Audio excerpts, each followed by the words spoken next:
So, hey guys, welcome back to the channel. This is story about what if Naruto has high wind and water affinity. Part 1. If you guys enjoy this, what if, and want next part, let me know before starting the video, comment down below. Please support for more awesome what if content. And leave a like and don't forget to subscribe to my channel. And also share this video with your friends. And check out the description. And check out my playlist. So without wasting time, let's start the video. Rivers of Hades. Prologue. An actual lunch break was a rare occurrence for Sarutobi. Normally, lunch was eaten in his office, so being able to leave was a treat. It was also rare for his lunch break to actually line up with the actual lunch hours. His path today happened to bring him past the academy. Seeing some academy students run past, he looked in the direction they had come from. What he saw came as a rather unusual sight to the aged village leader. He saw a young blonde wearing orange sitting on a swing. The sight was not unusual, but the look on the boy's face was. The boy Sarutobi considered a second grandson and hopefully his successor was staring at the ground, not in depression or sorrow, but in deep thought, with just a hint of self-doubt. Wondering just what had happened, the Sandaime walked over. Is something the matter, Naruto-kun? You seem distracted. Aw, hey Aji-san. It's just something I've got on my mind. Did something happen at the academy today? Not much. Just a lecture on famous or important shinobi in Konoha history. I didn't think it was that bad at first, but what about it? It eventually turned into something like, if you're from a major clan, you're someone important. If you aren't, you won't amount to anything. Ah, I see. Are you giving up on your dream to replace me? Despite his light tone, Sarutobi was deeply worried. Not just for what could happen if Naruto decided he no longer wanted to defend the village, but more importantly, if Naruto didn't want his job anymore, that meant that he couldn't retire again and would be forced to continue with the damned paperwork. Currently, there were only 2 people in the entire village who had both expressed a desire to take over as Hokage and the potential to actually make it. Naruto was one and the other was his biological grandson, Konohamaru. Danzo may want the job, but Sarutobi had made sure that no amount of scheming, even with the council, the entire village, or even the fire daimyo supporting him, would let Danzo get his warmongering hands on the office of Hokage. No, I still want your hat, but the lecture made it sound as if you had to be from a major clan in order to ever be really great. I think I know better than anyone else how hard it is to try to become a ninja without generations of shinobi in your family or without clan techniques to learn. As Sarutobi listened, he was impressed by how mature Naruto could be when he wanted to. Sigh. If only you knew the truth. Well, maybe there is something I can do to help. He seems to be ready for at least part of it. Naruto-kun, after the academy lets out for the day, stop by my office. There's something I think you should have. Huh? What do you mean, Aji-san? You'll see. That was all the wizened old man said before he walked off to find lunch before he returned to the tower to face a seemingly invincible foe. Chapter 1. 3 hours later, Naruto snuck towards the Hokage tower. Last time, he had tried to walk in like everyone else did. That didn't go so well, and Naruto found himself hanging upside down from a nearby tree while various villagers and some shinobi beat him. Luckily, the old man had heard the noise and intervened personally. He hadn't seen any of them since. When he got within sight of the tower, he looked and gave a sigh of relief. The 2 guards outside the tower were some of the nicer shinobi, at least from his viewpoint. 2 of the Anbu, Inu and Nico, were in plain sight, situated so that they could quickly stop anything that could happen. Since they were on duty, he'd be able to get into the tower unharmed. Forcing himself to ignore the glares he got when he stepped out into the street, he made his way to the tower, smiling at the guards as he walked in. When he got to the waiting room in front of the Hokage's office, the secretary told him to go right in. Sarutobi was thanking Kami that while he had been out, his paperwork had only grown by about 25, instead of the usual 50-60. He looked up when he heard the door open and broke out into a smile when he saw Naruto enter. Ah, good. You made it safely. Sure did, Aji-san. The villagers didn't do anything more than glare since Inyusen and Nekichin were out there. Well, take a seat and let's get started. Once Naruto had taken a seat, Sarutobi took a deep breath and began to organize his thoughts. Naruto, what I have to tell you is going to be very difficult for you, I would imagine. It concerns your parents. My parents? You know who my parents were? Why didn't you ever tell me? Yondaime himself, before he died, ordered me not to tell you any of this until I thought you were ready. Even now, I can't tell you everything. Some of it will have to wait until either you turn 16 or make Chunin, whichever comes first. That stopped Naruto cold. The Yondaime had ordered the old man not to say anything about his parents. What could have possibly made him do that? And there was still more that he couldn't find out until later. Are my parents still alive? That was probably the quietest he had ever been in his life. Sigh. No. Your mother died soon after you were born. The Kyuubi attack sent her into premature labor and the stress was just too much. She lived just long enough to name you and died. Your father died fighting the Kyuubi. Naruto's eyes dimmed a little after hearing that, especially how his mother died. I see. Then what am I doing here? You're here to find out about your mother and her family, the Uzumaki clan. Naruto's head shot up. Wait, the Uzumaki clan, and what about my dad's family? Your father's side of the family is what you need to wait for. It was part of what I was told to do concerning you. I was told by Yondaime that when I judged you ready to tell you about your mother. When you met either of the requirements for your father's will, you would find out then. Wow. So what can you tell me about my mom? Her name was Uzumaki Kushina, heiress of the Uzumaki clan, from Yuzu no Kuni. That got a raised eyebrow from Naruto. Wait, heiress. And was my family named after the country, or was the country named for my family? Yuzu no Kuni was named for the numerous whirlpools which dotted her coast. The Uzumaki clan. Before their demise during the collapse of the country, they were one of the strongest clans there, as they were one of the few shinobi clans to be found there. Whoa. So I'm the last Uzumaki. You are the last known Uzumaki in existence. It's always possible that some of the other clan members survived. For that matter, you are also the last known member of your father's clan. I thought you couldn't tell me about him yet. You're right, Naruto-kun, I can't tell you much about him. I can't give you his name or whatever inheritance he may have left you, not yet. I can, however, share other, more general, information. Oh. So what else do I need to know? Since you aren't that far into the academy, I'll try to simplify this. The Uzumaki clan, in general, had either water or wind as their primary affinity, with the other one as their secondary affinity.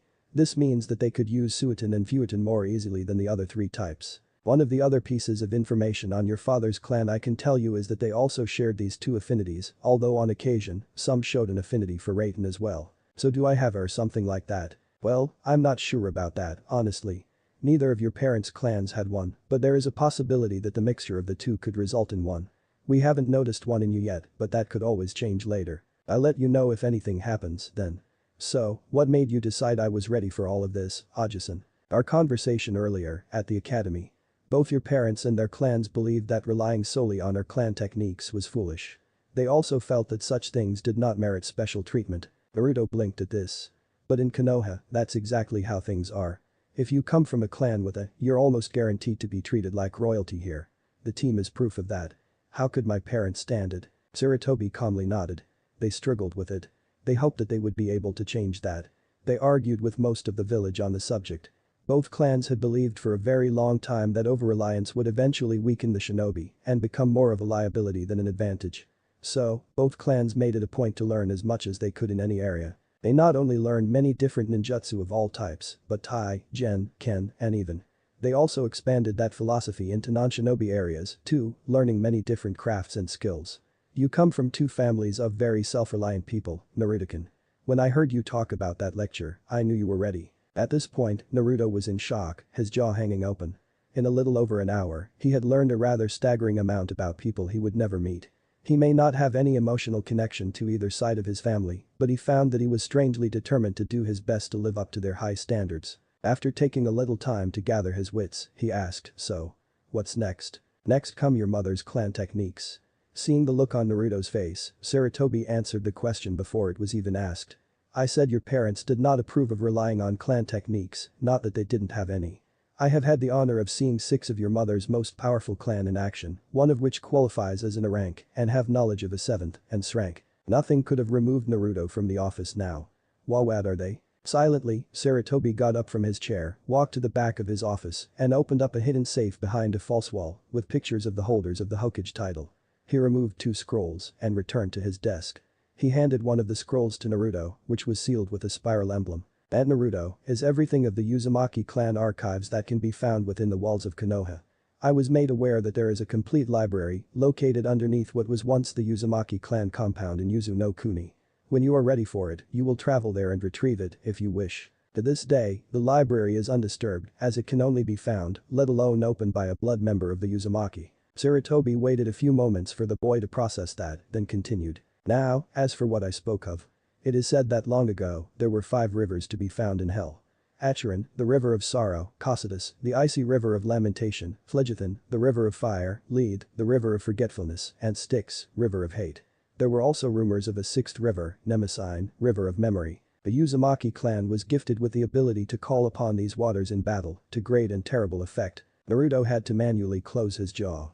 His mother's family could do that and they chose not to overuse it. Finally, he managed to say, "That's only 6, and which 2 were the?" Each river, when called upon in battle, would produce the effect associated with it. The waters of the Acheron would cause an opponent to be consumed in sorrow. Phlegethon waters would burn continuously, even in the absence of fuels, and so on. The Lethe water, which is the rank, would cause the target to forget anything the user wished. Imagine being able to cause your opponent to forget every technique he or she knows, or making their body forget how to activate it, even if their mind still remembers how. Hell, you could even make their body forget how to properly channel chakra, ruining their control. Vegeta Chalkwhite, Naruto found his voice. Holy crap. I'm almost afraid to ask about this rank. Nemesis is this rank, and the one I have never seen.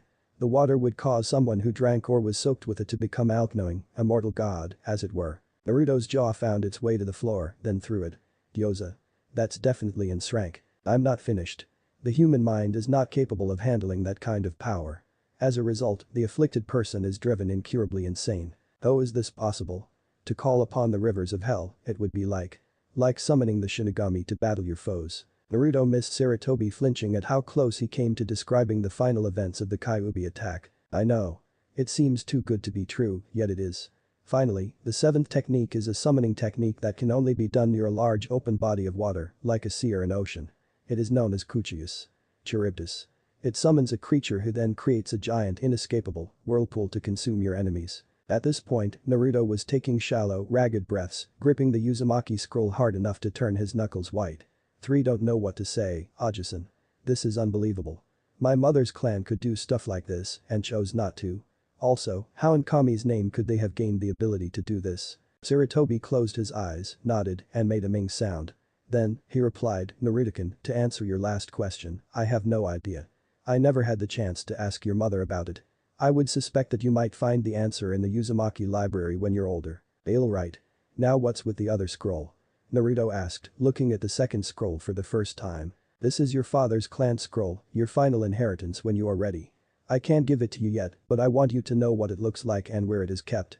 That was Sarutobi's reply as he showed Naruto the emblem holding the scroll shut, wind blowing across the sea, creating waves. He then replaced the scroll in the safe, locking it and hiding it once again. Why is that? I am a ninja, not to mention Hokage, and am required to be realistic. No matter how hard I may try, there is always the chance that I will not be the one to give you this. I may, sometime in the next few years, find someone to become the godame and retire again. You would then need to get the scroll from them. I am also an old man and have lived well beyond the average life expectancy for a ninja. I may die before you meet the requirements to obtain your father's will. That sobered Naruto. Oh. So, what now? I want you to channel some chakra into this. Sarutobi handed Naruto a white card, one side covered with seals. I've seen some shinobi use things like this. But they didn't have seals on them. Those are used to test one's primary affinity. This will analyze the strength of your affinity to all 5 elements. Okay. Channeling chakra into the paper, Naruto saw 5 different colored bars appear on a graph. Handing the card back to Sandaime, he waited for the verdict. Well, wind is your primary affinity. Water is second, like I said it would be. You have a mild affinity for earth, not as strong as wind and water, but better than average. Fire and lightning, however, are almost beyond your grasp. It will take a lot more effort to properly learn, use, or master those elemental techniques. So if I want to use a lot of fire and lightning, they're going to be very difficult. Yes. It will take about 2 or 3 times more effort than someone who has it as a primary affinity. Huh. Well, I really don't know how much more I can handle. A smirk found its way to the old man's at this. Then this should be good for a laugh or two. One last thing, before you go, then. When you eventually get married, it would be best for her to have a wind or water affinity as well, if she's a kunoichi. He wasn't disappointed. That proved to be enough to snap Naruto's mind and he blacked out, falling out of the chair. Ah, that was worth it. Chuckling, Sarutobi got Naruto over to a couch on the side of his office, one normally reserved for when he needed a break but couldn't leave the office. Half an hour later, he heard the moans and groans, signaling Naruto's return to consciousness. Ugh.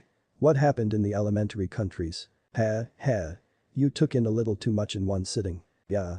I'll be going, then. I want to start reading this as soon as I can. Actually, that's a storage scroll. Inside are seals containing pretty much everything your mother wanted you to have now. I'd imagine inside you'd find information on clan policies, taijutsu styles, other clans, and things like that. You might even find pictures or a journal. Oh, cool. I'll have to visit if there's something I don't understand. For some reason, the academy teachers don't answer my questions. Sigh. I don't believe this. I'm too old for this. Feel free to visit when you can. You'll probably get some experience in my job if you do. Cool. One thing I want to figure out is how to take care of all this paperwork. You always seem to be doing that whenever you're here, and I don't want to be stuck in here all the time. Naruto-kun, if you can find a way to defeat this paperwork, I will personally train you to take over for me. That got a big grin out of the boy. Be careful. I might just take you up on that offer. If you can show me a way to finish this up in less time, you will have earned it. I'll see what I can think of, then. Bye, Aja-san. With that, Naruto headed off for Ichiraku's, then home. Okay, so pairing-wise, I'm thinking of one of two girls. Hinata and Temari. I could stretch it to fit Tenten, but the way I see the story going would work best with Hinata or Temari. I don't have a problem with other pairings, but they wouldn't work for this fic. As far as making this into a harem fic, it's a possibility, but I wouldn't go beyond the three girls I've named. I find it annoying when harem fics have every female character ever named go after one guy, unless that was the intent of the original work. 2 or 3 girls, however, I have no problem with. Here's the part I want your input on. Should Naruto take Sarutobi up on his offer when he graduates? You'll have a couple chapters to decide. Chapter 2. It had been 2 weeks since the Hokage had given Naruto his mother's inheritance. Naruto had put the time to good use. He had read through the clan information several times, making trips to visit Sarutobi when he needed something explained. Between the scroll and the Sandaime, he had figured out how his mother wound up in Konoha. 5 years before Naruto's birth, the Uzumaki clan, before the demise of Yuzu no Kuni, decided that there was a very good chance that the clan would be destroyed. As a result, they decided to put a failsafe plan into action. Favors were called in, and it was arranged for one member of the Uzumaki clan to travel to and reside in each of the 5 great ninja villages. That way, regardless of what happened to the majority of the clan, someone, in theory, would be able to preserve and restore the clan. Sarutobi filled in the gaps as to what had happened to the other 4. The clansman sent to Kurigakure was unfortunately caught up in a riot resulting from the Bloodline massacre. Since the Uzumaki had none, he wasn't a target. He was a bystander who was in the wrong place at the wrong time. The Uzumaki sent to Kumagakure had run afoul of the Raikage's supporters. Even back then, the Raikage had lusted after the Byakugan of the Hyuga clan, believing it would bring them power. The clan members had, true to the Uzumaki beliefs, made several arguments over how the Byakugan and the Gyuukin alone would not ensure a rise in power. Later, she was found dead, having been tortured and mutilated horribly. By this point, the rest of the clan had fallen, so there were no worries over breaking the contract ensuring her safety. The third person, who, according to Sarutobi, was Naruto's cousin, had been sent to Iwagakure. He never arrived. The escort party was ambushed about halfway through the journey by an unknown group, and the recovery team that was dispatched could not find his body. Sarutobi told Naruto that if there were any other surviving Uzumaki, it would be this cousin. Finally, the woman sent to Sunagakure died shortly after her arrival there. The caravan taking her to Suna was attacked by bandits. She helped fight them off, but a bandit struck a lethal blow. She died 2 days later in the Suna hospital. Naruto was now preparing to try and learn some of his clan techniques. He was annoyed to find out that more than half of the listed as Uzumakianly could only be performed near a large body of water, like a sea or ocean, or lacking that, a deep fast-moving river. One such was the Naruto no, which simply couldn't be performed in landlocked Konoha. That one he had really wanted to learn, if only because it had his name on it. He had also gotten Sarutobi's help preparing him for the day he would be ready to learn the 6 river techniques. The scroll with the information on them had included a set of seals that needed to be applied somewhere on the body in order to use the techniques. The seals themselves were nothing more than the sets of kanji for the attributes of each of the 6 rivers: hatred, sorrow, etc., and when properly applied, looked like tattoos. When asked where he wanted them, Naruto had them placed between his shoulders. Right now, he was getting set to try one of the chakra control exercises specially developed by the Uzumaki clan. While the academy teachers had shown the students one involving a leaf, he wasn't doing so well with it, and the teachers would berate him for his lack of progress when they weren't ignoring him outright. Then he had read in the scroll that, by default, and Uzumaki had poor chakra control using the standard control exercises until they had at least attempted the Uzumaki once. Hoping that this would remedy his troubles, he had spoken to the old man, and now Inusan was accompanying him to an empty training ground. According to the scroll, the exercise required a naturally formed whirlpool. Since Konoha was landlocked, Naruto had to improvise, and the scroll had provided a way to perform the exercise inland. All that was required was a pool of water at least 5 feet deep and 10 feet wide. The training ground Naruto was heading for had a small waterfall with a basin that met the requirements. Once there, he would have to use a technique to create a whirlpool in the basin and use chakra to hold himself on top of the whirlpool and not get sucked under.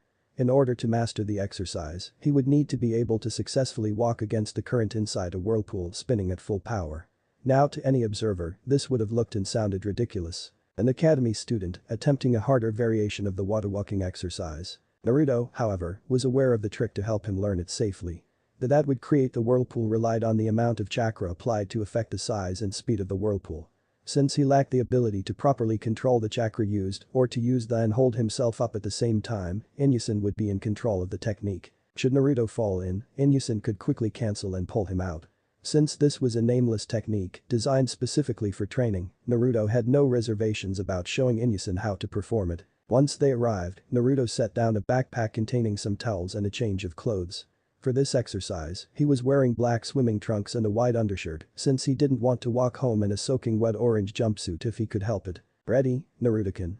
Came the slightly distorted voice from behind the porcelain dog mask. After Naruto nodded, the Anbu began channeling chakra into the water, causing it to spin. In less than a minute, a whirlpool matching the description of the beginner's level of the exercise had formed. Naruto took a moment to focus and began channeling chakra to his feet like he was told. As one would expect, he didn't stay on top at all, but for this, it didn't matter. For beginners, all that mattered was not touching the bottom and using chakra to hold yourself in place as long as possible. Then, as control improved, you would push yourself up further out of the water until you could stand on the water. The water was cold, but not too bad. Inusen's chakra had the extra effect of warming the water slightly. It had been warmed enough to where Naruto wouldn't be risking hypothermia. Had there not been the waterfall continuously adding cold water and the stream taking away the warmed water, it could have been better. After an hour, Naruto was told to come out so Inusen could give his chakra coils a much-needed rest. The Anbu muttered, "Geez, creating and sustaining the whirlpool must double as a chakra-building technique. It's harder than it looks." That may be true, but the control part of it sure works. Check it out. Naruto had decided to see if there was any noticeable improvement with the leaf exercise, and there was. Before, the leaf had hovered about a foot above where it was supposed to, and Naruto's efforts in the past hour had shaved 2 or 3 inches off of the height. Interesting. Normally, you would be before you could hold the leaf that far off your body. Really? So I'm almost level. That's awesome. Naruto started jumping up and down at that. Whoa, hold on there. The only things remotely close to level about you are your stamina and chakra reserves. The combination of level chakra reserves and sub-academy student level control is just asking for trouble. So? Do you think maybe that's why I have so much trouble with the Bunshin? My Hange and Kawarimi are pretty bad too, but I can at least make them work halfway decently. It is possible. Normally, by the time a ninja makes, or even, they've already learned an advanced Bunshin and either stop using the Academy one altogether or only use it rarely. To be honest, the only shinobi I can think of that regularly use the basic Bunshin are the Academy teachers. Advanced Bunshin. Can you teach me one? Please. Naruto begged, even attempting puppy dog eyes, but it only succeeded in making the Anbu laugh. Nice try, but that doesn't work on me. Only women can pull that off really well. As for them, I don't think so. If you are already a genin, I'd consider it, but not an academy student. Crud. Then, would you at least tell me about them? Okay, I'll tell you about the 2 most common Bunshin techniques besides the academy one. Then, we go back to training. Deal? You got it. Naruto was glad he had gotten that much of the Anbu. Normally, no one besides the old man would answer his questions. Alright. After the academy level Bunshin, the most common technique is the Mizu Bunshin, which form solid clones from nearby water sources. If there isn't a water source nearby, you need to pull water from the air around you, which is very difficult. Only Nidain was good enough to do it on a regular basis, earning him a reputation as a very powerful ninja. After that, there's Thitsuchi Bunshin. Again, it forms solid clones, this time out of the ground around you, so it can be used in more places. Now then, back into the water. Okay. Thanks for the info though. Should I try holding myself in place longer or start trying to push myself out of the water? Well, whatever you do, don't go one way or another. In order to master this, you need to be able to do both at the same time. You can't do that if you don't try to combine the two at some point before then. Right now, I'd focus more on staying in place more and try to raise myself up a little bit. Oh. Okay. With that, Naruto resumed the exercise, trying to work on 2 different things at once. By the time the 2 decided to call it a day, Naruto could hold himself about 2 inches out of the water and fall in for about 10 minutes. Not the best, but not too shabby for one day's effort. He also had the leaf exercise down to the point where it would have earned a pass for any student except him. So, 4 o'clock on Monday, Naruto-kun. Yeah, that should work. I'll be done with the academy for the day by then.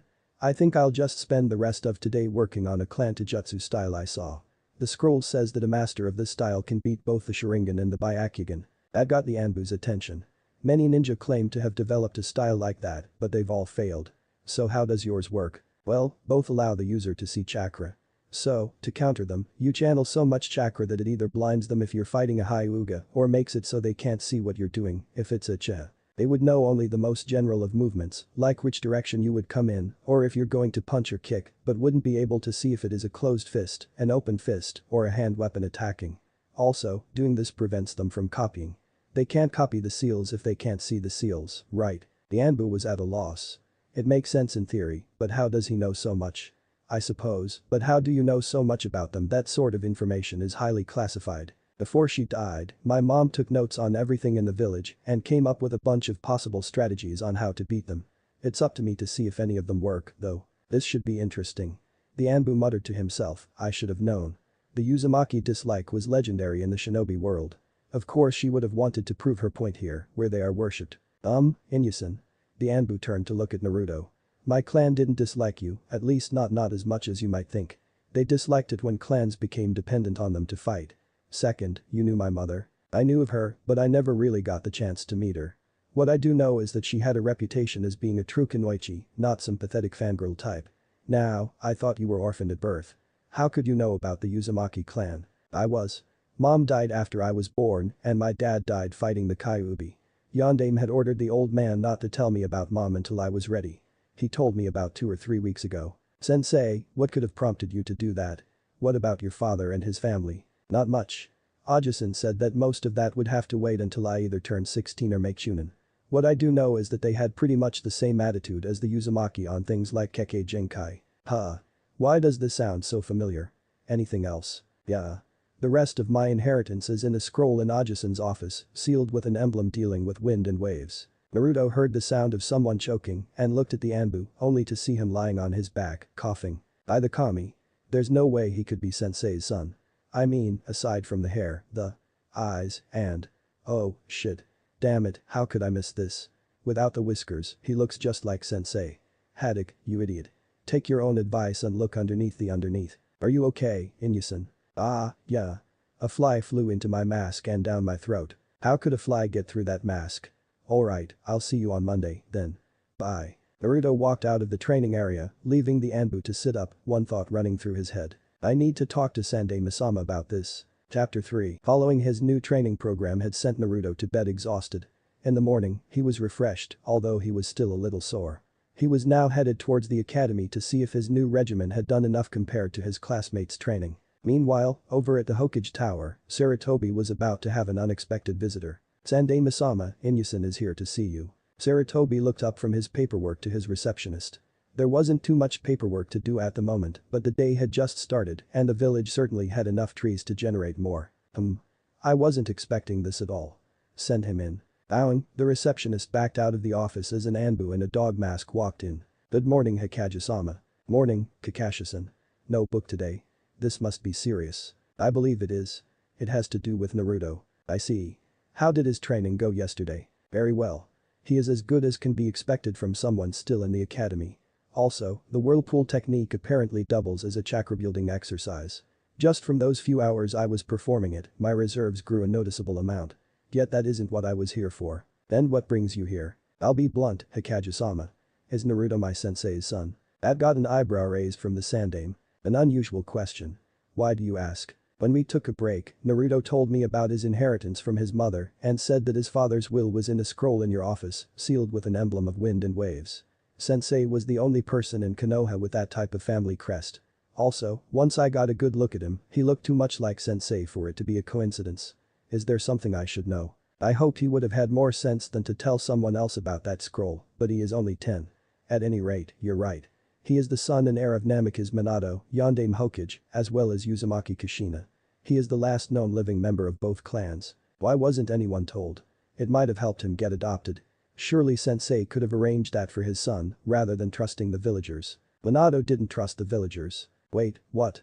He said he wanted Naruto to be seen as a hero. Doesn't that mean he had faith, however misguided, in the village? Yes and no. Yondaime believed in the village, but not the villagers. There is a difference. He was willing to lay down his life to protect the village. However, he was well aware of the fact that most of the villagers would probably ignore his dying wish. Yet, he gave them a chance to prove him wrong by honoring his wish. So far, he's been proven right. He also made sure that Naruto couldn't be adopted and set penalties in his will in case anything should happen to Naruto. He made sure Naruto couldn't be adopted. What penalties? You lost me, Hokage-sama. If Naruto were to be adopted, his new parents would have complete control over his inheritance from both his mother and father. What would stop them from killing Naruto after that and keeping everything?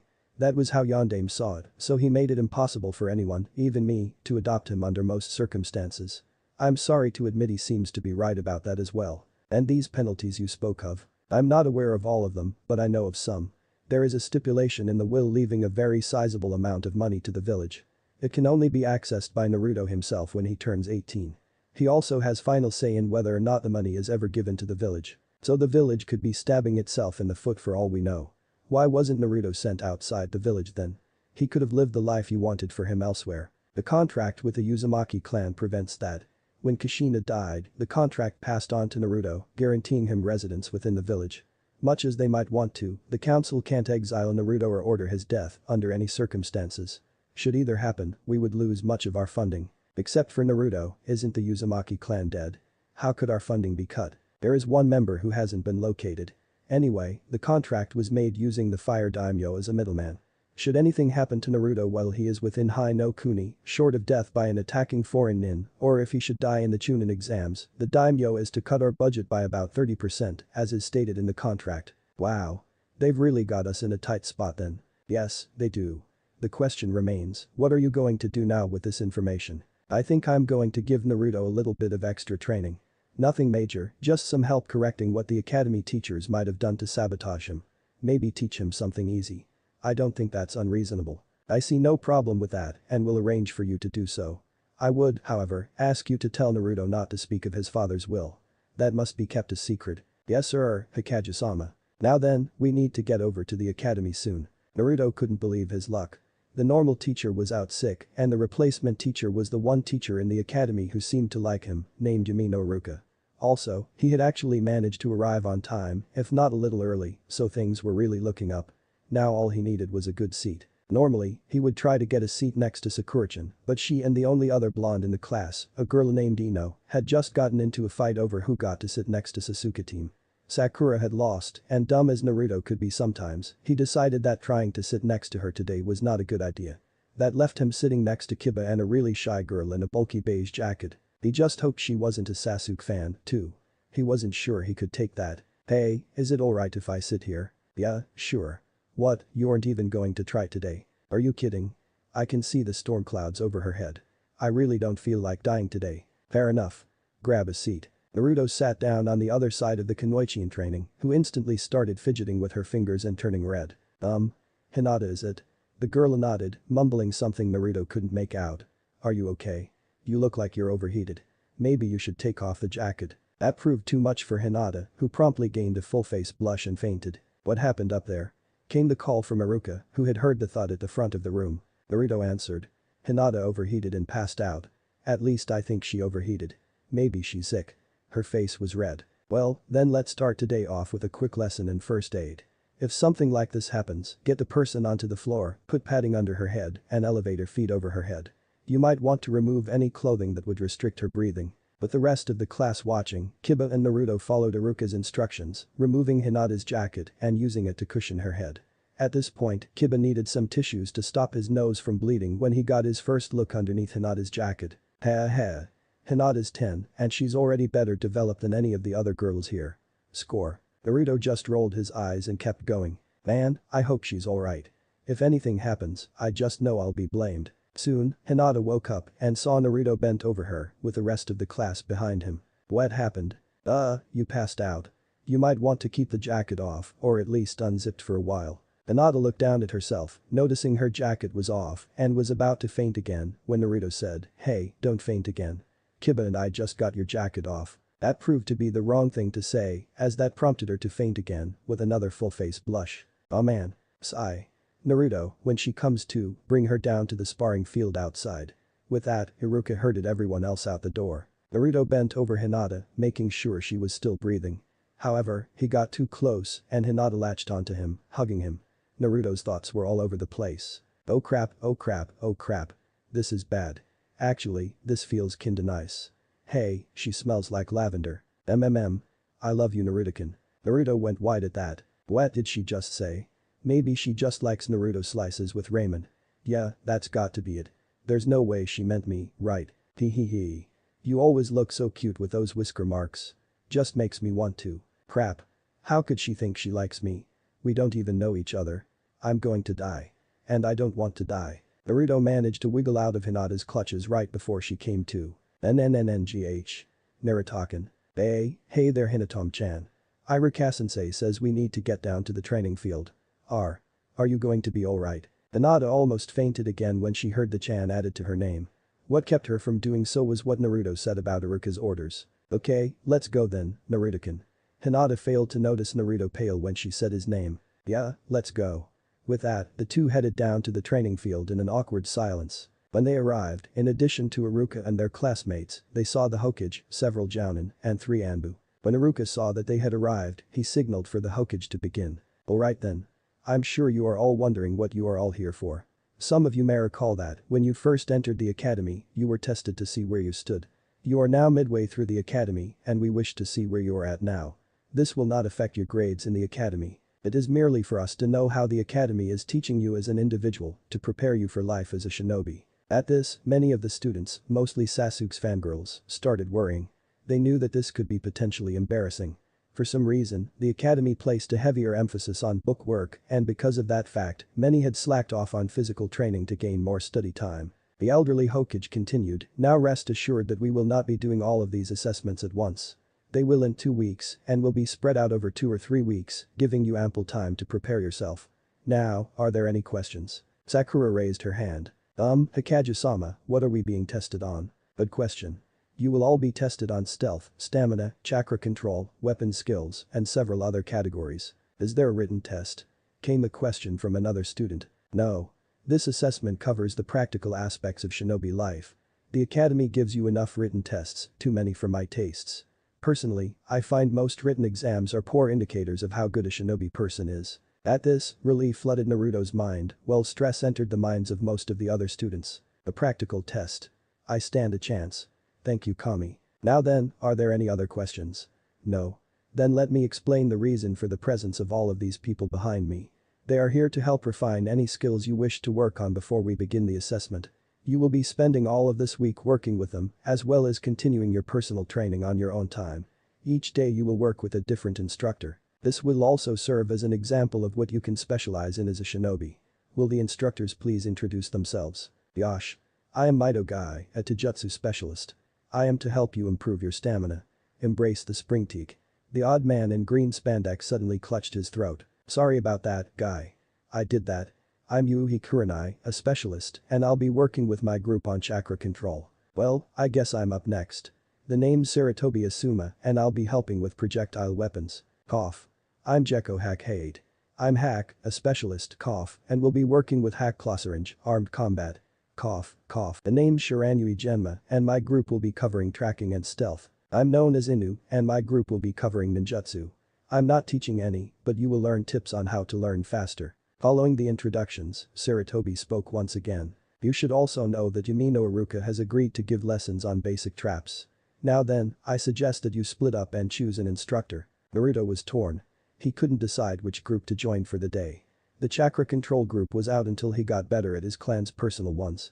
Since he was able to evade Jounin and Anbu to a degree, he decided stamina could wait a bit. Inu's group would probably be the biggest, at least today, so Naruto decided against that in favor of more personal attention. On the other hand, he knew he needed help with kunai and shuriken throwing, so Asuma's class was high on his list of priorities. The same went for tracking and stealth. He wasn't sure about what the teacher could do, but knew what he was teaching was important. Eventually, he decided to take Iruka-sensei's trap-making class. When the other instructors saw Naruto head towards Iruka, they let out a small sigh of relief. They didn't hate him, but they were nervous about his habit of pulling pranks on his teachers. Since they didn't know about his training with Inu, Yamino Iruka was the only teacher who Naruto seemed to listen to, and even he wasn't completely safe from Konoha's self-proclaimed prank king. When they were asked to help with this, the Jounin all went to Iruka to ask for tips on how to handle Naruto. His reply was simple. There's no real trick to it. Just pay attention to him and treat him with respect and he won't do anything too terrible. In other words, treat him like the other students. If his advice worked, it looked like this wouldn't be too bad. Chapter 4. The week had passed quickly. Aside from a little awkwardness when Hinata was around, there weren't many problems for Naruto. He still wasn't sure what to do about what Hinata had said, so he decided that he wouldn't mention it to anyone and spend more time around her to see how he felt. What he was sure of was that Hinata was nice to be around, if a little too shy. Once the other instructors saw that Iruka's advice was good, they warmed up to Naruto. Apparently, either Inu or the Hokage had told Kurenai about the Uzumaki exercises. When she talked to Naruto about it, she commented about how even Jounin would have trouble with something like that and asked how an academy student could even attempt it. Naruto responded that until he had enough control to do the water walking exercise, the point was to hold yourself in place without touching the ground and then push yourself out of the water. That left Kurenai and the other instructors, who had listened in, wondering if they could benefit from the exercise. Naruto's private sessions with Inusen had changed slightly. Instead of focusing only on the control exercises, the Anbu had also begun helping with the other aspects of being a ninja. Some of it, like a mini lecture on the meanings of all the hand seals and their effect on it, went completely over his head, but Inusen said he would understand it eventually. He was also given basic training in the use of weaponry beyond kunai and shuriken, although Inusen had helped him with those as well. After a discussion between Naruto, Inusen, and the Hokage, Naruto was being given a chance to learn one of the two advanced Bunshin techniques Inu had told him about. Initially, Sarutobi had been against it, asking why Naruto should learn an advanced technique before he could use the basic version. Inu replied that Naruto already had better control than most of the other students, but still couldn't perform a basic Bunshin.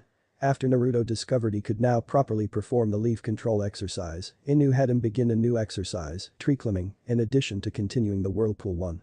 He was nowhere near done with it, but it still put him slightly ahead of his classmates. After hearing that, Sarutobi thought about it for a second, wondering aloud what the problem could be, although Naruto was the only person in the room who was unaware of the real reason. Finally, Sarutobi relented and asked whether Naruto should try Mizu Bunshin or Tsuchi Bunshin. It was a tough call. Mizu would work with his affinity, while Tsuchi would work well just about anywhere he went. Eventually, it was decided to try and teach him Tsuchi Bunshin, as his eventual teacher would probably know the more common Mizu Bunshin. Now the three of them were in Naruto's usual training spot, so he could learn them in secret. Sarutobi, despite his faith in Naruto's potential, still felt that he needed the basic Bunshin before he could move on. He had to admit, though, this did stand a chance of working. He was well aware that the definition of insanity is doing the same thing endlessly, expecting different results. Regardless of how Naruto performed, he would still have something new to work on. He was never so glad to be wrong. After maybe 5 or 6 minutes of Inu showing him the sequence of seals and Naruto duplicating them, Naruto was ready to try. With a cry of Tsuchi Bunshin no, his first attempt was underway. It was a remarkable attempt from an academy student. A large amount of earth gathered near Naruto, and an arm extended from the mound, flailed around, and dissolved back into mud. With a little coaching, he was able to manifest the entire upper half of his body for a second try. 5 tries later, he had the technique down. Well, I'll be. Congratulations, Naruto-kun. You proved me wrong. That is a proper Tsuchi Bunshin. Now, you just need to work on forming them faster and in greater numbers. Alright. A new technique, just in time for that assessment. That reminds me, how come last year's class didn't do this? For several years, I have been arguing with the council over the academy standards and curriculum. I feel that the academy standards have relaxed too much lately. The focus on bookwork doesn't help, either. This year, for some reason, the council gave in and agreed to an assessment of the class halfway through the academy. A set of standards was created for what should and should not be possible of those students. Should the majority of your class not meet those standards, the curriculum will be changed for the next year in an attempt to fix the problems. I don't know, Ajisan. I'm guessing they did it so the Uchiha could show off. As if his ego wasn't already the size of the Hokage monument. Perhaps he is a bit arrogant, but hasn't he earned that right? Naruto could tell there was something important behind that question. How has he earned it? He's treated nicely because he's the last Uchiha. The teachers always try to help him, even though he won't accept it.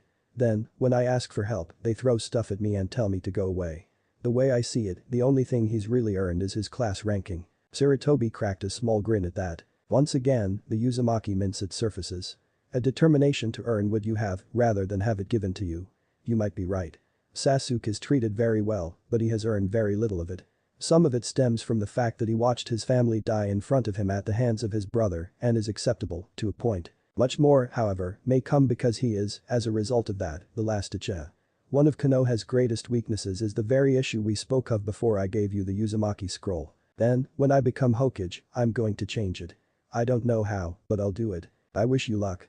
The clans have grown used to their privileges. They will not give them up easily. Naruto-kun, I have a question for you. Inu spoke up. What is it, Inusan? You are listed as the dead last at the academy and are generally viewed as a smiling idiot. Right now, however, you aren't acting like either. What is going on? Naruto cracked a grin. That's easy.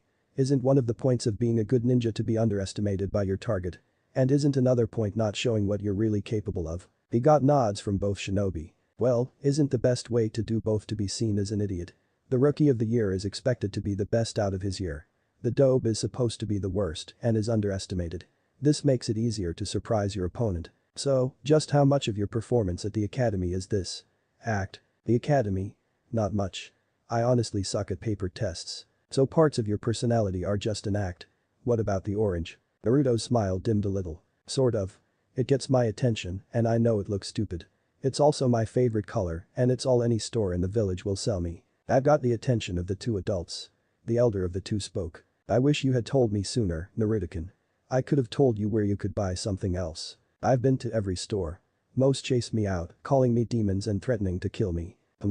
Well, I could have arranged to order you some clothing and other supplies from outside the village. Naruto perked up at that. Really? Could you do that for me, then? Just what you think would work. Certainly. Since part of your monthly stipend is meant to cover clothing and supplies, I'll just take the money from there. Thanks, Aja-san. You're the greatest. I will try. The assessment had come and was now almost over. Naruto had done well, better than just about everyone else. He guessed that most of the judges had wanted to fail him on everything, judging from their glares. Unfortunately for them, with the Hokage serving as another judge, they were forced to grade honestly. The last section was today, and it was the test. What they had to do was perform their best. Some would only be able to perform one of the academy, but some would attempt one of their clan techniques. The Uchiha had just pulled off a Kaiten technique of some kind, and everyone started clapping, some louder than others. Next was Naruto, and finally Yamanaka Ino. When Naruto's name was called, the audience began muttering. Naruto was planning on doing the Tsuchi Bunshin, as it was one of his most reliable techniques at the moment. His second best was Futen Tatapa, which he had found in his mother's library from the scroll. After that came the other two academies. What got on his nerves most were the comments from his classmates. The dobe's gonna make a fool out of himself in front of the Hokage. Naruto sucks, doesn't he, Sasuke-kun? HN. Dobe. Naruto's fists clenched as he tried to block the voices out and calm down. Unknown to anyone, one of the seals on Naruto's back began to glow. The kanji for ice. Naruto was about to start yelling like a little kid, shouting at his classmates to shut up when he felt a strange feeling come over him. A cold, almost frigid sensation ran through his veins. Acting on instinct, he extended his arms and called out the technique's name. Uzumaki Hijutsu. Yomi no Ikawa. Kasadus. From his hand spouted streams of water. Whatever the water came into contact with was instantly covered in an inch of solid ice. The entire audience was silent. Calmly, the Hokage stood and made his way down to where Naruto stood, avoiding the spots of ice in his path. He walked over to an object that had been caught by the. It was a kunai thrown by someone in the audience. Caught by the mid-flight, it was now frozen to the ground. Examining it, he had one thought. What idiot tries to kill someone in front of the Hokage and with a kunai that has the owner's name engraved in it? His attempts to free the kunai manually failed. Resorting to Kaiten, he noticed that the ice was rather stubborn, requiring more heat to melt it than normal ice would. To melt the patch of ice, he had to resort to Kaiten. Kyoryuenden, an act which seemed like overkill, both to him and to everyone watching. Breaking the kunai free, he hands it to an Anbu for further investigation. Turning to Naruto, Sarutobi speaks to him in a voice only the two could hear. Naruto-kun, first off, that was very impressive. Second, you really shouldn't be practicing those unsupervised. Aja-san, I haven't even tried to do one before. All I know is that I was trying to calm down for this and this weird feeling came over me.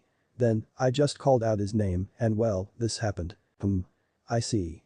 Well, I'll ask you not to try any of the other 5 for a while, at least not without my knowledge. Deal. Sarutobi turned around to face the audience, who were currently either bracing for an attack or scared speechless. Is there a problem? Sheepishly, the audience sat down and Sarutobi walked back to his seat, activating a like that through sheer willpower.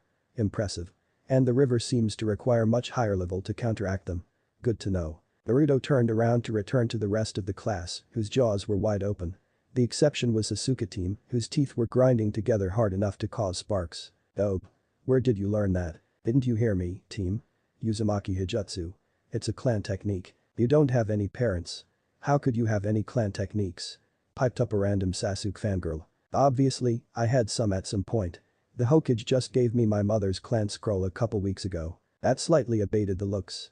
He sat down, and due to a sudden seating swap by his classmates, he found himself next to Hinata, who was imitating a turtle, trying to hide in her jacket. Congratulations, Naruto-kun. Thanks Hinata-chan. You know, Hinata's really not so bad.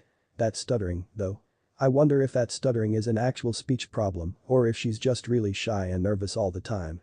I just need to get to know her better. When everyone had calmed down, the Hokage cleared his throat and called out, "Will Yamanaka Ino please come down?" Ino stood up, walked over to Shikamaru, and drug him down to the platform.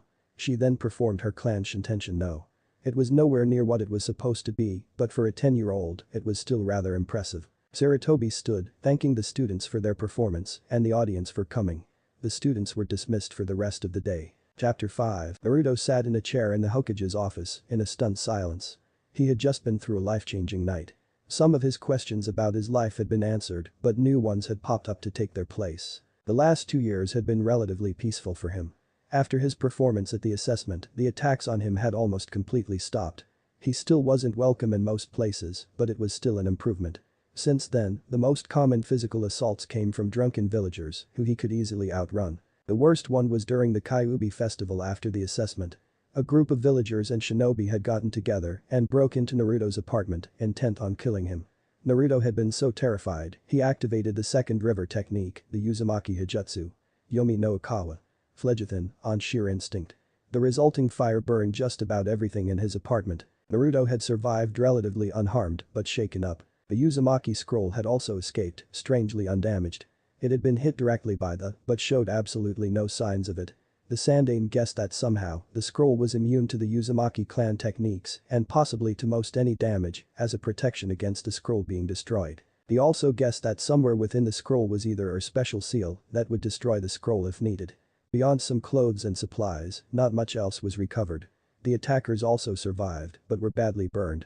They were taken to the hospital for treatment but were never heard from again. Later, it was discovered that, with practice, Naruto could control what he burned. He could command the fire to burn only a specific target, leaving everything else untouched, or to burn everything but a chosen item or group of items. Sarutobi was aware of the possibilities for this. Naruto could set fire to a certain document in a group, burning it to ash, without harming the others, or create a fiery barrier that only certain people could safely pass through. It was also confirmed that the river did require more effort to counter than their normal equivalent. The fire hadn't spread beyond Naruto's apartment, yet, in order to put the fire out, it required an amount of water that would have made more sense if the entire building had been on fire. Following the investigation, Sarutobi found Naruto a better home. He was now under the care of Inu, or when he was off-duty, Kakashi. Sarutobi had gone through Yandaime's instructions for Naruto and found he had misread part of it. Naruto still couldn't be adopted by anyone, but there were 3 people Yandaime trusted to take Naruto in, if need be. Sarutobi himself was one, Kakashi the second, and Minato sensei, Jiraiya, was the third. He apologized profusely to Naruto for what had happened. Naruto didn't care, he was just happy to have some idea of what family life was like, even if it was just with someone who had become an older brother figure to him. Living with Kakashi, Naruto learned about the implanted Sharingan. This prompted the two of them to test out Kushina's theory on how to defeat it. Experimenting revealed that the Sharingan's ability to see chakra did take precedence over the ability to copy, at least with Kakashi's eye. With some minor adjustments to her original ideas, Naruto was able to prevent Kakashi from seeing what he was about to perform. Basically, Naruto had to channel extra chakra to his hands, but not use it in the. This would blind the Sharingan as to what was happening. However, Kakashi did warn Naruto that it was possible that a real Uchiha could somehow counteract this weak spot, as they would have better control over their Sharingan than he did. Since the fire, Naruto's wardrobe has changed drastically. Most of his old orange jumpsuits had burned. Of course, he hadn't worn any of them in some time, but had kept them since no one else would want them. Sarutobi had done as he said and ordered several sets of shinobi clothing in Naruto's size. His new normal clothing made him look like but without the vest. Now, the only orange on him were 2 stripes on the inside of his sleeves, since he still wanted some orange in his clothing. Sarutobi and Kakashi also convinced him to buy some casual and formal clothes as well, for occasions where a combat uniform was inappropriate. Naruto's experience at the academy had also improved slightly. His book grades were still awful, but were better than they had been. They had gone up first when Naruto moved in with Kakashi and again when Iruka became Naruto's normal teacher. He had spent more time around Hinata and it showed. She still blushed and fainted when he was near, but now he normally had to make an effort to get her to do so. Of course, he still managed to make her blush and faint without meaning to. The stutter was still there, but it also lessened greatly. Naruto still wasn't sure how he felt about her, although she was pretty cute and he enjoyed her gentle, shy, and quiet personality. Hinata still wasn't aware that she had confessed to Naruto, but was loving the fact that her crush was actually paying attention to her. Sakura seemed blissfully unaware of the change in Naruto's attention, although everyone else in the class was wondering what had happened. The kicker had come on the day of the Genin graduation exam. With the exception of the written exam, Naruto had passed all the parts of the test. He had gotten a good laugh during the portion of the test. It had been the dreaded Bunshin, which he still couldn't do. However, he had managed to keep the fact that he knew an advanced Bunshin a secret the entire time, as a trump card. As he was headed down to take his turn, Sasuke team had started insulting him. In retaliation, Naruto created Tutsuchi Bunshin outside, which entered the academy and then entered the classroom, walked over to the Uchiha. One held him down, while the other gave him a wedgie. Both then dispelled themselves, pouring mud onto the Uchiha. The reactions of his classmates were mixed. At first, there was stunned silence, then the noise level rose dramatically. With the exception of Hinata, every girl in the room wanted Naruto dead. However, the other boys, except for Sasuke team, had broken out into laughter. Shino was the other exception, though those sitting near him swore they had heard him chuckle. Kiba began bowing down to Naruto, laughing while chanting, "I'm not worthy." Having heard the noise, both Iruka and Mizuki had come into the classroom to see the rookie of the year covered in mud, glaring at Naruto. After they figured out what had happened, they asked where he had learned such a thing. Naruto simply replied that he had a private tutor. Iruka promptly passed Naruto on the portion and gave Naruto his new 8. Mizuki sent Sasuke home to shower and change. Afterwards, as Naruto was leaving, Mizuki had approached him and asked to speak with him in private. When they were alone, Mizuki said that despite passing the practical exams and earning the headband, Naruto's poor score on the written test meant that he would have to stay in the academy another year. Unless he managed to pass a certain makeup test. Something about the test rubbed Naruto the wrong way and he decided to ignore Mizuki's warning about not telling anyone and talk to Kakashi. After hearing Naruto's story, the two of them went to see the Hokage. Naruto then retold his story to both Sarutobi and Iruka, who had been summoned by Sarutobi to give some information on Naruto's exam results. Iruka stated that if Naruto's overall score had not been high enough to pass, he would never have been given an 8. That statement cemented Mizuki's status as a traitor. The plan was then hatched to catch Mizuki in the act. Naruto would be given the Forbidden Scroll, with a hidden seal that would destroy the scroll if it was separated from Naruto by a distance of more than 20 feet. It had to be the original, in the unlikely event Mizuki knew what would be inside. Beyond that, everyone would act as they normally would, from the Hokage alerting all active shinobi to the scroll's theft to Iruka trying to track Naruto down. The main difference would be that both Iruka and Kakashi would know exactly where to go, and Sandaime would be watching from his crystal ball. It had gone off flawlessly. Naruto arrived early and acting as he had been told to, began to sit down and try to learn from the scroll. He chose Kage Bunshin to learn tonight and quickly took notes on some of the others listed, ignoring the listed as needing high chakra control or being part of something really complex. Mizuki had shown up as planned and things went to hell from there. Despite both Iruka and Kakashi being there, Mizuki managed to evade capture long enough to break the law concerning Naruto. After hearing that, Naruto was stunned.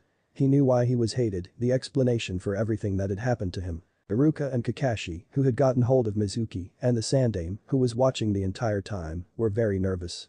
This was a crucial moment for Naruto and the entire village. Depending on what happened next, Naruto could either rise above everything that had happened or become the demon the villagers thought he was. While Naruto's thoughts were running in circles, Mizuki got in a blow on Iruka, trying to break free. The cry of pain shook Naruto out of his personal problems. He saw what was going on, and his eyes flashed red for a second before returning to their normal blue. Once Naruto roared Taiju Kage Bunshin no, Mizuki instantly lost after he stopped to stare at the small army of clones that had been produced. Kakashi seized the opportunity, knocking the traitor out cold. After turning in Mitsuki to the Anbu at the Hokage Tower, the three ninja entered the Hokage's office for a debriefing they wouldn't soon forget. Surprisingly to the three older men, Naruto took the revelation about the Kyuubi in stride, or at least better than they thought he would. His only question on the subject had been to ask why he had been chosen. Choosing his words carefully, not wanting to reveal the other half of Naruto's lineage to both Naruto and Iruka, Sarutobi told him that the ceiling needed a newborn and Naruto was the only child born that day. If Naruto hadn't been used, the village would have been destroyed. Faced with that reasoning, Naruto grudgingly accepted what had been done, for the moment.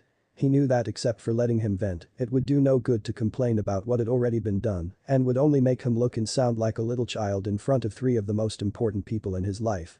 After he returned the scroll, the meeting became more typical of a debriefing. It was decided that this would be ranked as a rank mission and would be listed in all three of their files as a success with an appropriate reward. While in a rank mission wasn't unusual for Kakashi Inu, it would look very good for Iruka, who had spent the last few years teaching full-time at the academy, something which normally caused one's skills to atrophy. Naruto's reputation as a new shinobi could also benefit, given how rare it was for someone with so little combat experience to survive in a rank mission, let alone make a significant contribution to its success. Naruto felt a tap on the shoulder, breaking him from his thoughts.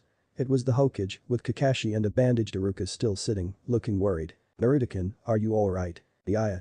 Sorry for worrying you guys. It's a lot to take in at once, you know." "I understand. Why don't you go home and get some rest? I'm sure you could use it." "Yeah, I guess so. But, Ajusan, I have a question." "What is it?" "When I used Kage Bunshin and the clones dispelled, I felt this weird rush in my head. It kind of hurts." "What happened?" "Ah. Well, you see, Kage Bunshin is a multi-purpose. Used in training, the clones can work on chakra control and reserves, weapon skills, and when they dispel, you gain all the progress they made. The catch is, physical attributes, like stamina, can't be increased using this method. The original needs to do that personally. In combat, the clones have the ability to mold chakra and use it. They just don't have the full extent of your reserves or control. It is also a useful scouting tool, because anything they learn is absorbed by you when they dispel. Your weird rush was you absorbing that information from all your clones." "Oh." After a second, Naruto began to process the explanation and began to arrive at a conclusion. "And we all know what it is. So why don't you use them to help with your paperwork?" Sarutobi blinked. "The clones don't last very long, even if they aren't in a fight. It would work, but I would have to create a new one every few hours." "Okay, but even if you only create one clone and split your paperwork with it, you'd be done twice as fast, right?" Sarutobi stood there for a few seconds. Then his eye began to twitch and finally he put his head in his hands. "I don't believe this. I've known that for over 40 years. I'm the professor of, and yet a 12-year-old genin who hasn't even been out of the academy a full day, sees a use for it I've overlooked. I'm too old for this shit." Naruto sprouted a grin that was threatening to rip his face apart. "Hey Ajusan, remember that promise you made me when you gave me my mom's clan scroll? I think I just held up my end of the deal." That got a chuckle, followed by a full peal of laughter from the Hokage. "That you did, Naruto-kun. That you did." Seeing the curious looks from Kakashi and Iruka, Sarutobi said, "2 years ago, I gave Naruto-kun his mother's clan scroll. During that, I told him, completely seriously, that if he could find a way for me to defeat the seemingly invincible enemy known as paperwork, I would personally train him. Naruto-kun has held up his end of the deal, so I will hold up mine." Iruka's jaw was on the floor, so Kakashi spoke for both of them. "Kage-sama. No offense, but how could you promise something like that?" "Why not? If he found a way to do so, I would be free to train him. As it stands, I'll not only be able to do my job here and train Naruto, I can spend time with my family. I might even be able to sleep at night, for once." Now Ruka spoke up. "Okay, Hikage-sama, but with Naruto becoming your only student, that leaves us with an unbalanced number of students." Good point. Who would be the next in line to become a genin?" "A boy named Sai, Hikage-sama. He joined the class about 2 weeks ago, so his grades are rather low in comparison." "Odd. I don't remember giving permission for someone to join your class. I wouldn't have done it anyway, so close to the graduation exam, not without a valid reason." "Well, tell him he passed." "Yes sir, Hikage-sama." "Well then, I believe that's about it for now. If anything comes up, I'll let you know. Good night." Chapter 6. 2 months had passed since Naruto became Sarutobi's apprentice. Some of the Sandame's rules had taken some time for Naruto to get used to, like calling him sensei instead of Ajusan.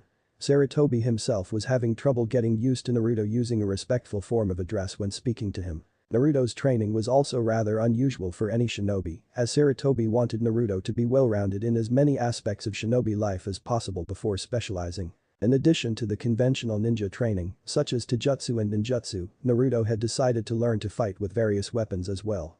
Along with kunai and shuriken, he was learning to use kama, various types of swords, and Sarutobi's weapon of choice, the staff. With Sarutobi's help, Naruto had also mastered the Uzumaki whirlpool control exercise, walking against the current for over an hour. His ninjutsu training was more in line with what would be expected from a normal training session. Naruto would be shown and would need to demonstrate a certain level of competence with it before being taught a new one. Also, instead of catering only to his affinities, Sarutobi had decided to teach them in a set cycle, so Naruto would learn from all 5 elements. However, his rotation was different in that for every Raiden and Kaiten Naruto learned, he learned 2 or 3 from the other elements. The jutsu training was perhaps the most difficult for Sarutobi to teach. Despite him being in excellent health, Sarutobi was simply getting too old to teach Taijutsu, especially to someone as energetic as Naruto. One of the best ways to teach Taijutsu was a process of explanation, demonstration, the student's attempt, and finally sparring. The first 2 Sarutobi could handle, and the third would be no problem, but if he were to engage in a spar with Naruto, he would be too sore to move afterwards. It seemed to be one of the few drawbacks to only having one student. Mido Guy would have happily allowed him to join his team and had made offers to that effect. Even though Guy would have gladly helped anyone who asked, Sarutobi and Naruto declined the offer, as it would seem that the Hokage was giving special treatment to his student and neither of them wanted the situation to look like that. Instead, an agreement was made where Naruto would spar against Guy's student, Lee, every other day, with both senseis watching. Afterwards, Guy would critique their spar and work with both genin on improving their form. It wasn't perfect, but it was better than nothing. After about 3 such sessions, Naruto and Lee had developed a friendly rivalry. Naruto would also join Guy's team on random missions to give him experience dealing with a team mentality. For Naruto, the most difficult training he would ever undertake had nothing to do with physical exertion. Sarutobi was training him in the duties of a Hokage as well as the needed abilities like managing a budget and how not to accidentally offend a visiting dignitary. That meant that most of the lessons and lectures he had tuned out in the academy had come back to haunt him. Thankfully, Sarutobi made a better teacher for those things than most of the teachers at the academy. Naruto soon caught up to where he should be and added new lessons on top of it. Because of the Kage Bunshin trick, paperwork was nowhere near the invincible enemy it had once been. With Naruto handling the rubber stamp level paperwork and Sarutobi creating 2 Kage Bunshin to split the remaining work with, the bulk of the day's labor was done within 2 or 3 hours and whatever else entered the office over the course of the day was quickly dealt with as well. With his desk now regularly free of debris, Sarutobi finally noticed the act of vandalism committed on it by the man who had been both his successor and predecessor. Both master and apprentice found the cartoon of a spiky-haired man giving the nice guy pose, with the caption Namikaze Minato was here hilarious. The etiquette lessons were rather grueling. The only thing keeping Naruto there was that, by now, he was well aware of how important they were. He had lost count of the number of times his sensei had been able to deal with someone calmly and then vent any frustrations when in private. He vividly remembered the first time he had ever seen it happen. It was right after the genin teams had been assigned. Teams 8 and 10 had both passed their second exams easily. Team 7 had failed, as was usual with Kakashi as the possible sensei. The catch was, the council had ordered that Team 7's failure be ignored. It was no secret that the council was sucking up to their precious Uchiha, a fact which disgusted just about everyone who had passed their sensei's test honestly. Sarutobi had argued against it, pointing out how unfair it was to the other teams, those that had failed and who had passed. He got nowhere with that. Team 7's pass was put to a vote and was approved. Then someone asked if the rumors that Sarutobi had taken a new student were true. Sarutobi confirmed them, along with identifying Naruto as the chosen pupil. Immediately, the members of the council who favored Sasuke were up in arms, arguing for the Sandaime to take Sasuke as his student instead. Sarutobi used a 3-pronged argument to silence them. His first point was that he was under no obligation to take a student. He was doing this because he wanted to teach Naruto. Second, the council had no right to demand that a particular student be taken by a certain teacher. That was for the Hokage to decide. Finally, he pointed out that the council had just overturned Team 7's failure, binding Sasuke to Team 7. Following that meeting, Sarutobi ushered Naruto into his office, locking the door and invoking a soundproof barrier. Then, he began to rant, showing a temper Naruto had only seen from the man when people had been caught trying to harm him. He prayed that he would never, ever give his new sensei a reason to get this mad at him. Like everything else involving his ninja career so far, Naruto's missions were unorthodox as well. As the Hokage's apprentice, Naruto often found himself running Sarutobi's errands. Normally, that meant running messages and official documents all over the village, both tasks being Chunin level and counted as missions, varying between D and Crank. He wasn't paid for them, as it was one of his duties as an apprentice. He often performed regular drank missions too, to earn some pocket money. He had even managed to catch Tora the cat single-handedly and was keeping how he did so a secret. One of Naruto's all-time favorite missions so far had been when Sarutobi had to deal with village business outside the office. The business was important, but someone had to be here to hand out missions. There weren't any dangerous ones on the docket, just some dranks for the genin. He eventually decided to let Naruto handle the assignment. The teams would receive their missions from him and would report to him when they were done. "Well, Naruto-kun, do you think you can handle this?" "I think so, sensei. 4 drank missions, with 4 genin teams coming in. Shouldn't be too hard." "Yes, that's why I'm not having someone else handle this. Good luck." With that, Sarutobi walked out. The 4 missions were garden variety, one of them literally. A villager's garden needs weeding. The other 3 were house painting, unloading and inspecting a shipment of new kunai for a local weapon shop, and catching Tor the cat. About 20 minutes later, the teams showed up. Guy's team made it first, followed by Asuma and Team 10, then Team 8.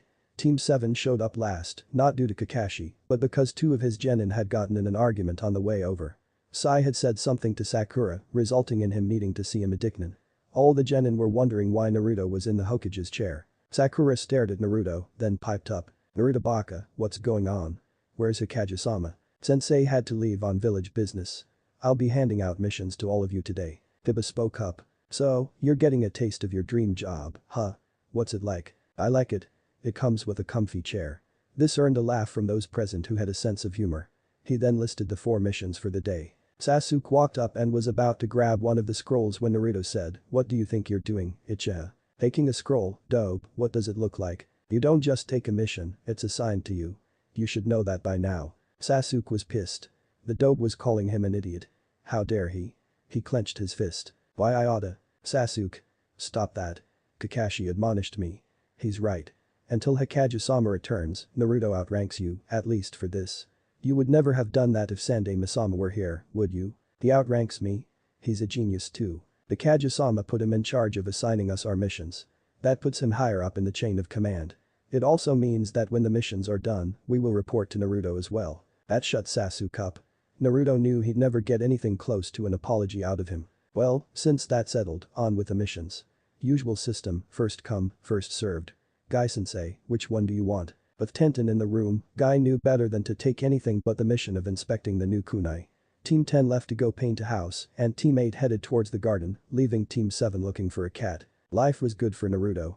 He had become a shinobi, was being trained to become a Hokage with actual experience doing the job, and he got to spend time with one of the handful of people he considered family.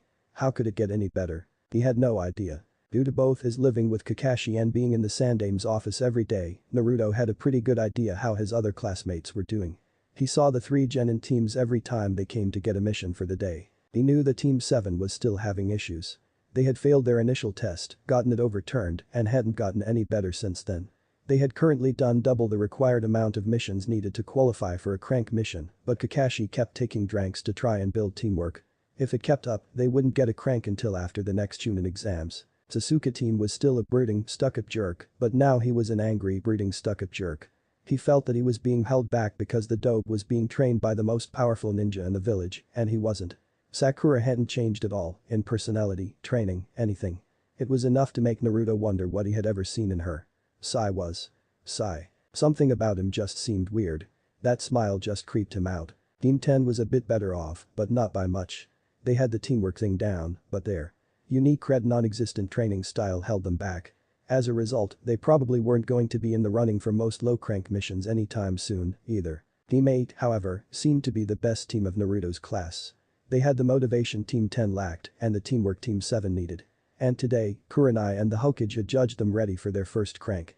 They were in the office, waiting for a list of the available cranks. There are several options for a team with your abilities. Let's see. Looking at the list, Sarutobi's gaze found its way over to see Naruto sitting there, watching what was going on. "Well, I did say I'd do this when he was ready, and he certainly is. Kurenai, before I give you the mission, I have a favor to ask. Naruto-kun needs some field experience.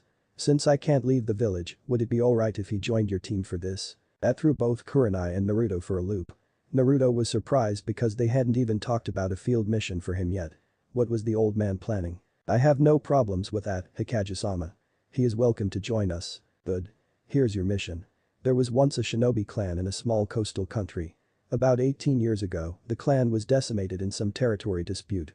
Their clan library is supposedly untouched, and as it happens, the last known member of that clan is currently a Konoha ninja. Your mission is to locate the library, and if it is still intact, retrieve everything you can, storing it in this scroll. Sarutobi handed Kurenai a Hevigity storage scroll. Are there any questions? I have two, Hikage-sama. Where are we headed? Oh, I'm sorry. I forgot to tell you. It's Yuzu no Kuni. And the clan name? The Uzumaki clan. At that, the four members of Team 8 looked at Naruto, who was pale. Sensei, are you serious? Of course I am. I told you I would send you when you were ready. Now, are there any more questions? One more. How dangerous is this mission? Well, Yuzu no Kuni has rebuilt itself. While they no longer have a shinobi force, it is rather peaceful, according to the most recent reports. I doubt anyone else will be trying to locate the library as well, as it is protected in the same fashion most clan libraries are. Beyond that, I cannot be sure. Very well. We leave tomorrow morning. Turning to look at the four genin, Kurenai said, meet up at the main gate tomorrow at 7 sharp, with all supplies. We may not see combat, but I want you to prepare for it anyway. The four responded in unison. Hi, Kurenai-sensei. Shino spoke. I have a question for Naruto. Were you aware of this? I've known about the Uzumaki clan and their library for a little over 2 years now. I didn't know that sensei was going to give out this mission yet to myself or have another team come with me. I see. Am I correct in assuming that what you performed at the assessment 2 years ago is a clan technique, not one you created? Yeah. I've only got a small part of what the library supposedly has inside. My clan did a lot of stuff, so there should be a bunch of information on all kinds of topics, not just ninja or clangy things. Now Kiba joined the conversation. So there's stuff there that could benefit the entire village. Cool. Alright you three, let's go. You can talk more tomorrow. Good day, Hikage-sama, Naruto. With that, Kurenai ushered Team 8 out of the office. Sarutobi turned to Naruto. Naruto-kun, I'm giving you the rest of the day off to prepare for the mission. Alright sensei. So, what are you going to do while I'm gone? I plan on helping Konohamaru with his training. He's been doing much better lately, and I know it's because of you. That brought a smile to Naruto's face. Shortly after he officially started learning from Sarutobi, Konohamaru had stormed into Sarutobi's office, wooden ninja tool in hand, and proclaimed that he was going to kill the old man. Taking 2 steps, he fell flat on his face after getting his foot caught in his scarf. Picking himself up, he promptly blamed Naruto, who had been 2 feet away the entire time. Naruto took a page from Sakura's book and hit him on top of the head. Then Konohamaru's teacher, Ibisu, dashed in. After a rather annoying conversation, Naruto left event. Ibisu then took off to find his charge, who had followed Naruto out of the tower. When Konohamaru caught up with Naruto and explained himself, Naruto felt compelled to do something. After setting Konohamaru straight about why he should want to be Hokage, Naruto decided to teach the kid to do something he probably wouldn't learn until he became a genin. Of course, with a new curriculum at the academy, he might learn it there. So Naruto showed him the tree climbing exercise. For an 8-year-old, he did pretty well. He didn't have enough chakra to complete the exercise, but it was still enough to satisfy both of them. Ibisu, who had been watching from the trees, was so shocked he fell out of the tree and was knocked out. While the two drove the Takebetsu Jounin back into town, they declared themselves rivals. Afterward, Konohamaru had done noticeably better with Ibisu. The two still met up when they were both free. Normally, they'd just sit in the training ground, talking and doing target practice. Naruto soon found himself acting as an older brother to Konohamaru. He loved it. The only problem he saw with his family was that with the exception of AM over at Ichiraku, he had nothing but male role models in his life. But hey, that could change later. Alright, I'll see you when I get back then. Bye, and thanks for this, sensei. My pleasure. Chapter 7. The 5 shinobi had been on the road for about 6 hours. When they stopped for lunch, the 3 members of Team 8 took the opportunity to question their classmate about his clan. Naruto edited some of the information he gave, after all, a ninja had to have their secrets. He didn't mention the notes on the strengths and weaknesses of their clan's abilities, or further explain his own. Perhaps the biggest effect of this conversation would have revolved around Shino. Naruto finished explaining the Uzumaki view on over-reliance on clan techniques and Kekkei Genkai. While your argument is logical, it is not so easy for an Aburam to add to their arsenal of abilities. Our relationship with the Kikai requires that they constantly feed on our chakra when not in battle, limiting the extent to which we can improve. Fair enough, but what about Taijutsu? Or maybe even most of those techniques don't require much chakra. You could try those. That may work. I will think about it. That's all I ask. Training on the road with Team 8 was a new experience. With the exception of Gai-sensei working with him and Lee at the same time, Naruto had never really trained with other genin. The teamwork exercises were well constructed, but Kurenai-sensei really couldn't teach him much of her specialty. He had the needed imagination and good enough control to be half decent at it. He just didn't have the necessary mentality for it and often didn't pay attention to details. With few exceptions, the subtlety of just wasn't for him. He did, however, learn different ways to recognize and dispel. Kurenai had also told Naruto more about his mother. While Kurenai hadn't known Kushina personally, she was well aware of Kushina's reputation. Naruto learned that his mother had been a great kunoichi, a role model for what a kunoichi should be, second only to Tsunade. Kurenai had just been in the academy for a little over a year when Kushina came to Konoha. When she found out that one of her role models was now in Konoha, Kurenai hoped that she would get a chance to train with her. It was probably the closest she ever came to being a fangirl. She considered it one of her biggest regrets that she never got the chance. Yuzu no Kuni was a good week to a week and a half from Konoha, 2 or 3 if you were to walk the entire way.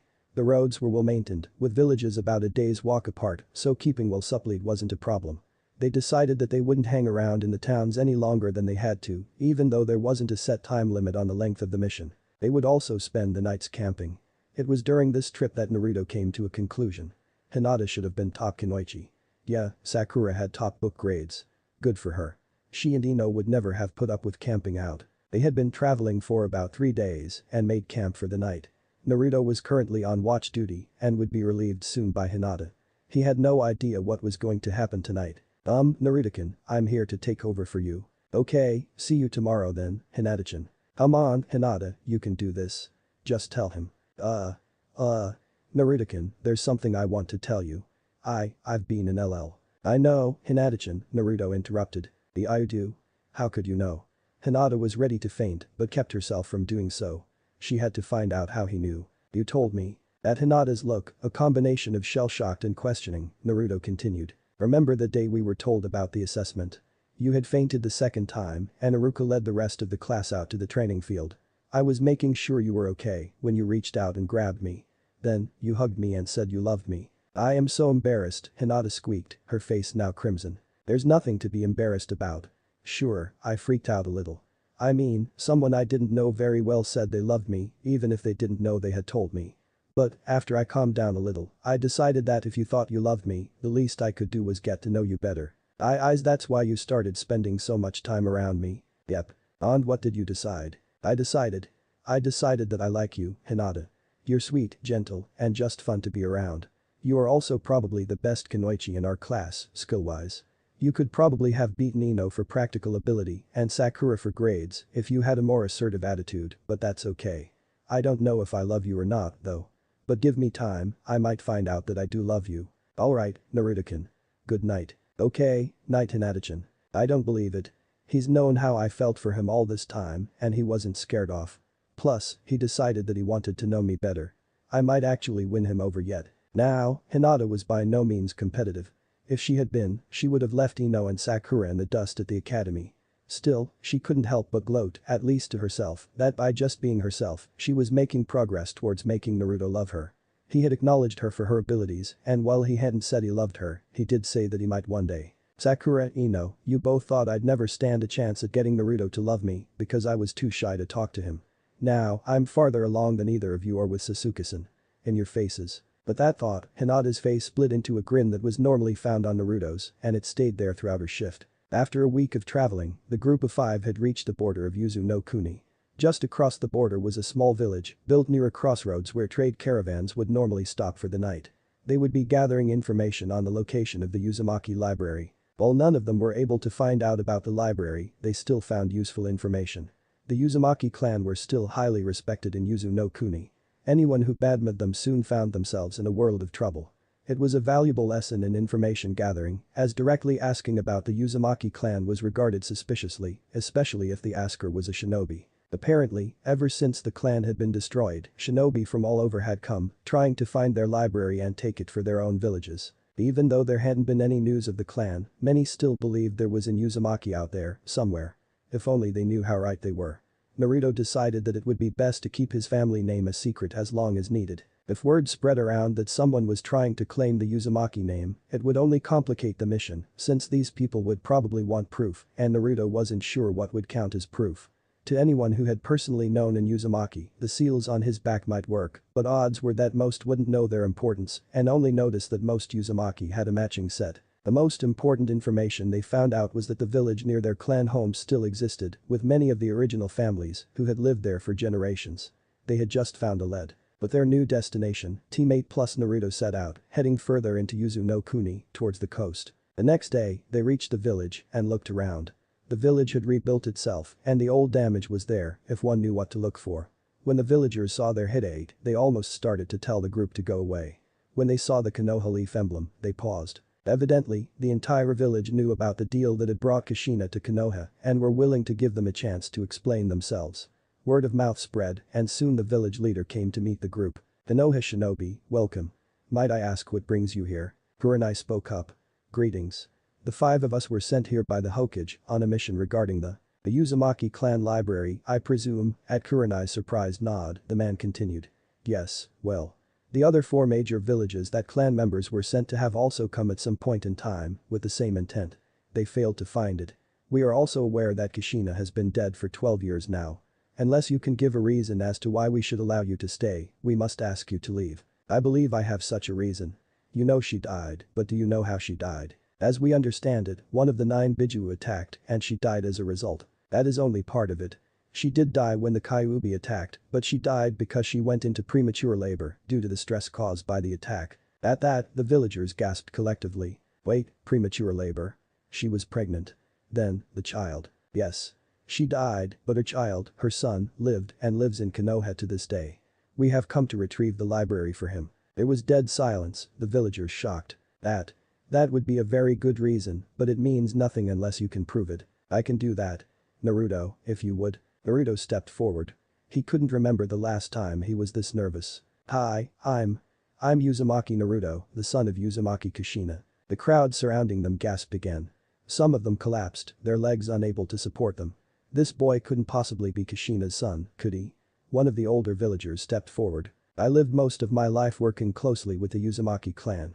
If you really are Kushina's son and an Uzumaki, you would have special marks. Do you have them? Do you mean these? Naruto removed his shirt and turned so that his back was to the woman. She then bent over to inspect the seals on his back. Well now, you are an Uzumaki, I'm glad to say. The crowd just stared, the older people there with tears in their eyes. The Uzumaki clan wasn't dead after all. It lived. The leader spoke up once more. Well then, in light of this terrific news, feel free to stay as long as you need. I'll arrange for the 5 of you to stay at the Uzumaki clan house while you complete your mission. Thank you. It would be an honor. Alright.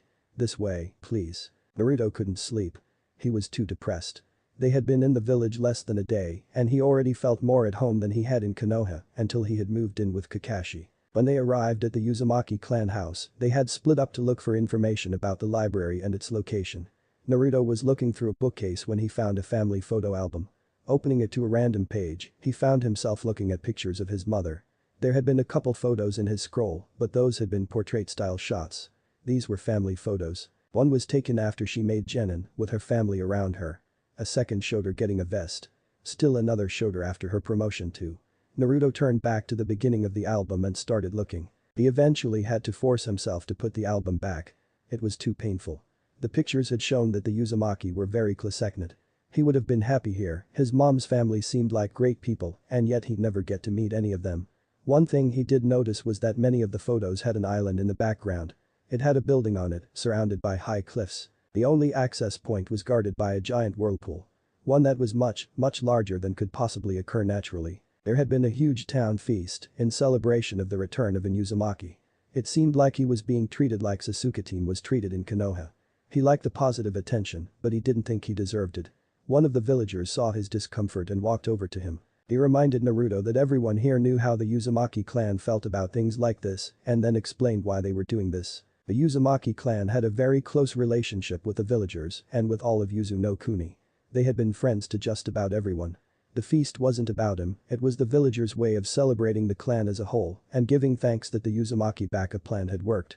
It was a wake of sorts, honoring a group of people that were loved within the country. After that revelation, Naruto was able to enjoy himself a little more. Laying down, staring at the ceiling, Naruto wondered what to do. This place, something he had never known, had suddenly become a second home to him. He didn't want to give it up, not without a fight, but he had a responsibility to Konoha. Man, what am I going to do? This sucks. I feel at home here, but if I want to be Hokage, I can't live here.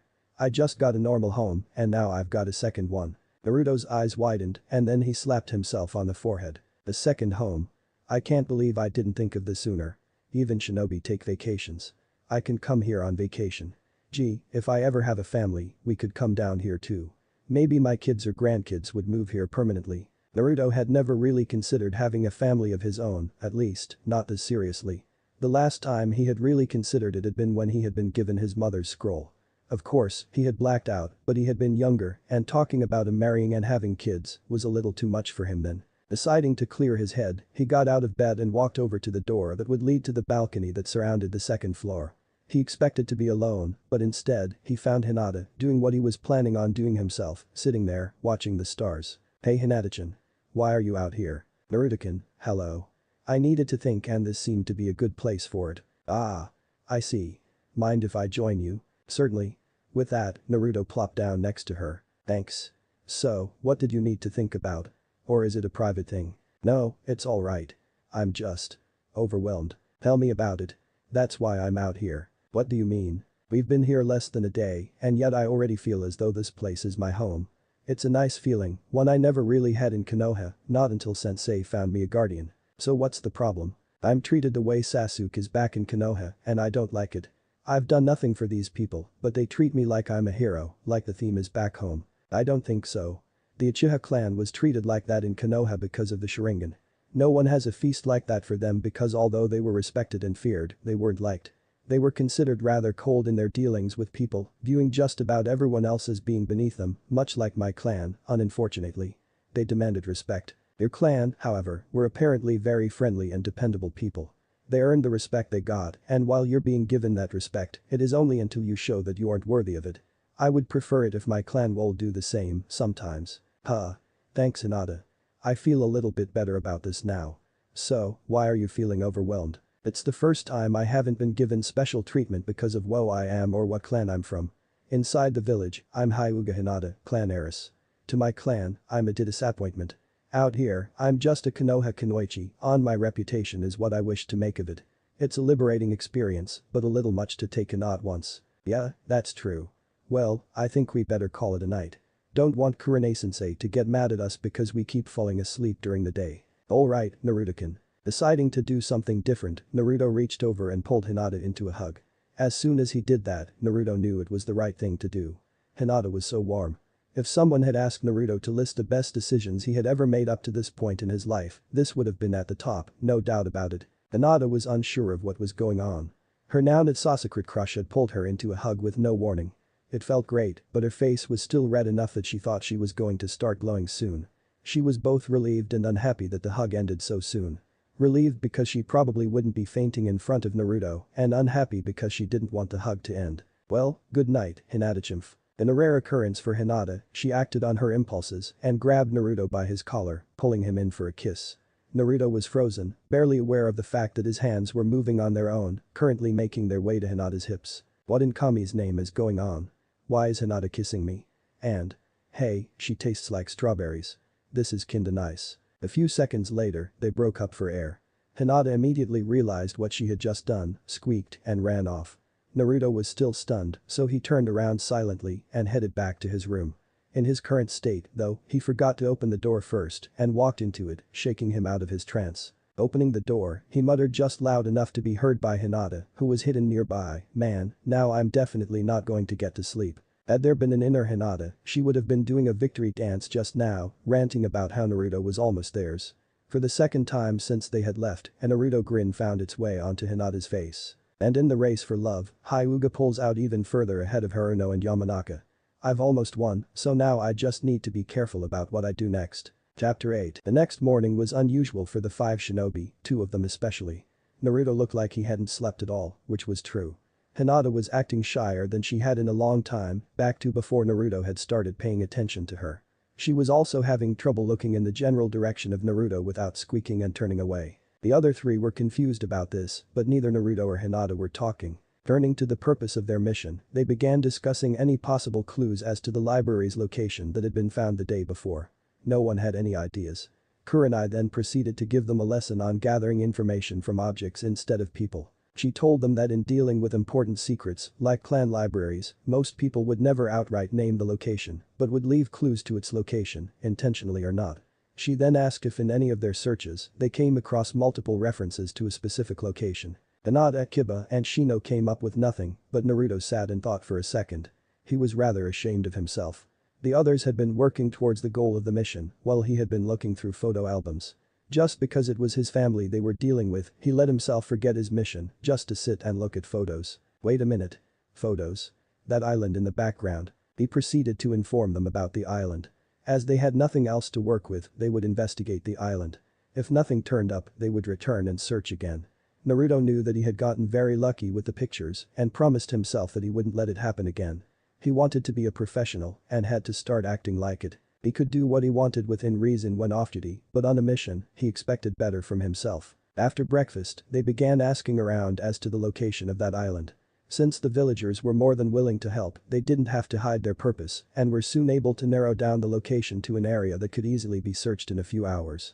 Despite the unusual properties of the island and whirlpool, the biggest clue was a dock in the background of the pictures. Only 2 or 3 islands were close enough to the mainland to be able to capture both the island and the mainland dock in the same photo. The first 2 islands hadn't matched the photo, even accounting for the passage of time. Naruto was hoping that the third would be the right island. True, he wouldn't mind spending more time here, but he wanted to accomplish the mission before enjoying himself. Business before pleasure and all that. Please, oh please, let this be the right place, Naruto begged to whatever higher power was listening. Suddenly, the island was in front of them. Hardly anything had changed between when the pictures were taken and now. The wooden planks of the dock were rotten, and the island was a little overgrown by the plant life, but that was to be expected after nearly 2 decades without upkeep. Close by, they found a sealed cave. Opening it, they found it had been converted into a storage space, with rowboats and related equipment, all in good condition. Looking over the boats, they picked one out that could safely carry all 5, plus Akamaru, with a minimum of discomfort.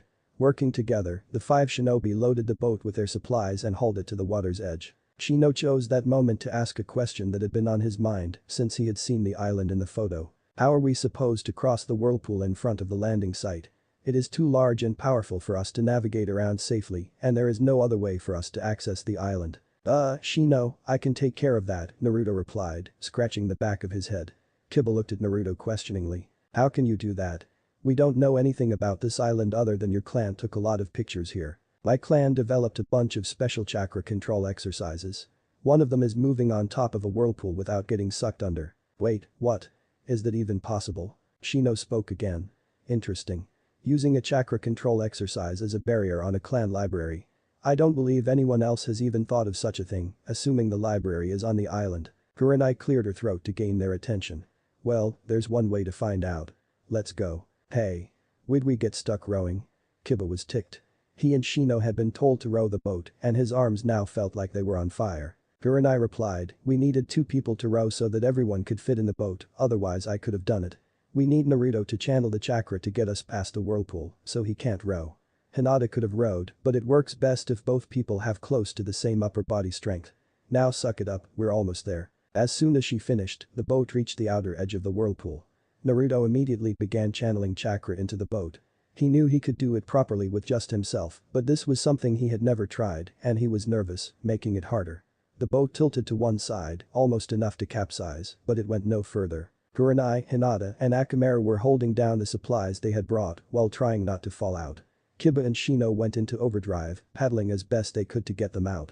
All of a sudden, they were on the other side of the whirlpool, heading towards the island dock. When they landed, they decided to pull the boat out of the water rather than trust the dock, which was as rotten as its counterpart. Naruto was exhausted after channeling enough chakra to cover the boat.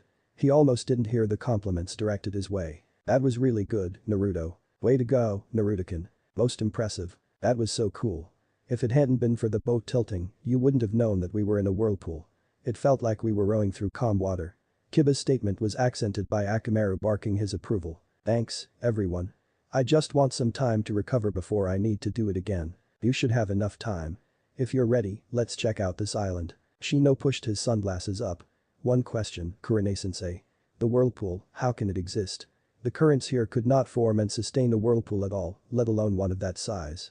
Logically, it should not exist, as it defies all known natural laws. Shino, I think I know. I told all of you that what we did to cross it was a chakra control exercise specially developed for my clan, right? Well, in order for me to learn it, I needed access to a stable whirlpool of a certain size and power, and those don't occur in Konoha. There is a that creates a whirlpool much like that one, which is how you perform it inland. I just don't know what could be powering it, though. Perhaps we will find the answer at our destination. Let's go. They had been walking for an hour and a half, just looking over the island while making their way in. Despite the overgrowth, to anyone who knew what to look for, it was evident that there had been trimmed paths here at one point, meaning this island had meant something to someone. After all, why build a dock and clear paths if no one could get out here? And it seemed that with that whirlpool in the way, only in Uzumaki could get out here. They reached the location where the building was in the picture, and there it was. It turned out that it wasn't actually a building, it was a part of the surrounding rock that was extended out, like an exposed tunnel mouth. Someone had colored it with some substance, making it look like it was built there, but it was probably made with a doten. After opening the door, they found that the interior was lined with masonry, leading underground. As they went deeper, using flashlights they had packed, they found the source of the whirlpool. It was the chakra control whirlpool, and was powered by several chakra seals. If they weren't renewed, those responsible for the whirlpool would run out in about 15 years. At first, this confirmed to the genin that this was the library, but Kurenai cautioned them that everything could just be an elaborate trap. Finally, they found themselves in front of a metal door. There were no keyholes, no hinges, no visible way to open it without risking collapsing everything down on top of them. Hinata activated her Byakugan, looking for something that would open the door. Oh no, there's a room on the other side of the door. A big one. Two can't see what's in the room though. Is there anything that could open the door? Wait. I see some seals above the door. There are words in them. Let's see. Ice, fire, sorrow, hatred, forgetfulness and memory. What do they mean? Weird. Hey Naruto, any ideas? Yeah. I know what they are. They're markers for some of our clan techniques. I don't know what they could be for, though. Kurenai answered, often, clan libraries will include a special protection seal that requires the performance of a clan technique to open. Why don't you try one? Alright. Everyone stood back. Uzumaki Hijutsu. Yomi no Ikawa. Phlegethon. The fiery stream shot out from Naruto's hands. However, instead of hitting the ground and burning, the flaming water went up above their heads, twisting into the character for fire. Immediately, the door began to slide out of the way. Kiba took the opportunity to crack a joke. Hey, that sure gives a new meaning to firewater. But seriously, does that count as a suiton or katen? It's really a suiton, but it could pass for katen. Oh. Hey, why didn't you use any hand seals for it? Now that I think about it, you didn't use any back at the assessment either, when you did the ice one. What's up with that? On my back, between my shoulder blades, are special seals, probably the same ones Hinata-chan saw above the door. They are proof that I am a member of the Uzumaki clan and allow me to perform some of my clan techniques without hand seals. So that's why you took your shirt off for that old woman. So there are 4 others, for the other 4 seals. Yeah. Kurenai interrupted the conversation. Enough. Let's see what is in the room. They entered the room, looking out for any possible trap. What they found was a huge room, with some light filtering in from a camouflaged skylight. There was enough light to see where things were, but not to see anything in great detail. Hinata located a light switch and turned it on. Still more chakra seals kicked in, powering light fixtures, and the room lit up, revealing bookcases loaded with scrolls. Kiba's jaw dropped. Holy crap. This is as big as the general library back in Konoha. Yeah, tell me about it. Hey, there's a sign over there. Naruto walked over to a sign that was posted to the wall. He read aloud, the original documents here cannot leave this library, except in the case of the imminent destruction of the library. If you must remove a scroll, please take one of the copy scrolls in the bookcase in the corner. Looking into the corner, everyone present sweat dropped, including Shino. In the corner were 2 bookcases, loaded with heavy-duty storage scrolls, similar to the one they had been given before they left. Opening one up, Hinata exclaimed, it has a complete copy of every scroll here. Already sealed in. Kurenai raised an eyebrow. You're kidding. The Uzumaki clan completed one of our mission objectives for us. Kiba joined in, damn, they're good. So, do we pack up and head for home, or spend some time looking through this stuff? Naruto spoke up. I'd like to stay here a little bit. I still haven't completely recovered from crossing the whirlpool. I'd like to be at my best when we make the return trip. You're the only one who can get us back across, so I guess we're staying a bit. Naruto walked up to the bookcase, grabbing a second scroll. Hinata blinked, then asked, Naruto-kun, why did you get a second scroll? We already have one. I know, but the way I see it, this way, I'll have one copy, and the other will go into the archives in the Hokage Tower. I might like Yuzu no Kuni, but I would rather not make unnecessary trips here if I can avoid it. Plus, maybe Sensei and I can go through the contents and see if any of it could benefit the village. Depending on what we decide, copies can be made for the general library in Konoha. They accepted the explanation, and with that, the group split up. Shino walked around, looking at the various subjects contained in the scrolls. In a section on plant and animal life, he found a scroll on insects of the elemental countries and pulled it out and began reading. Hinata had found the section dealing with medicines and healing techniques. She couldn't resist and started looking through it, looking for ways to improve her slaves. Kurenai, true to her specialty, worked her way over to the section first. She was impressed with the selection, but was even more taken aback by the inclusion of several that had long been thought lost. One of Naruto's ancestors had managed to either locate a scroll for the original technique or recreate it well enough that only a true master would be able to tell the difference. She quickly asked Naruto if they had been included in the copy scrolls. He responded positively, and her squeal of joy echoed throughout the library, causing the four genin to look at her disbelievingly. She blushed and excused herself for a moment. Naruto's first destination had been the ninjutsu section. Like Kurenai, he found several that were considered mythical. He knew the Sandaime would be foaming at the mouth when he saw them, the mental picture bringing a smile to his face. That quickly changed when he started looking at the Kenjutsu section and saw something that made him want to sit in a corner and cry. One of his relatives, his grandfather no less, had beaten Naruto to invent the Warrick no. The hand seals, the description, even the name. He knew it had been his grandfather because he had seen the name in the photo album and the same name was listed on the scroll as being the author. Reading through the scroll, Naruto found that his grandfather had created it at age 8 and for one of the same reasons Naruto had created it. The reactions it got were funny as hell. Shortly after its creation, it had been labeled a Kenjutsu, much like the Sandaime had done when he had first fallen victim to it. Naruto had created it around the same age, but had forgotten about it after he got his mom's scroll. He had used it frequently before then, but now he couldn't remember the last time he had used it. By this point, he knew that it was juvenile and not very useful outside of getting some laughs at the expense of his targets, its main use being identifying perverts. Still, it was his first and currently, his only, original, and a source of pride for him. Now it wasn't even that. Almost makes me wonder what I'll find in Dad's library when I finally get access to it. If he had a similar one there, I think I would really cry. Now, he and Kiba were looking around, slack-jawed at the varied topics. Botany, agriculture, architecture, metallurgy, sculpting. Was there anything your clan didn't do? Sit around and be lazy, it seems. Wait, I stand corrected. Here's one called A Guide to Cloud Watching. Shikamaru will be thrilled. Snorting, Kiba noticed a door in the back. Hey, what do you think is behind this? Everyone gathered around it. No one detected traps, so Naruto opened it. It was about the same size as the main room, but it didn't contain more scrolls. One side of the room was a standard armory, with weapons, armor, and assorted equipment, outdated but still functional. The other side was storage. Furniture, jewelry, anything of value, was neatly covered and stacked. In the rear of this room was a solid steel door. Kurenai guessed it led to the clan treasury. Well, Naruto, it turns out we don't need this storage scroll from the Hokage, thanks to your clan's foresight.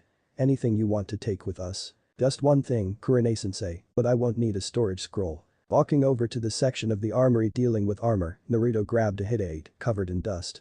Wiping it off, he showed it to the group. It was a standard 8, but the symbol was the Uzumaki crest. The clothes are no good, but I can replace them later. Let's go. 2 days later, the group packed up and began making their way home. The villagers didn't want Naruto to go, but he promised that he'd be back. The assembled people nearly broke out in tears when they saw that Naruto had fixed a Uzumaki hit 8 plate next to his Kohoha 1. That evening, they were setting up camp for the night in a grove of trees when a rabbit ran through the campsite. Hinata caught it and brought it in front of the group. Kurenai eyed it, remarking, "This rabbit still has its full winter coat. He should have started losing it by now. This is someone's pet." As soon as she said it, the rabbit bolted out of Hinata's arms. Kurenai then shouted, "Get down." The genin ducked, in time to avoid dying from their head being cut off. A oversized sword flew through the air, embedding itself in a tree. A man appeared from nowhere and pulled the sword from the tree. Kurenai identified him, Mamachi Zabuza, Demon of the Mist. The one and only. Chapter 9. So tell me, what's a high-profile Missingnon such as yourself doing attacking 4 genin and a... It's obvious, really. As a Missingnon, I can't exactly go into a town and resupply. So, I have to get food and equipment from somewhere. You just happened to cross my path. Kiba growled out, "Too bad we aren't going down without a fight." That's again. Haku, now. Suddenly, water began to surround their arms and legs, freezing and becoming ice. They were all pinned. A figure close to the genin's height jumped out of a tree, hands clasped in a seal. Zabuza spoke. Now then, you can either surrender everything you've got and live or do something stupid and die. Kurenai arched an eyebrow. Interesting. Your mission history and bingo book profile show you as someone who wouldn't think twice about killing. Why give us a choice? That's true. In true combat, I wouldn't hesitate to kill all of you. However, I have enough work cut out for me avoiding the Kiri Hunterman. I don't want Konoha or any of the other villages actively pursuing me unless it's absolutely necessary. So I'm giving you the chance to live. Consider yourselves lucky. Hiba and Akamaru were both struggling against the ice, trying to break free. Fat chance. Soon as we break free, you're as good as dead. The masked figure, apparently the one named Haku, spoke softly. I wish you wouldn't say such things. Neither of us have any desire to harm you. Once we have what we came for, we will leave, and my will end, freeing you. Please don't follow us. Return to Konoha. No way. You think you stand a chance against all of us? I don't care if we're stuck. We'll get out and start kicking your asses. Haku sighed, and Zabuza growled out, you really have a death wish, don't you, punk? If circumstances were different, I might have enjoyed fighting you. Still, you should have kept your mouth shut, because now, I'm going to kill you all. The sound of ice shattering surprised him. Naruto had managed to break free without anyone noticing. It also surprised Haku, whose hands came out of the seal in shock, freeing the group. Well now, that is impressive. No one's ever broken free from one of Haku's before. I might actually get a workout. Zabuza began stretching and flexing the arm holding his sword, loosening it in preparation to attack. Haku, make sure no one tries to escape. Yes, Zabuza-sama. Haku jumped back into the trees and disappeared, ready to run defense for Zabuza and halt any attempt at escape. Well, I hope you've enjoyed your lives. They all end now. Zabuza raised his, ready to charge the group. Then, his eyes fell on the Uzumaki crest on Naruto's 8. What the? No, it can't be. Hey, blonde brat, what's your name? Everyone else in the clearing facephalted. Haku fell out of the tree, but managed to avoid serious harm. What's going on? It isn't like Zabuza-sama to start attacking, then suddenly stop and ask a question. It's Naruto. Uzumaki Naruto. Zabuza stared at Naruto, a penetrating gaze in his eyes. Shit. You know what? Screw this.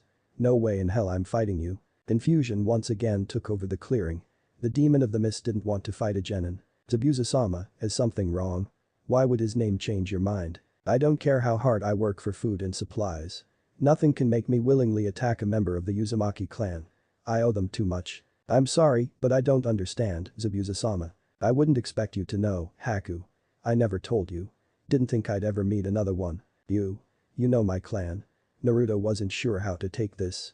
What could his clan possibly have in common with this Missingen? Yeah. Well, one member of it. I'll explain. Do any of you know why I'm called Demon of the Mist? By this point, everyone had lowered their guard somewhat. Enough to show that they wouldn't attack, but not enough that they couldn't get it back up quickly. Shino spoke. You killed the entire graduating class at the Kurigakure Academy. A class you weren't a member of. Yes. Until I did that, the graduation exam there was very different than it is now. Before, each student would be paired up with another one in the same class. They would do everything together for 4 years. Then, for graduation, they would be forced to fight to the death. The victor made genin. Hiba winced. Wow. No offense, but why would anyone do that? That cripples how many ninja you can produce and creates a lot of hatred within the village. Hey, what do you expect from a village that is called the Bloody Mist and is proud of it? Anyway, after my actions there, that was changed. The people in charge finally decided that it wasn't the best way to do things, though it had been tradition since the village's founding. Anyway, after I did that, I was up for a genin-sensei. Not surprisingly, there weren't many takers. The academy wouldn't let me back, either. People were afraid of me, wanted me dead. Then, I was told that a sensei had been found for me, a man by the name of Uzumaki Kenji. Everyone's eyebrows were in danger of getting caught in their hairline. One of Naruto's relatives had been the genin-sensei for the Demon of the Mist. You heard me. Uzumaki Kenji. He was the best teacher I ever had. Wide range of abilities, though his specialties were and taught me damn near everything I know about being a shinobi. One of the first questions I asked was why he was willing to teach me. He told me that Kiri had a serious grudge with his clan, something about them having some of the best Suiton and Futon ever to exist. The fact that despite that animosity, the village was still willing to allow him residence was nothing short of amazing. He then said that because of that grudge, he was regarded much like I was by the village, as a potential threat, and that he was going to make me the best ninja I could be. He certainly kept his promise. Made the village even more terrified of me. After all, one of the most dangerous shinobi in the village was being trained by a member of a clan Kiri was on shaky ground with. Of course, when I managed the promotions too, and no one could say I wasn't ready for them, mentally or physically. The entire time I was a Kirin, the only people I could never consistently beat were Kinji-sensei, the other swordsman, and the Mizukage. Even after I made the swordsman, I still sparred regularly with Kinji-sensei. At first, I managed to beat him, but he had never faced someone using it before. After about 3 weeks of this, he went right back to kicking my ass. I asked him why he never tried for the swordsman, and he reminded me that he wouldn't qualify because he wasn't a Kiri shinobi. Kurenai interrupted. I see. So then why are you a Missingnon now? It's common knowledge that you tried to assassinate the Mizukage. What no one knows is why. It had to do with the bloodline massacre. Yeah, the Kagaya clan started the damn thing, but when it started targeting the other clans in the area with Kekkei Genkai, the Mizukage didn't do crap to stop it. He encouraged the bloodshed, sometimes more overtly than others. After a while, the Mizukage started losing support. He was making the entire village look bad by letting the civil war continue unchecked. There was talk of him being removed from office. What most people outside of Kiri don't know is the order of succession. When the Mizukage is removed from office or dies without naming a successor, the first people considered for and offered the job are the active swordsmen, in order of seniority. After that, any former swordsmen that are retired but still in good enough health and physical shape to take the job. If none of them take it, the opening goes to any active shinobi who can prove they've got what it takes. The Mizukage was afraid for his job, so without warning, he disbanded the swordsmen, branding us all traitors. We fled Kiri, hiding from the Anbu, and the Huntermen sent after us. After about 2 years of this, I heard that Kinji-sensei had been killed, a bystander in a riot. Officially, that was what had happened. However, I knew about the grudge, and the details of the report were sketchy enough that it looked like an assassination cover-up, especially to someone trained to do that sort of thing. Wait a second. The Hokage showed me the report on his death. He thought he was a bystander, too. Each village's assassination teams do things differently. Different poisons, variations in weapons, that sort of stuff. Someone who knows what to look for could tell which village killed someone. Kinji-sensei's death had all the signs of a Kiri assassin. I knew that if the Mizukage died, the swordsman could be reformed to choose a new Mizukage from our ranks. With any luck, the new Mizukage would work to end the civil war, which I believe Kinji-sensei would have wanted. So, I decided to try and kill the Mizukage and restore order to no Kuni. It didn't work, and here I am now. So, you aren't going to kill us because one of us is related to your late sensei? Yeah, pretty much, out of respect for him and a wish to keep living. If they were fully trained, I'd be in deep shit had I actually followed through with my attack. Kurenai looked at Zabuza for a long moment, then asked, so what do you plan on doing now? You haven't followed through with your original plan, and when we arrive in Konoha, we will have to report that we saw you, and that you have help. Yeah, I know, Zabuza let out a humorless chuckle.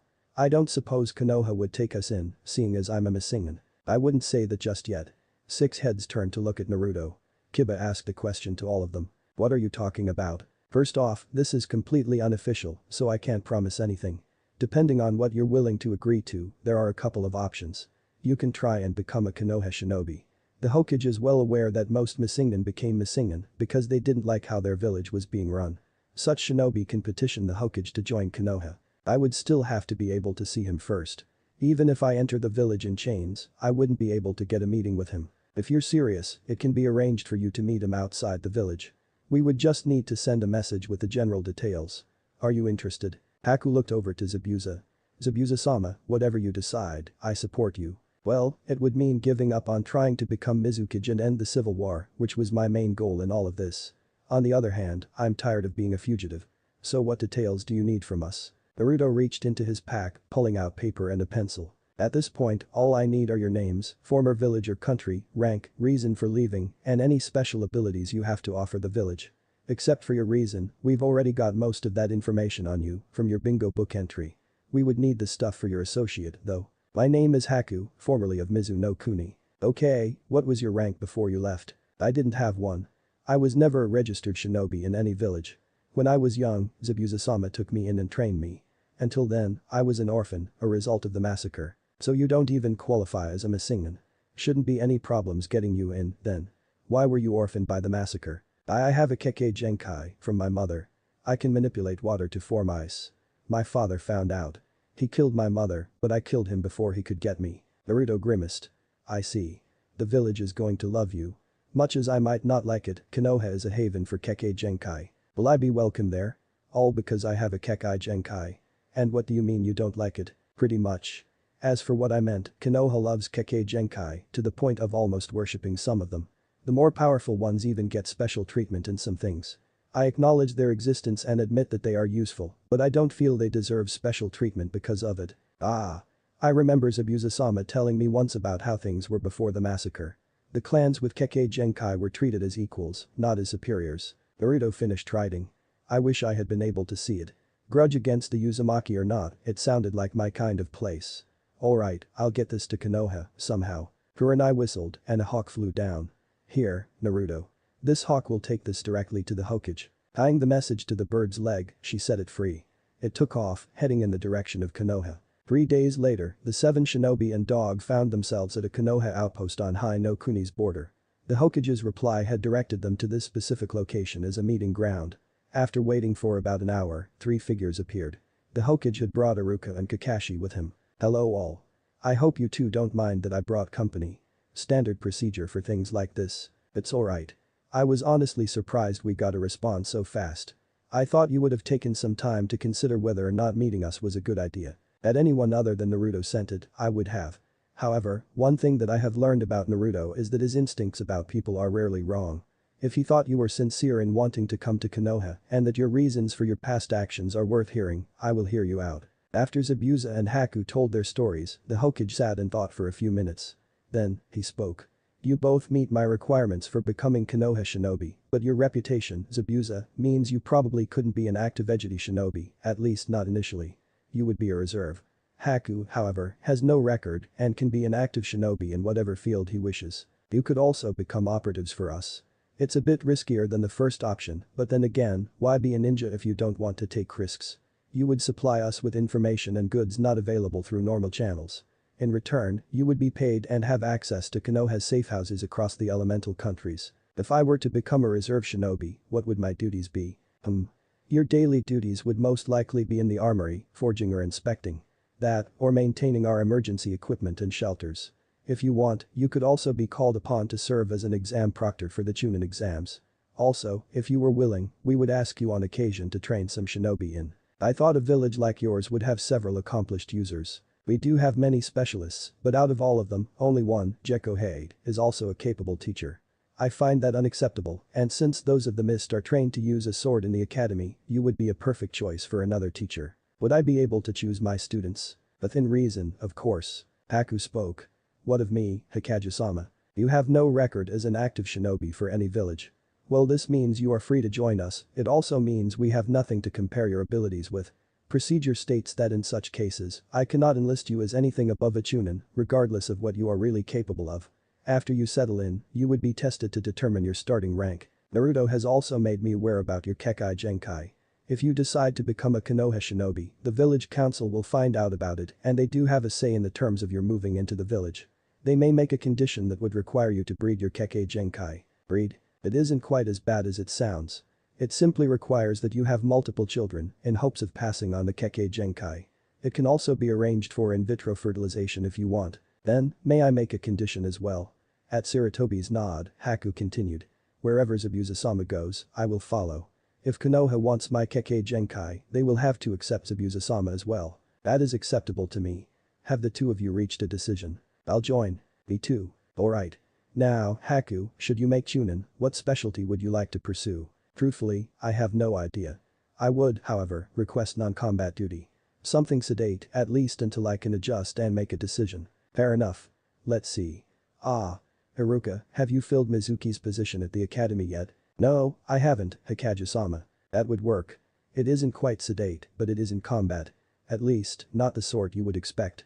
It would also help you adjust to how we do things in Konoha. Thank you, Hikage-sama. With that, the group of 10 humans and 1 canine set off towards Konoha. Chapter 10. 2 weeks had passed since the mission to Yuzu no Kuni.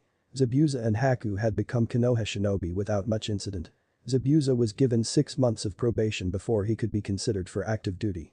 His first act as a Konoha shinobi had been to find Gekko Haid and challenge him to a spar to gauge himself against a man known as the top swordsman in Konoha. Haid accepted, and the match was witnessed by the Hokage and several other shinobi. The result wound up being a draw, as the training ground it took place at needed complete restoration afterwards. Haku had been granted Chunin rank and had been assigned to the academy as Iruka's assistant. He soon discovered that he enjoyed working there. He also discovered a new appreciation for his Kekkei Genkai, as certain aspects of it, like his mirrors, turned out to be very useful in dealing with the students. It allowed him to break up fights and catch cheating students almost immediately. His biggest issue with Konoha life were his admirers. When they first announced his acceptance into the village, he suddenly had villagers trying to bribe him into marrying into their families. Even though Haku had been referred to throughout the speech as male, several people had not heard it, resulting in several offers to marry their sons. Haku put up with this for 3 days before he ended it by walking into a public men's room and using the urinal. The villagers with sons withdrew their offers, embarrassed. That still left the families with girls, though. In addition to the payment for a successful crank mission, Naruto and teammate received a bonus for bringing in 2 talented shinobi and a new Kekkei Genkai to the village. Naruto tried to return his portion of the mission payment, saying that since he profited personally from the mission, he didn't need the money. Sarutobi and Kurenai countered by saying that since he did not hire the team for the mission, he would still be paid. The same would have held true even if the mission had come from the Hyuga, Aburame, or Inyazuka clans. Naruto grudgingly accepted the money after that. One afternoon, the current active genin cells were having a meeting in the Hokage's office. It was Sarutobi's idea so that the Genin-sensei could exchange ideas about how to best train their teams and just compare progress. It was optional for the genin to attend, so Sasuke had declined, preferring to train alone. Sakura had also declined, hoping to get a date with the Uchiha. Ino hadn't known Sasuke wasn't coming, so she was at the meeting. Teams 8 and 10, Guy's team, Kakashi, Sai and Naruto were sitting, waiting for the Hokage to speak. Sarutobi cleared his throat. "Alright, it looks like everyone is here. Let's begin. How about a general team progress report? Kakashi, why don't you start?" "Hi, Hokage-sama. Team 7 is still not ready for a crank. Judging by individual ability, Sai and Sasuke are ready for the bigger stuff. As a whole, though, they still lack the necessary teamwork for a successful mission. Sasuke continues to believe that the others, including me to a degree, are holding him back and won't work with them. As a result, I'm running low on new teamwork exercises to have them do." "Why you? And what about Sakura?" "I include myself because I find myself constantly telling them that they aren't ready for harder missions. Sasuke may see that as me holding him back from, and I quote, gaining more power. Sakura has improved from when she graduated, but not as much as I would have liked. She's improved her chakra control with the tree climbing exercise and does well enough with the other genin level exercises I've had her do. Unfortunately, she is currently unable to properly concentrate whenever Sasuke is around, which on a crank mission could spell disaster. I've been trying with varying degrees of success to rid Sakura of her fangirl habits. To her credit, she makes an honest effort every time, but after a while, she backslides and we have to start all over again." Asuma raised an eyebrow. "Weird. What got her so focused on improving herself all of a sudden? Everything she's done has screamed fangirl." "It happened about a month or so ago," Kakashi sighed. "We had just finished training for the day. Sai and Sasuke had already left. Sakura came up to me, rather depressed. She said she felt she was a burden to her team and was considering returning to civilian life. I asked why she felt that way and she replied that she wasn't showing improvement in any area. I had noticed this and had been trying to find a way to talk to her about it for some time. I asked her to tell me about her training regimen. She described something a civilian would do to maintain their current weight. A ninja would only do that routine as part of rehabilitation after a serious injury.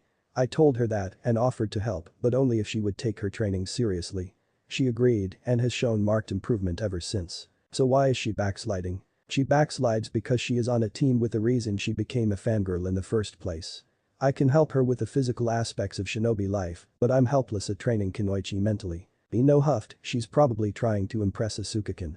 As if she could. I'm going to." "Ino," Asuma put his hand on her shoulder. "I didn't want to say this in front of everyone, but your training is suffering because of the Uchiha too. You don't eat properly and as a result, you can't train properly. Is it a crime to watch my figure? I don't want to gain weight, so I'm on a diet. It isn't a crime, but it could cost you dearly later. Besides, if you increase your training regimen, you'll burn off the extra calories anyway." Naruto added, "You know, pretty much the only thing you and the rest of the Uchiha's fangirls haven't tried doing to win him over is take your duties as Kunoichi seriously." Ino glared at him. "I'll have you know that a lot of Kunoichi are chosen for missions because of their looks. Looking our best is one of our duties for those missions." Hiba snorted, "Yeah, but you don't get those kinds of missions until you're at least 15 or 16 and a chunin. Naruto's right, maybe if you try being a real Kunoichi, you'll stand a chance with him." Something in the eyes of the boys that knew Sasuke said that they didn't think it would work. Ino didn't notice. "You think so?" "Asuma-sensei, I'll be at the training ground." With that, Ino blasted out of the Hokage's office, heading towards the training grounds. Naruto blinked, then asked, "Okay, I need a judgment call on something. How guilty should I feel about what we just did?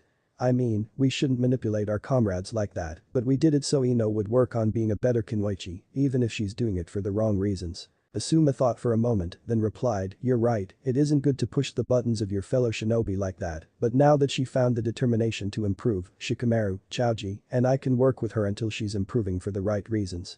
All things considered, it was a big carrot and a little stick. Sai looked up from his drawing. In a complete deadpan, he said, "Funny you should say that, Saratobi-san, considering she's after the Ichigo.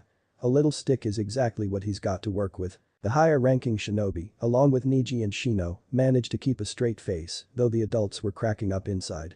Hinata was looking very uncomfortable listening to comments on the supposed shortcomings of one of her classmates.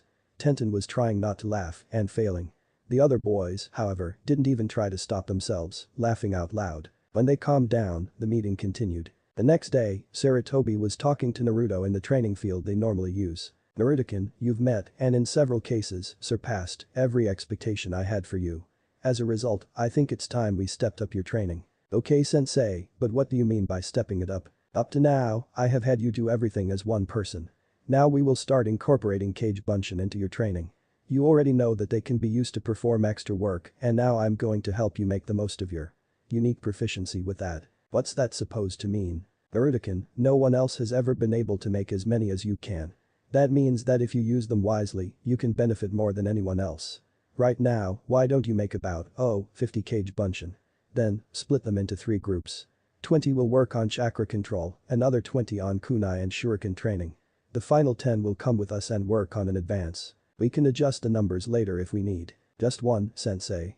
If I have 10 clones helping me, couldn't I learn 11? "Yes, you can, but I would rather you have a handful that you can perform properly instead of a large number that you can't. If you want to use them that way, you are free to do so on your own time. Here, however, we'll do it my way." "Oh, I get it. Same system as before. Get this one right and then move on." "Alright." Naruto created the 50 clones, sorting them into their groups. "So, sensei, what's today, you'll be learning Suiton. Tepidama-Renden." Naruto slowly left the training ground, completely exhausted. Because of his clones, he had gotten them down in a short amount of time. As a result, Saratobi decided to move on from Naruto's clan library. The one they eventually decided on was one neither of them knew, so they would both walk away from today's training with at least one new. By the time they were done for the day, Saratobi had 2 new ones, and Naruto had 3. It had been Saratobi's first chance to really see what had been brought back from Yuzu no Kuni. The mission report said there were legends in the scroll, and Kurenai had listed some of them by name, but he still wasn't prepared to actually see the seals holding the scrolls right in front of him. It took nearly all of Saratobi's willpower not to unseal the scrolls and jump up and down, screaming gleefully at the top of his lungs, like Naruto had done when he was younger. Of course, every now and then, Naruto would still do that, but it was a rare occurrence. The first they chose to learn wasn't legendary, but it was rather obscure, almost forgotten. Saratobi had only heard of it in the history lectures his teachers, the Shodai and Nidaime Hokages, had given him when he was Naruto's age. Looking over the notes in the scroll, he realized that this was not the original. It had been reverse engineered some time ago and given to the Uzumaki clan as a wedding gift, apparently. Tsurugi no Kage was a variant on kunai or shuriken Kage Bunshin. In theory, it was rather simple. A sword would be duplicated many times.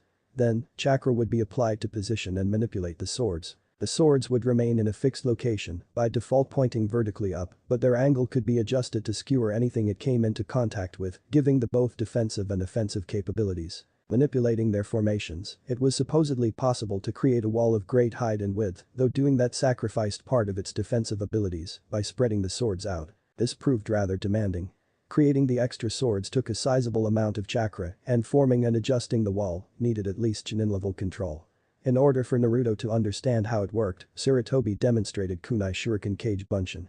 He didn't show Naruto the seals, saying he wasn't quite ready for it, that he would need to work on seal speed before he could learn it. Naruto wasn't happy about it, but there was a good reason and he wasn't being denied it completely. Like everything Saratobi taught him, he would learn it when he was ready and not before. Overall, both master and apprentice felt Tsurugi no Kage was useful to know. A footnote said there was a similar, slightly easier among the scrolls. Locating it, they decided to try that one too. This one was an original, though it was given to the Uzumaki as payment for something, a mission of some sort, most likely. Oten? Yari no Cave proved to be much more to their liking. Another that was both defensive and offensive, it needed less control, and the amount of chakra consumed depended on the user's needs. The more chakra applied, the bigger the effect. On use, a miniature forest of sharp stone spears would shoot up from the ground in any direction the user wanted, so it was possible to surround a target, completely trapping them. The spears came up to the middle of Saratobi's chest, so jumping over them wasn't an option.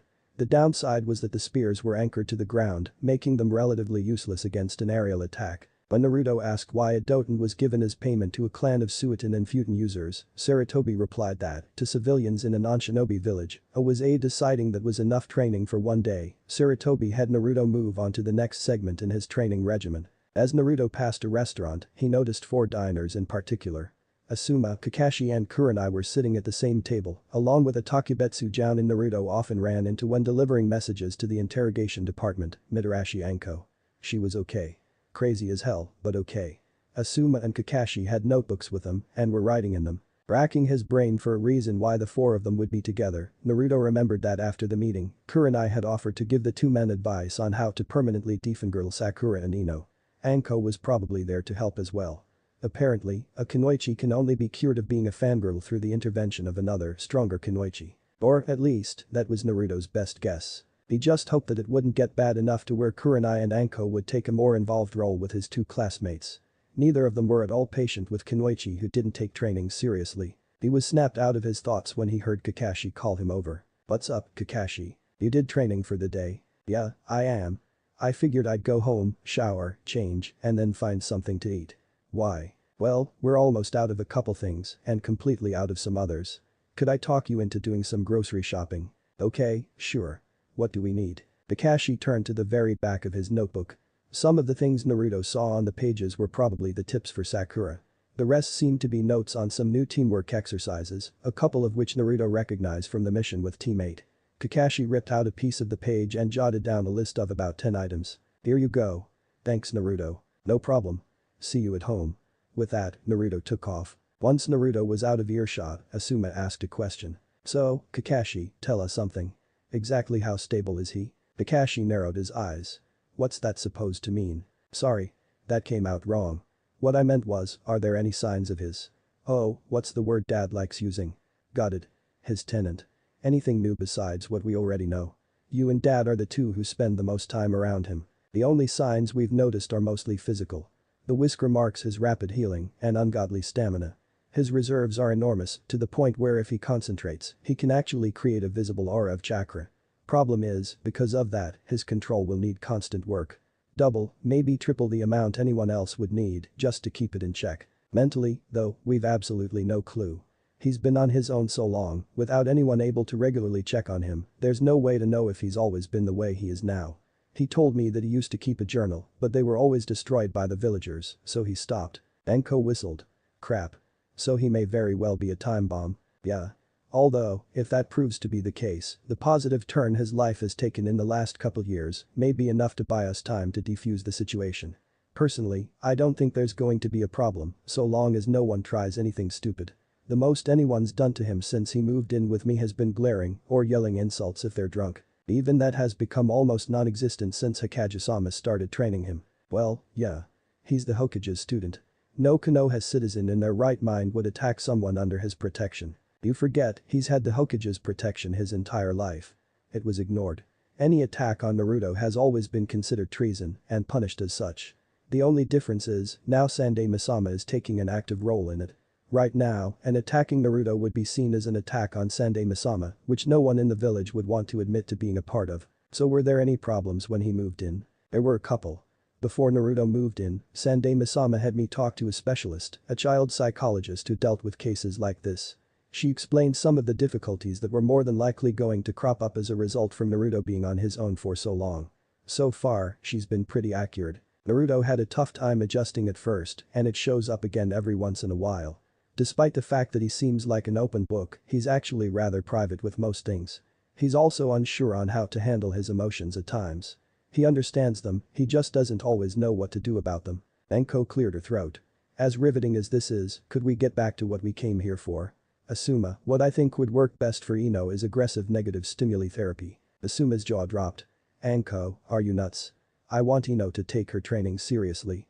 Why would you even suggest that? Getting back on topic, the discussion continued for several more hours. Chapter 11. Naruto exited the bathroom of the apartment he shared with Kakashi. The groceries had already been put away and he had just finished his shower. Time for food. Now then, do I eat here or at Ichiraku's?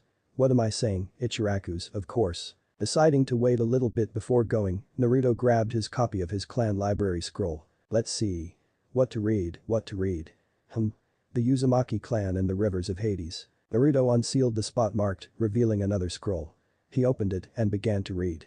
It turned out that the scroll was an account on how the Uzumaki clan supposedly gained the river techniques and the changes made to them in the times since. Shortly after the founding of the shinobi nations, the Shinigami came for the soul of a dying infant of the Uzumaki clan.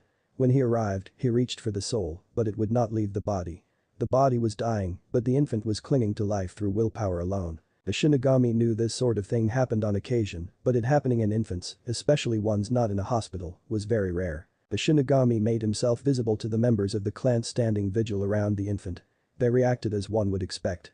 The Shinigami, in an almost unheard of act, offered his condolences at the situation. He told them that had a job to fulfill, but taking infants and children was never easy for him. The clan head stepped forward, telling him that the child was dying from a birth defect that no medical treatment could stop, leaving him in constant pain. Their only solace came from the hope that the child would be spared further pain. The Shinigami told them there was no darkness in the soul, that there was no reason for him to suffer any more than he already had. The Uzumaki present broke down in tears. The child's parents, trying to calm themselves enough to speak coherently, thanked the Shinigami for telling them. This stunned him.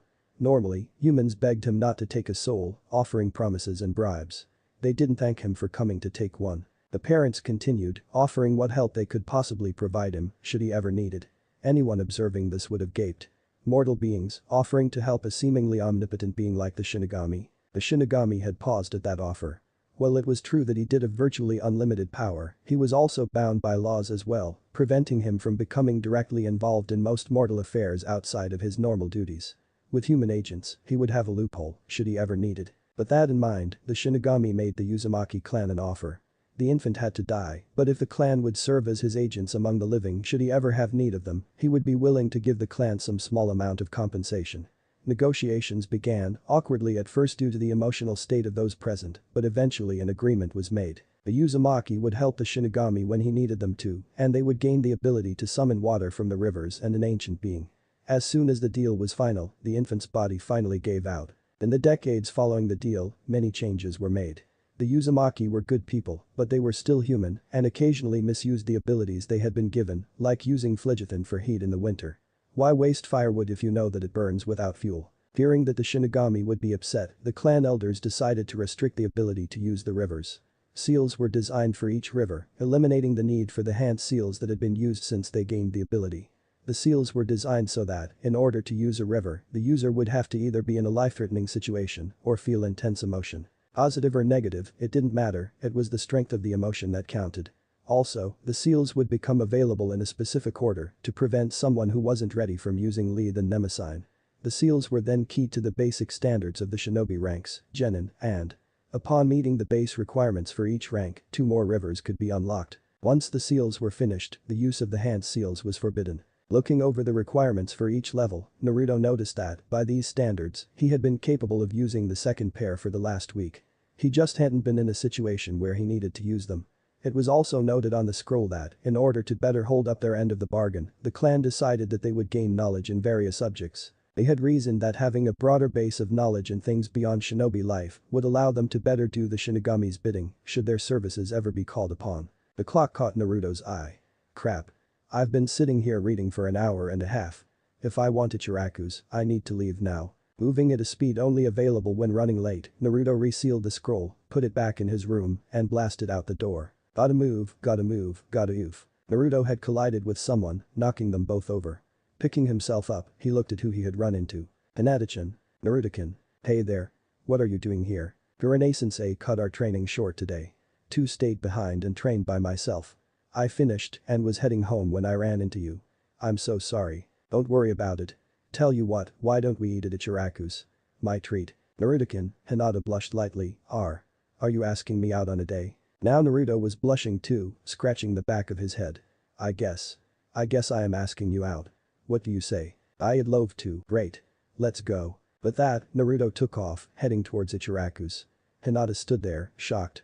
Naruto had asked her out of his own free will, and she had accepted. Afterwards, she was going to need to find a room where she could celebrate properly. She was embarrassed to admit it, even to herself, but like the members of Sasuke's fan club, she had a victory dance planned for just such an occasion, being asked out by the object of affection. Her status as the heiress, as well as her personality, prevented her from doing it where there was even the slightest chance of someone else seeing. She was deciding on possible locations when she heard Naruto's voice. Hey, Hinata-chan, are you coming or not? When the two arrived at Ichiraku's, Naruto hopped up onto a stool. Hinata calmly took one next to him. AM walked up to the counter, a big smile on her face. Naruto-kun, it's been 3 days. We were getting worried. And who is this? AM and E, this is Hinata-chan. Hinata-chan, this is AM. She and her dad own this place. I've been coming here for as long as I can remember. It's a pleasure to meet you, Ayama-san. Likewise. Now, what can I get you to? After the ramen had been served, light conversation broke out. Tucci had come out from the back and was introduced to Hinata. AM took the chance to ask a question that had been on her mind for a while. So, Naruto, how's your training coming along? Must be something else if it's keeping you from coming here. It's really cool. The only thing I'm really missing out on is what it's like being on a team. Tucci sighed. Naruto, she was asking what it's like being the Hokage's apprentice. No offense, but for a ninja, you aren't very good at picking up on what isn't being said. Naruto blinked. Hey. I'm working on it. Being the Hokage's apprentice is really tough. A lot of people keep telling me they're expecting great things from me, even if they're just sucking up to my sensei. Still, I'm not complaining. You aren't. That's a lot of pressure to deal with. Until a couple years ago, I could count on one hand the number of people in this village who honestly expected me to ever amount to anything. Yeah, I'll complain about being called an idiot or any number of things, but I don't ever see myself complaining about someone expecting me to be better. That could change, Naruto. Everything can change. Now, what's this I've been hearing about you getting a teacher? Huh? Oh, yeah. Tomorrow, I start lessons with Mamachi's abuser. We know about his reputation and that he came back with you two after that crank mission a while ago, but what's so special that has other shinobi talking about it? Some of them were fairly annoyed at the news. When I first started training with sensei, a lot of shinobi started making offers to train me in different areas. For the most part, they just wanted to suck up to sensei and we turned down their offers. Some made the offer just because they really wanted to help. Mido Guy was the only one whose offer we seriously considered accepting because I needed a taijutsu teacher who could spar with me. If sensei ever sparred with me, he'd be bedridden for a week. We didn't want to take advantage of him, so we made an agreement. So the reason other shinobi are talking about it is probably because it's rare for me to ever get steady training from someone other than sensei or Gai-sensei. Okay, that makes sense, but I was under the impression Hokage-sama was an experienced weapons user. Why, then, is he having you study under someone else? He is a weapon user, but he specializes in fighting with a staff, mainly Enma, the Ape Lord, in his transformed state. He's good with swords too, but he told me that Zabuza would be teaching me. I wonder why that is. I am not sure, but my guess is that it's part of something about appearances. Naruto turned to look at Hinata. Why do you say that, Hinata-chan? Hinata took some calming breaths.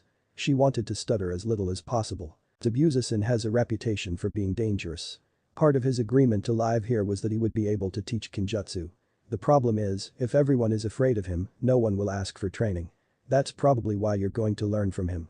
If Hokage-sama isn't willing to trust his student to be safe from Zabuza-san, who will? That's very true, Tucci said. A leader needs to be able to trust those he leads, but those that are led must also be able to trust their leader to make decisions that will benefit them all.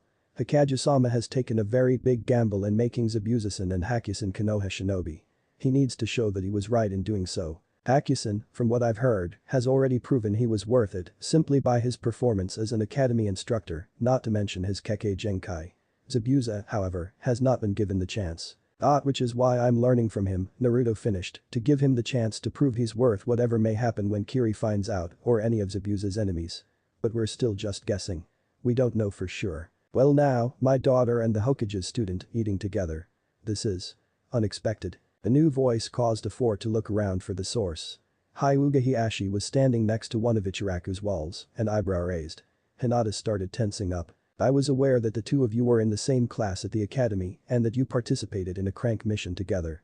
I wasn't, however, aware that the relationship between you was anything more than that of comrades. Naruto was sure that had this been any other parent, they would either be smirking or would pull their child away.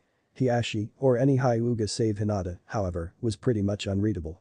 Naruto decided his best bet was to explain himself quickly and mind his manners. He had seen pictures of what a Hyuga who was proficient with Jyoken could do to someone, and Hiashi was certainly more than proficient. Hyuga-sama, let me explain. I was heading here to eat when I ran into your daughter, who had just finished training by herself. I asked her to join me, and she agreed. If my offer disrupted any plans, I apologize. Your apology is unnecessary. I wasn't expecting to see my daughter until later. Hinata, you will be sparring against your sister tonight. Hinata gulped. Hi, Tausen. Wait a second. You want her to spar against her sister? Yes, I do. Do you have a problem with that, Uzumaki-san? Well, if you want her to spare her sister, I know it's none of my business. I just don't see why. It is necessary.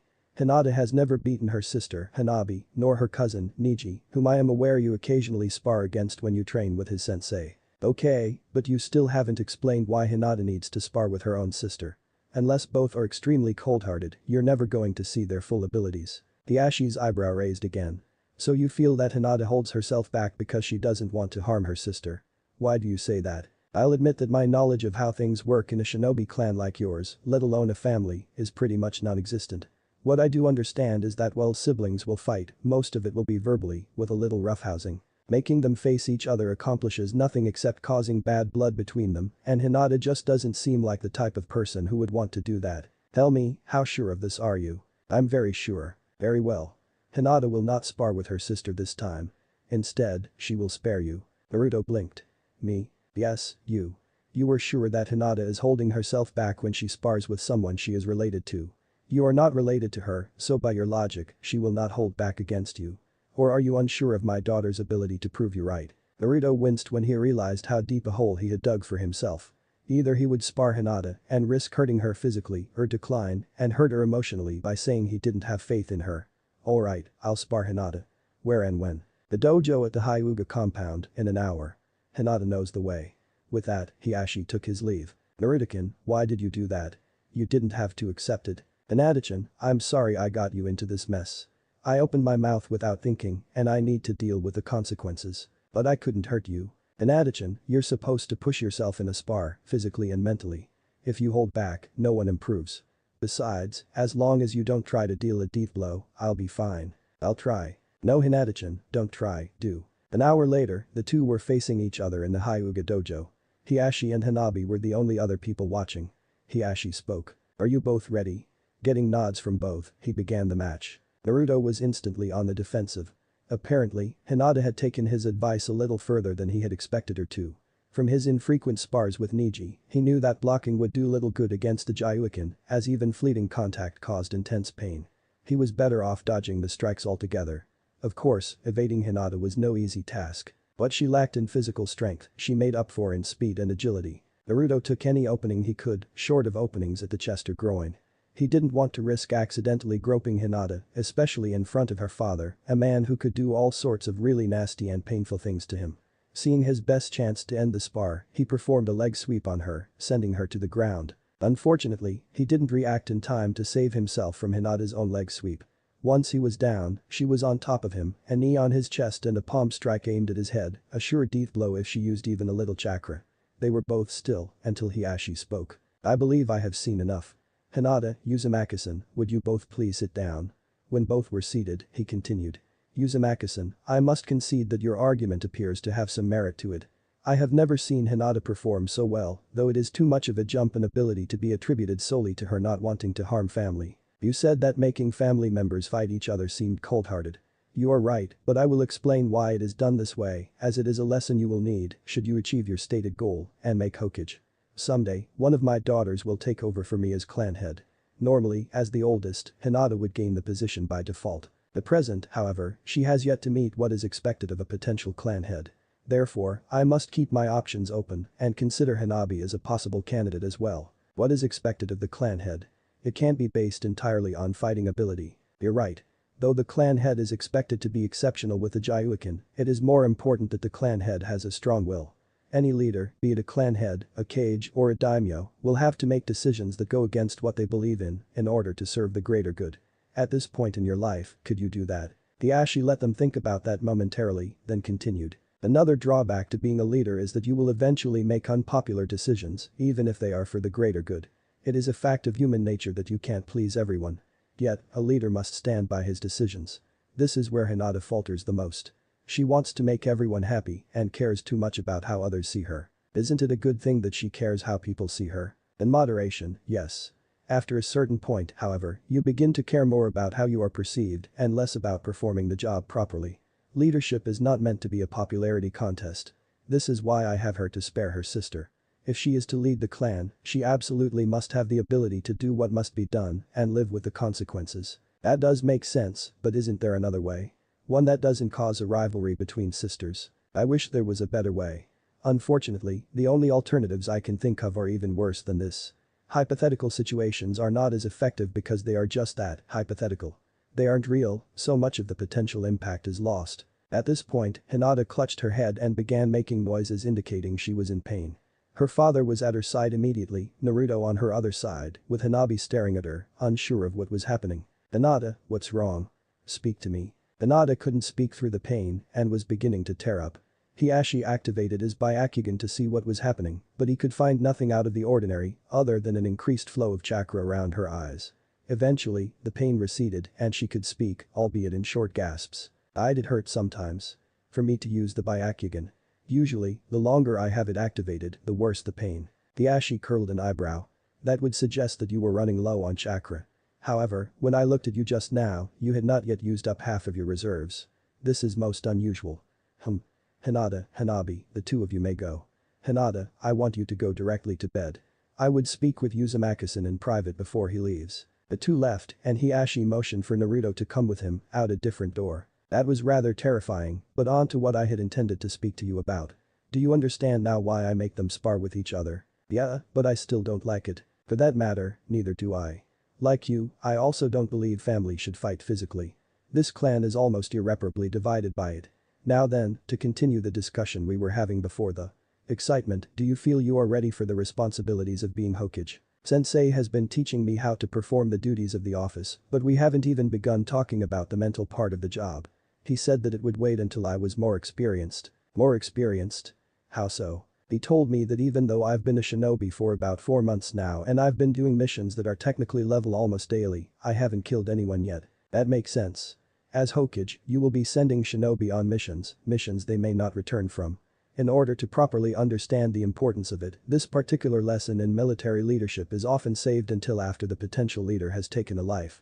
The families of those that die may resent you for sending their loved ones. Do you feel you will be strong enough to withstand that? I've been despised by most of this village my entire life.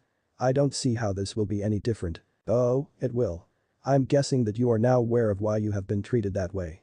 The main difference is that what happened the day you were born was done to you and you were ignorant of what had been done until very recently, I would imagine." "Yeah," Naruto nodded, "I found out the day I graduated from the academy. Well, as Hokage, you would be making a conscious decision to send people on the mission. You will see the anger, the resentment, and you will know why it is there.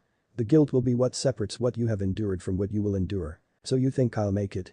That I'll become Hokage someday? Perhaps. You have stated that it is your goal. You are also being trained personally by the Hokage, moving you to the top of a very short list of potential successors. It would be foolish to ignore something like that." The two had arrived at the front door. "Well then, thank you for the lessons, Hyuga-sama. You are very welcome. One more thing." Hiashi leaned in close.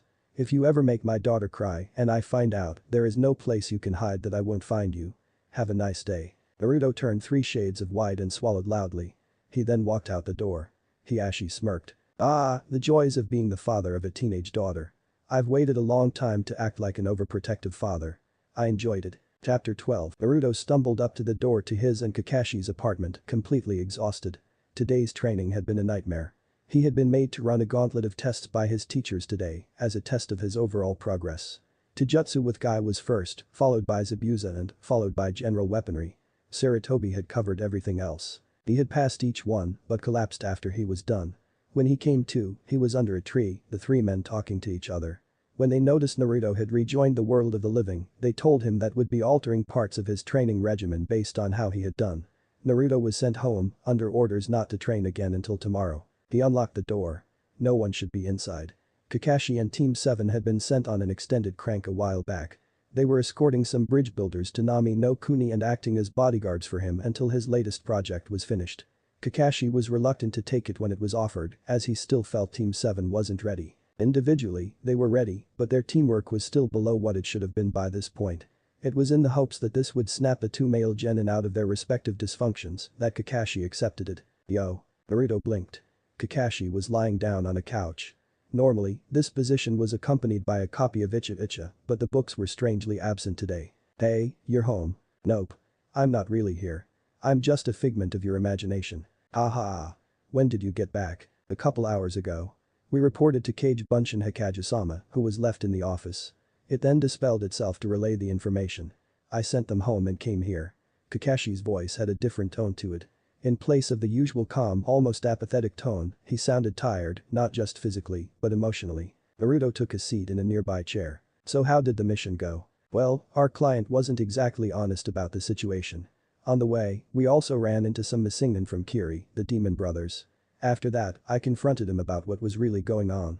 Turns out, instead of a small gang of bandits terrorizing his work site, he was really being targeted for assassination by a wealthy businessman and his personal army. Wait, he lied about why he wanted ninja.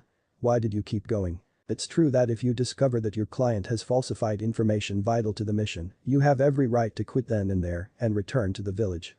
The thing is, with a team, you need a majority decision to turn back. Sakura voted to go back, but Sai and Sasuke voted to continue. So what happened? We continued on to his home. It turns out he has a daughter and a grandson. I wish you could have come along. His grandson needed someone to talk some sense into him, and you would have done the best job at it. What's his problem? The man he considered his father was killed in public by the businessman, Gato, for standing up to him. After that, he became a rather sullen little brat, thinking standing up to Gato was useless. Now I wish Sensei had sent me with you. One question, though. If you knew how outnumbered you were, why didn't you send for backup? I should have, but at the time, I thought it would have done more harm than good to send for backup so soon. How do you figure that? We were the last of this year's genin teams to take a crank because I felt they weren't ready. I accepted it because they are ready for more advanced missions. It was their first crank, and if I had sent for more help so soon, they might see it as a sign that I still didn't think they were ready. I know you were sent along with Team 8 for your first crank, but if Kurenai had decided that you needed help for some reason, wouldn't you have resented it? Yeah, I suppose I would have seen it as a lack of faith in our abilities. Still, which is more important? Showing your students you have faith in them or doing what you know you should do to make sure they survive. I know, and that's one of my biggest problems. I'm an excellent shinobi in combat, but as a teacher, I suck. That's part of why I made sure that the graduating teams assigned to me always failed their test. Just because I'm called a genius shinobi doesn't mean I can teach others. I guess that makes sense. Anyway, what else happened on the mission? Thankfully, the demon brothers were the only shinobi we had to fight. The rest were just a bunch of bandits and mercenaries Gato had hired. We fought them, and I killed Gato, along with most of his goons. We stayed a couple extra days to recover and headed home. Sasuke spent most of the trip home sulking. Why would he sulk? Did he not get to do anything? He was sulking because even though he had been in a battle, greatly outnumbered, he walked away from it without gaining the Sharingan. What? I thought it was supposed to activate in situations like that. It is, but there's a catch. From what I understand, the Uchiha in question must be in a life-threatening situation, and they must also be able to admit it to themselves. Sasuke was fighting for his life, but he refused to see a bunch of non-shinobi, no matter how many there were, as a threat to him. Had there been a shinobi for him to fight, he might have activated it. As it stands, he's probably going to go looking for a strong shinobi to fight, in hopes it will unlock them. He'd been watching Haku and Zabuza train before we left, so he might have gone looking for a fight with one of them. I'll warn them not to accept if he challenges them. Haku will try to avoid a fight, but Zabuza wouldn't hold back from putting the team in his place, which would be the hospital at best. Then you should definitely warn them. I just wish I could get through to Sasuke. I just want to do something to help him gain some peace of mind. I've been meaning to ask you about that. Why do you have such a personal interest in Sasuke? I know the council forced you to continue training the team, but why is he so important to you? I'm repaying a debt. A debt? Who do you owe so badly? I really don't feel like talking about it, alright. Kakashi, I really think you should talk about it. When I first moved in, you made me talk to you about things, so I could start trusting people with how I really felt. Why can't you share your story with me? Kakashi sighed. Curse him and his logic. He won't let it go until I tell him, either. I wonder which parent he got that from. Both of them could be damned stubborn when they wanted to. If you're so sure, I'll tell you. How much do you know about my own genin team? All I've been able to figure out is that you're the last surviving member. When I was about 5, my father was part of a team sent on an important mission for the village. The mission failed because my father chose to save the lives of his teammates rather than complete the mission. For his efforts, he became a virtual outcast. Not even those he saved would speak to him. Eventually, he committed seppuku. When this happened, I took it to mean that completing the mission was the only thing that mattered, that teamwork and friendship were useless concepts. The rules were the only things that mattered to me. Later on, I attended the academy, and at the age of 7, I graduated as the Rookie of the Year. Jinin-sensei was the man who would eventually become the Yondaime Hokage. My teammates were Kenwaichi named Rin and Uchiha Obito. Holy shit. Wait a second. If you were the Rookie of the Year, wouldn't that make him? Yeah, Obito was the dope that year. He was one of a handful of Uchiha shinobi that weren't the Rookie of the Year when they went through the academy and the only one to be the dope. That was a lot of fun for the other two on your team, having 2 icebergs on one team. Kakashi snorted. Actually, I acted more like Uchiha than Obito did. Well, in all honesty, he was a lot like you. So Obito was only Uchiha by blood, not mind. Yep. He was friendly, outgoing, and humble. He was also a total goofball. I see more of him in you than Sasuke. He also believed that teamwork was more important than anything. Well, that sucks. The one Uchiha I could have gotten along with, and I'll never meet him. I almost wish I could have seen the arguments between the two of you. The arguments were nothing special. I didn't really care about my teammates, so I ignored them at every opportunity. Kakashi hung his head. I didn't even bother with team training sessions most of the time. I would train by myself, and sensei would have to find me and physically drag me to them. So what happened? The war with Iwa happened. Obito, Rin, and I were sent on a mission. I was and in charge of the mission. During it, Rin was captured. I was ready to abandon her, but Obito wanted to go after her. He called me an arrogant ass, told me that those who abandoned their teammates were worse than trash, and took off to go rescue her. After a little bit, I went after him. We managed to rescue Rin, but were ambushed by Iwa ninja. I lost my left eye, and Obito activated his Sharingan for the first time, only to be crushed by a rock slide. Before he died, he had Rin take his left Sharingan eye and implant it in my left eye socket. Kakashi was openly crying now, the first time Naruto had ever seen him do so. He died, and I never had the chance to tell him he was right or how important he was to me. It makes me sick thinking about all the times I insulted him and did things by myself. Even after all that, he still saw me as a friend. After that, I made it a personal mission to try and make amends by being the best shinobi I could be and eventually pass on his beliefs to anyone I could. It's the reason I prefer the Bell test, because in order to pass, you need to be willing to sacrifice your personal goals for the good of the team. I just wish I could have done something more to save him, or at least let him know he got through to me. He knew, Kakashi. Thanks for trying, but you're wrong. He never knew. Yes, he did. You said yourself that I'm a lot like Obito, so here's how I see it.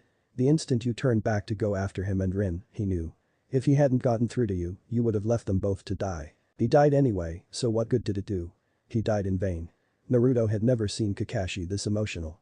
It was scary, to say the least. But if you hadn't gone with him, there's no guarantee he'd have even made it within sight of Rin, let alone save her.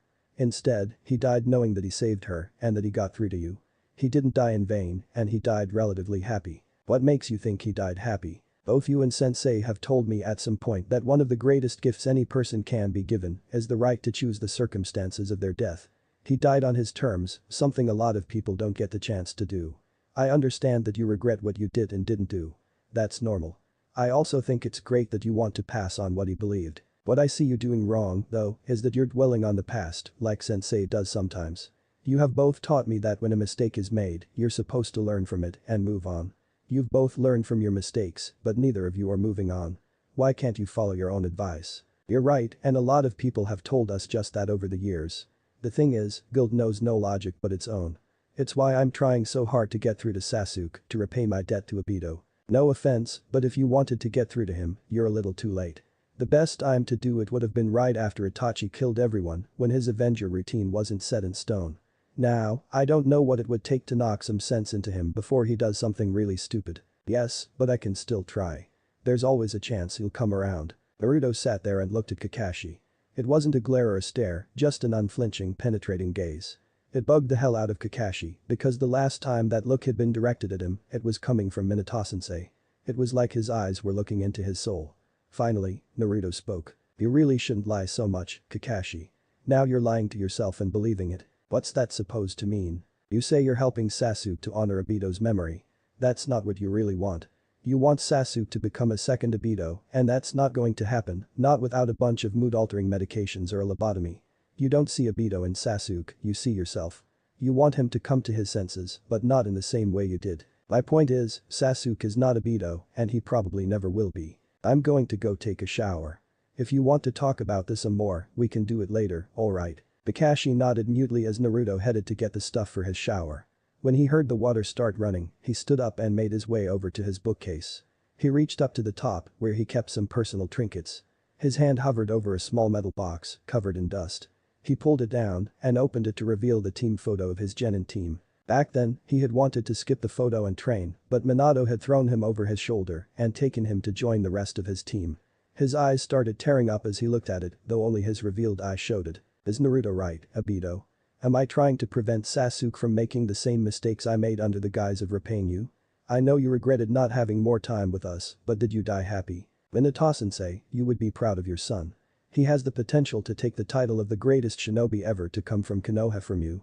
He's also gained your ability to see what people are hiding, even from themselves, and can guess as to the real motivations of others. I still think that it's part of some hidden thing you had and didn't know about. Unfortunately, he's got his mother's sense of tact and he's about as subtle as a wrecking ball. Still, I think he'll do just fine. Rin, what can I say? Before Obito died, I would blow you off, but in the end, you were really all I had left. After the war, Minato-sensei was busy with being prepared for the office of Hokage, but you were there whenever I needed you. I miss all of you terribly, and I'm going to do my best to make sure that no team ever has to go through what ours did, for as long as I live. Kakashi put the picture away and sat back down. He then began to cry, harder than he had in a very long time. When Naruto came back out, he saw Kakashi drying his eyes. You okay, Kakashi? Yeah, I'll be fine.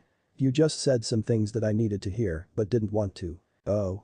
So, the Rookie of the Year, huh? Tell me, is that title really as important as people make it seem? It depends. In the academy, it's used as a motivator to make the students work hard. Some see it as a goal to work towards, a sign of superior ability. To others, like you, the Aburame and Nara clans, and maybe Obito, it's something that hinders one's abilities as a ninja. 2 years ago, you said that you thought it was better for a ninja to be underestimated to hide their true abilities. You have your opinions on how important it is, and they have theirs. Why do you ask? Well, I was doing some thinking in the shower, and I came up with 3 things that most rookies of the year seem to have in common. I'm not sure if they apply to everyone who got the title, but everyone I could think of had them in common. Okay, shoot. What are your 3 requirements for being Rookie of the Year? First, they have to be arrogant. Second, they have to be as friendly as an iceberg. Third, they need to have a self-destructive obsession with some idea or goal. I get the first 2, but you'll have to explain that last one. Well, you said that you were obsessed with the rules when you were a rookie.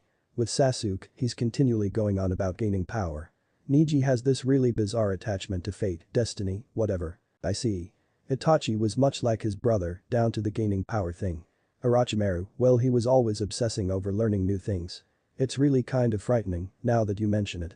Although, someone could say that you have your own obsessions. Ramen and becoming Hokage. How are those self-destructive?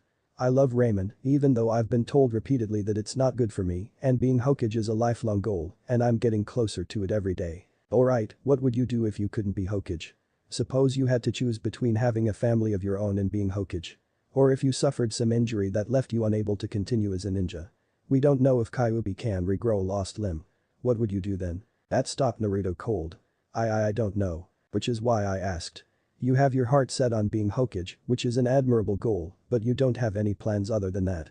It's good to think about the future, but you also need to keep yourself in the present.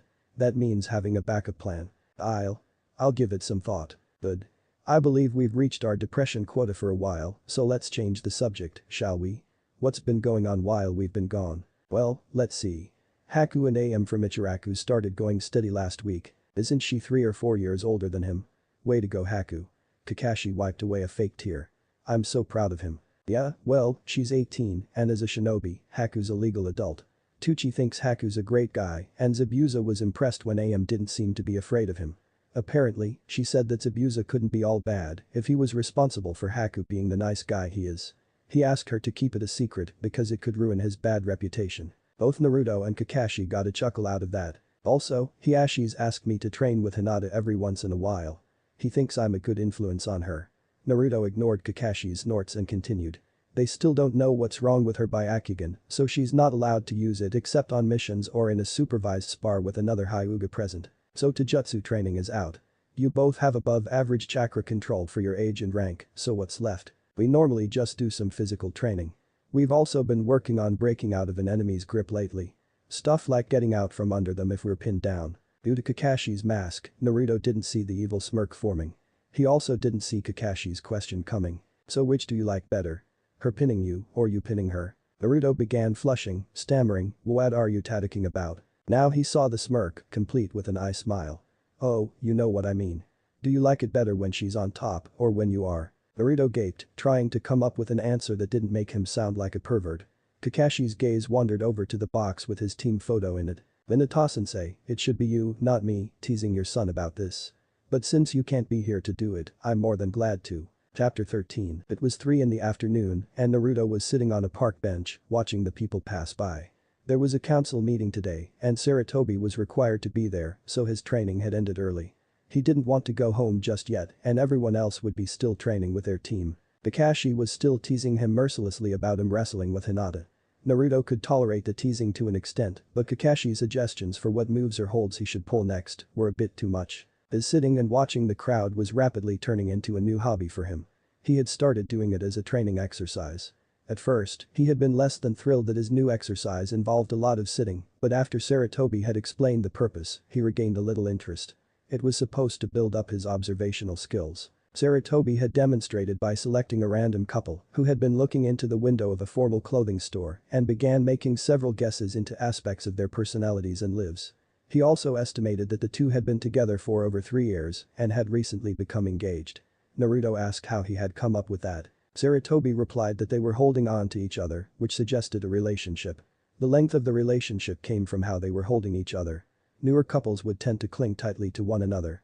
The two were close together, but held each other loosely. When Naruto asked about the engagement, Sarutobi replied that neither of them was wearing a wedding ring, so they were most likely not married. They were also looking at the window display, which was showcasing garments for weddings. Since then, Naruto often found himself observing people around him as a way to kill free time. He was so caught up in it that he almost didn't hear the person approaching him. Ah, Naruto-kun, would it be alright if I joined you? Go right ahead, Haku.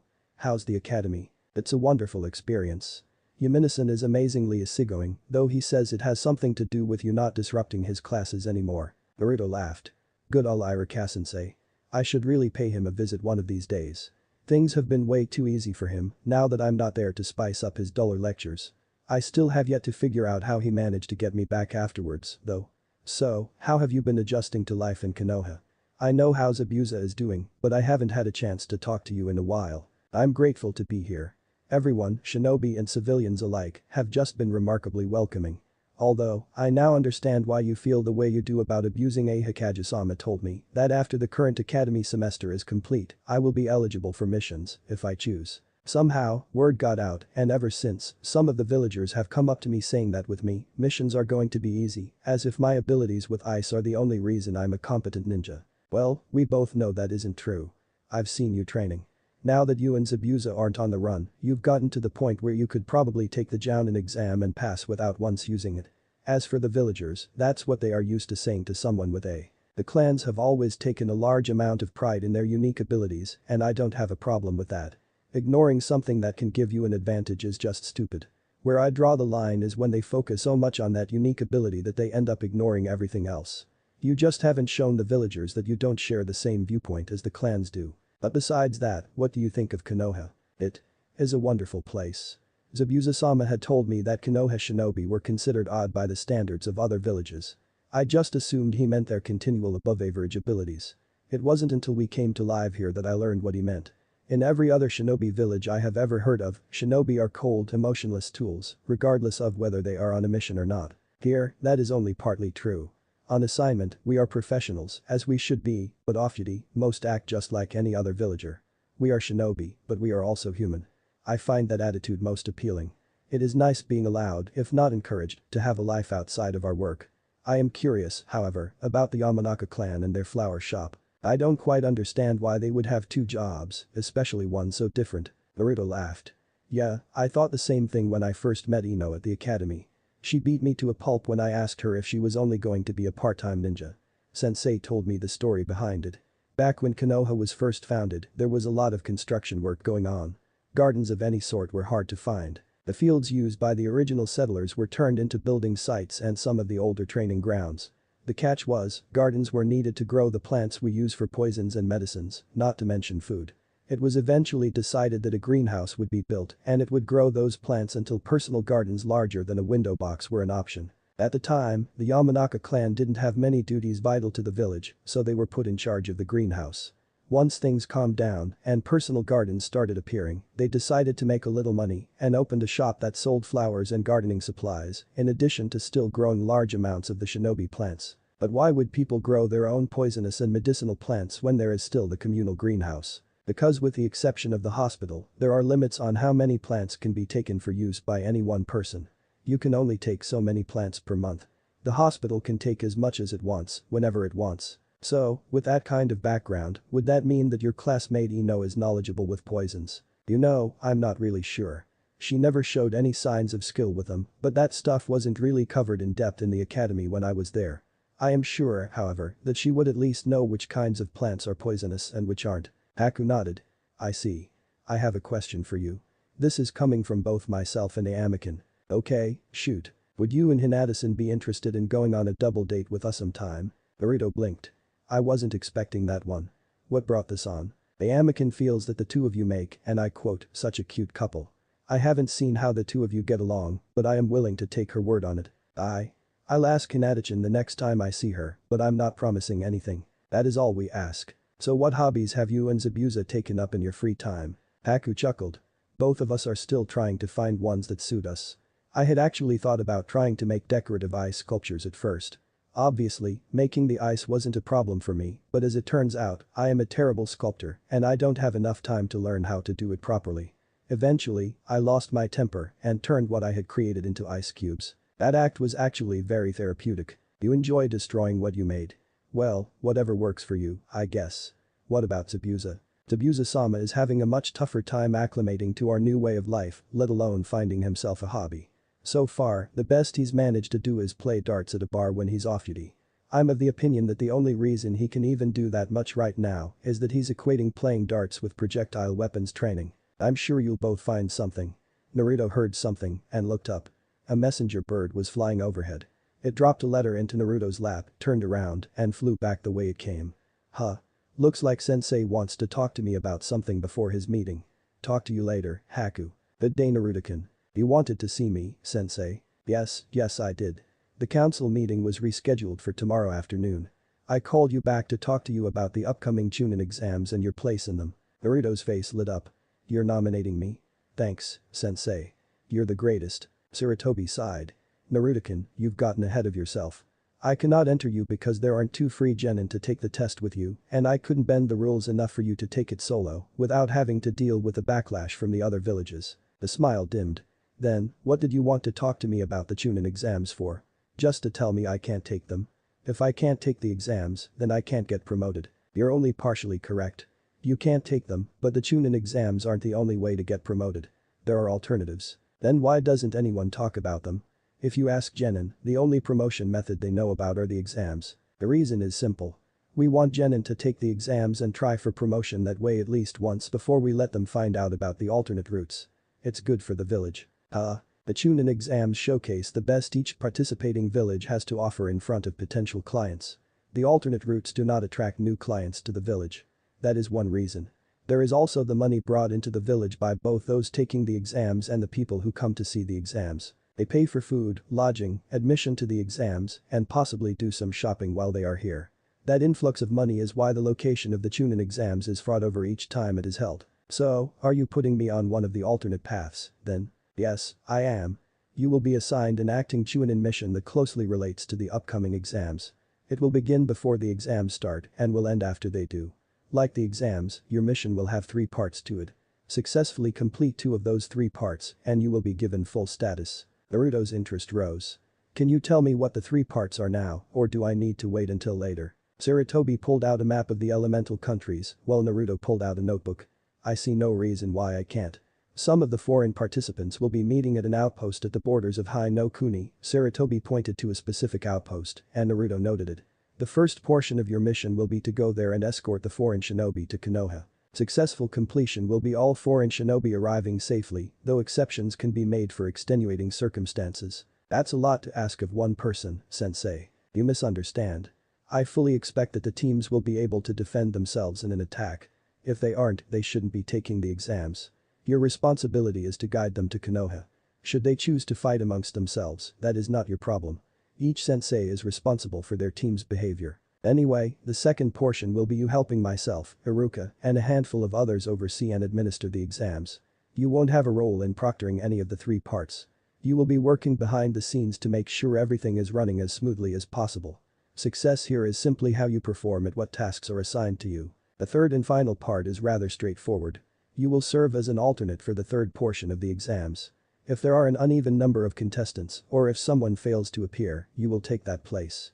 I thought it would be good for you to see how you stand in comparison to the others. Now then, do you believe you can handle this, Naruto-kun? Naruto looked over his notes for what he would have to do. Well, it's a lot for one person, but I think I can handle it. I do have one question, though. By all means, ask. How could you arrange a mission like this for me? I know that you are in charge of this kind of stuff, but how can you put all this together without anyone making a fuss? By following standard procedure, Sarutobi replied, pulling a piece of paper from a desk drawer. To request an Actingrink mission, this form must be filled out. It requires the signatures of 2 shinobi of rank, along with mine. If a request is approved and the mission is a failure, there is a mandatory waiting period of a year before you can request another. I have your form filled out for you. All you have to do is sign this, and the mission is yours. That doesn't sound so hard. Finding the 2 sponsors is easy. The hard part is getting my permission. Each month, a good 15 to 20% of my paperwork is made up of these requests. Out of all of them, less than half get approved. So who sponsored me? Let's see. Hyuga Hiyashi and Aburam Shibe. Isn't that Shino's dad? Why would he sponsor me? Sarutobi smiled. Ah, that's right. You wouldn't remember. Huh? Remember what? When you were a baby, things were very chaotic. I had tried keeping you in my sight at all times, but I couldn't do it. Even then, you were a handful. Then, the Aburam clan stepped in. They would watch you during the day, and you would stay with me and my family at night. This continued until you were 16 months old, I believe. At that point, I put you in the orphanage system. Why would they volunteer to look after me? The Aburam have always seen you as something of a distant relative. Like you, they are not always warmly welcomed, and the villagers tend to confuse them with their tenants as well. The main difference is that there are many of them, and only one of you. Yeah, but their tenants didn't nearly destroy the village and kill everyone. True, but that isn't to say it hasn't happened on a smaller scale. What? For the Aburam, emotional control is a must. Their colonies respond to the host's commands. If a host feels emotion, the Kikai respond to that as well. Should an Aburam give in to anger, their colonies will lash out and attack the cause of that anger. It doesn't even have to be anger, any emotion will suffice. I remember about 20 or 30 years ago, some village children decided to see if an Aburam was ticklish. They succeeded and spent the next 2 weeks recovering from what had happened. Their target began laughing, lost control, and his Kikai attacked, nearly killing them. So they were willing to look after me because we had a lot in common. Yes. Around your first birthday, Shibe came to me asking for permission to adopt you. It killed me to say no, but Yondame's orders, I know. Shibe was most displeased. He asked why I was acting contrary to my normal stance, which was to seek as much protection for you as I could. I tried to convince him I knew what I was doing, but he didn't let up. So, I took a calculated risk and showed him Yondame's letter of instructions. To this day, he is the only other person besides me and Yondame to see the letter in its entirety. After that, he was more understanding of my position and promised to support me in matters regarding you to the best of his ability. Wouldn't he have seen the part about who Yondame wanted to take care of me? No. Aburam would have been among the last to see that. Why? As a shinobi and a role model, there were few better suited for the office of Hokage than the Yondame. However, his skills as a writer, speaker and administrator were average at best, and that is being nice. He knew what he wanted to say, but often couldn't find the right words. He had a very strong tendency to put his foot in his mouth at the worst possible time, though that trait disappeared as he got older. If it weren't for his sensei, Jiraiya, writing his speeches, and myself, working with him on his administrative skills, he would have destroyed the village on his own well before the Kyuubi. Why does that mean Shino's dad wouldn't see it? If one were to read the letter, not knowing Yondame personally, it sounds as if Kakashi, Jiraiya, and I were the only people in all of Konoha he trusted. That was how I interpreted it for 10 years, though something always seemed off about that statement. It wasn't until I read it again, 2 years ago, knowing how he thought that I saw what he had meant to write, that the three of us were the only ones in Konoha he trusted to take care of you. Shibe didn't know Yondaime very well. Besides, the traditional Aburam mindset makes them poorly suited for mental profiling. So he sponsored me for this because his clan sees me as family. No offense, but that doesn't sound like an Aburam. The logical reason is missing. He also said it was his way of saying thank you. Apparently, you said something to Shino on that joint crank. Yeah, we were talking about how to broaden our skill sets. He commented that the constant chakra drain meant he couldn't use most nin ore. I pointed out that there were other things he could work on. He said he'd think about it. Give him the family diatribe, eh? Well, he did think about it. Shibe said that Shino is now poised to become the most powerful Aburam of his generation, if not in recent history. He's been working with techniques that the Aburam have not used in generations, and not just some of their more powerful clan techniques. Some of them I haven't seen since I was your age. Well, I'll have to thank Shino's dad anyway. Here you go, sensei. Naruto signed the form and handed it back to Sarutobi, who was smiling. You know, I'm still not used to you calling me sensei. Well, yeah.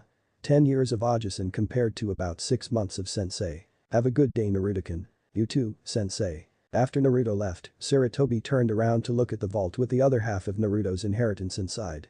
Every day, he was tempted to just give the scroll to Naruto and be done with it. He wasn't sure what kept him from doing so, other than his respect for Yondaime's wishes.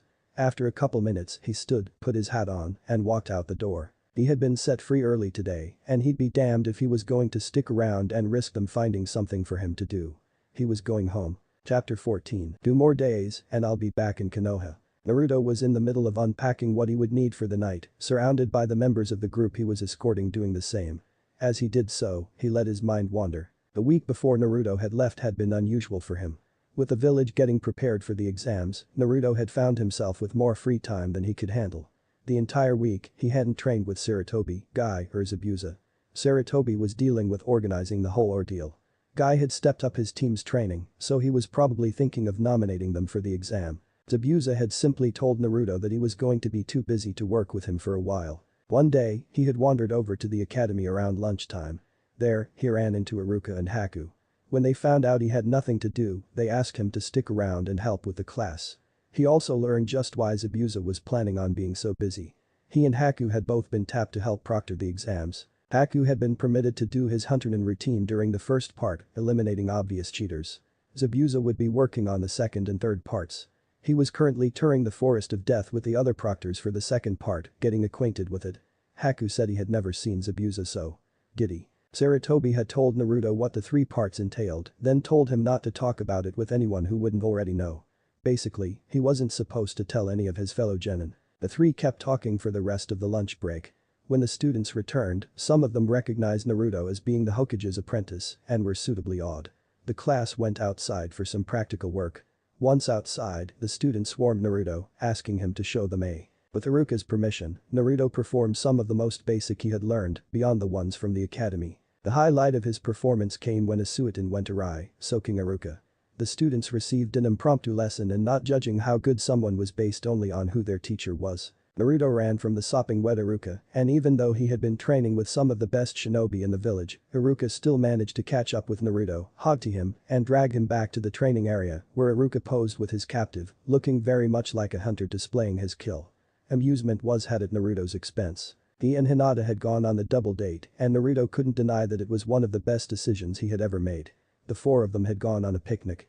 At the time, Naruto had still been a little dazed by the smile Hinata gave him when he clumsily asked her about it. Having AM and Haku there was a good thing, not only because it was their idea, but because it kept the atmosphere light and fun. It had been strange for Naruto to see how well Haku and AM got along, as parts of it resembled how he and Hinata interacted. Maybe he really did care for Hinata as more than a friend. Naruto shook his head vigorously. Now is not the time for this. I'm on a mission. So far, his escort mission had been rather nerve-wracking.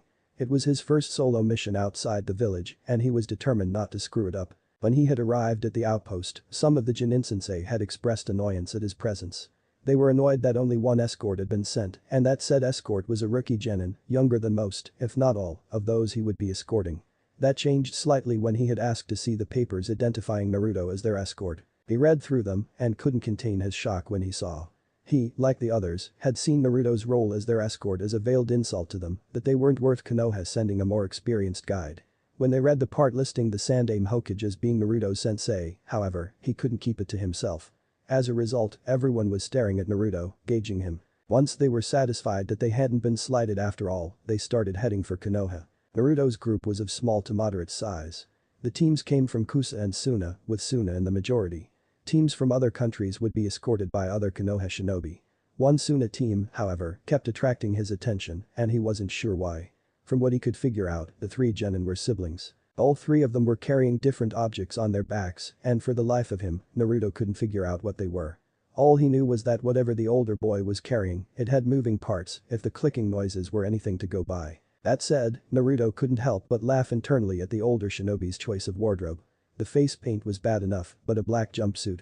Naruto had made his fair share of dumb decisions, but wearing a full-body black jumpsuit in the desert wasn't going to be one of them if he could help it. Of course, the cat ears the hood created didn't really help make the getup any more intimidating, either. How could he possibly do anything without passing out from the heat? The oldest member, a Kunoichi, whose name had been revealed as Temari, was unnerving to Naruto. Temari was very self-confident, and it showed. There was just something about her that made it nearly impossible for Naruto to not look at her. Maybe it was the fact that she had a personality similar to his, or maybe it was because like him, she was a bluey blonde. The last genin simply creeped the hell out of Naruto. When Naruto had first arrived at the outpost, the Redeed's eyes widened and he began clutching his head, muttering under his breath. Ever since, the genin had been eyeing him with a look that was almost hungry. The trio sensei walked up to him. Uzumaki-san, the other and I have put together tonight's watch schedule. Is there anything we should know about? Yeah. I'll be having some cage bunch and doing some chakra control exercises for a while. Tree walking, about 20, maybe 30 feet away from the center of camp, so I don't disturb anyone. One problem Naruto would always have in his shinobi career was his chakra control. Sarutobi had hypothesized that due to the Kyuubi's presence in Naruto, his chakra coils were extremely malleable. Any exercise that would build his chakra reserves would end up having double or even triple the intended effect. Even if he never used chakra in a training session, his coils still increased in size daily. As a result, his control would plummet if he went too long without control exercises. So, when his group stopped for the night, he sent his clones off to perform control exercises with whatever they could find. The first time he had done so, the others had asked him about it. He passed it off as a medical condition, one he had since birth, which was true enough. Nothing life-threatening, it just shot his chakra control to hell if he neglected it. They seemed to accept it and had asked only that he let them know when he was going to send his clones out. Apparently, the fact that he knew Kage Bunshin had been written off as a result of his being a Kage's student. Well, normally Naruto would have corrected them, this time, he let them think that. Deception was a ninja's greatest tool, and what better deception than letting others jump to conclusions. Then Baki nodded and turned to inform the others when a thought struck him. Uzumaki-san, has my student Gaara. Has he done anything to you? Gaara? Oh, the one with the gourd. Nah, he hasn't done much that I've noticed, outside of watching me like a hawk and making a lot of comments about wanting my blood. Trust me, if he had done anything to you, you would know it. I would advise you to tread carefully around him. He's not exactly stable. I'll keep that in mind, though I don't understand why you are giving me the warning. It's simple. Without you, none of us can enter the village for the exams. Therefore, it is in the best interest to all of us that you arrive at the village alive and well. Fair enough. So when is my shift for guard duty? 10 till 2. It was around midnight and Naruto was in the middle of his guard shift, hidden in the trees. Off in the distance, he heard the sounds of his clones performing control exercises. When he heard rustling near him, he tensed. Who's there? Uzumaki-san. Gaara appeared on a nearby branch, his eyes burning into Naruto. Gaara-san, what is it? My mother. My mother calls for your blood. Sand shot out of the gourd on Gaara's back, headed directly for Naruto. Only a quick Kawarimi saved Naruto from collision with the sand, which arsed suddenly, changing direction towards Naruto's new location. So that's what he's been carrying. That much sand's got away a ton, but he hauls it around like it isn't even there. And how the hell is he making it attack me? I haven't seen him make a single hand seal. Naruto's musing cost him. The sand had almost caught him when he snapped out of it and used Kawarimi again, the sand narrowly missing him. The sand impacted with the tree he had been on, uprooting it and sending it to the ground. The resulting noise woke the rest of the camp, if the shouting was any indication. Naruto began trying to lead Gaara further away from the camp. Aki was the first to arrive on the scene, Temari and Kankuro on his heels. What the hell is going on here? Gaara. Oh shit. Kankuro called out, Oi, Blondie. What did you do to make Gaara attack? Hell if I know. I was just. Crap. Kawarimi. I was on guard duty and he comes out of nowhere saying his mother wants my blood and attacks me. I don't even know your mother. An annoyed grunt came out of Tamari's mouth as the others began making their way to see what was creating such a commotion. For Kami's sake, fight back. It's your only hope, although you still won't stand a chance against Gaara. I'm under orders not to attack any of you, for any reason. Oh. Wow. Gaara's sand had caught up to Naruto, hitting him square in the chest and sending him backwards. He was sent bodily through several trees that were behind him. He landed on the ground, more sand coming at him. Tsubaku Kaiu, Gaara hissed. Sand was now covering the majority of Naruto's body and spreading quickly. Now you will die. Gaara, stop. You kill him and none of us will be able to take the Chunin exams. Not to mention what could happen when the Hokage finds out his student was killed by someone he was escorting. Silence. None of you can stop me. I will have his blood. Naruto was now solidly encased from the waist down. His upper body still had some range of movement but was losing it as time passed. Crap. I can't move my arms or fingers enough. I've only got one chance. Here's hoping I really am strong enough to use this because this definitely qualifies as a life-threatening situation. Hey, psycho. Let me go or you'll regret it. Gaara growled at being called psycho. You will die. I had hoped for more of a challenge from the student of one of the strongest shinobi alive. It's a pity. Uzumaki Hijutsu. Yomi no Kawa. Achirin. Twin torrents of water surged from Naruto's hands. As they headed for their target, Naruto watched them in action. Physically, the water showed no signs of being any different from normal water, but Naruto couldn't really see it in the dark. What was different was the sound it made. As the water raced through the air, its wake sounded like people wailing and crying. It was enough to send shivers down the spine of everyone present, though Gaara shivered for a different reason. Then they hit him. The world faded to black around Gaara. He could neither see nor hear anything around him. Then, he found himself back in Suna. In front of him was himself as a little child, crying as his uncle, Yashimaru, began trying to kill him. Despite Gaara's current attitude, he did not want to watch this. It brought up things he had repressed successfully for years. Unfortunately, he could not turn away. If he turned, he found himself still facing the scene, which continued uninterrupted in front of him. After that scene ended, another began. This time, showing Kankuro and Tamari trying to talk to him, followed by him scaring them away. The next showed them trying to get him to come play with them, only to meet with the same result. Several similar scenes played, each showing more time had passed in between. The images continued, and it was quickly becoming too much for Gaara. Had he faced the images one by one, he wouldn't have cared at all. But starting with Yashimaru and showing Gaara the highlights of his life without end was overpowering him, and he began tearing up. Then the scenery changed drastically. He was no longer anywhere he knew, but if he had to guess, he was in Konoha, judging by the greenery. From the decorations, there was a festival going on.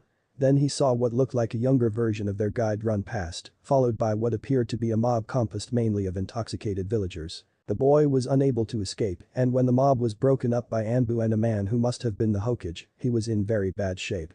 Gaara shifted uncomfortably. The villagers of Suna had occasionally tried the same thing with him, only to be stopped by the sand. This boy, however, had no such defense. Now the scenes featured younger versions of their guide, Uzumaki. He would try to participate in normal activities, such as playing in a park, only to be chased away or left out. One thing that struck Gaara was how the villagers referred to Naruto as demon, which was how Suna's populace referred to him. Could it be that is he like me? With that, the dam burst, and Gaara began to cry for the first time since his uncle died. When Naruto's had connected, Gaara's sand had gone haywire, destroying everything it could. The sand encasing Naruto had dispersed, joining the rest of it in causing mass destruction, and leaving Naruto on the ground, gasping for breath. Baki, Tamari, and Kankuro were alright, experience with Gaara giving them the ability to dodge safely. In the background, they heard the other telling their teams to stay within the camp. Suddenly, the sand stopped causing damage, instead just whipping about wildly, as if it was caught in the wind. Then, they heard crying. When they looked for the source, they found to their great surprise Gaara crying like someone half his age. They looked at each other, unsure of what had happened to him or what to do. Kankuro gaped. He's crying, actually crying. What the hell's going on here? What could have brought Gaara to tears? Baki was stunned. If this boy, Naruto, could affect someone the likes of Gaara, you might want to go over to him. He really needs you right now. The three Sunanin turned.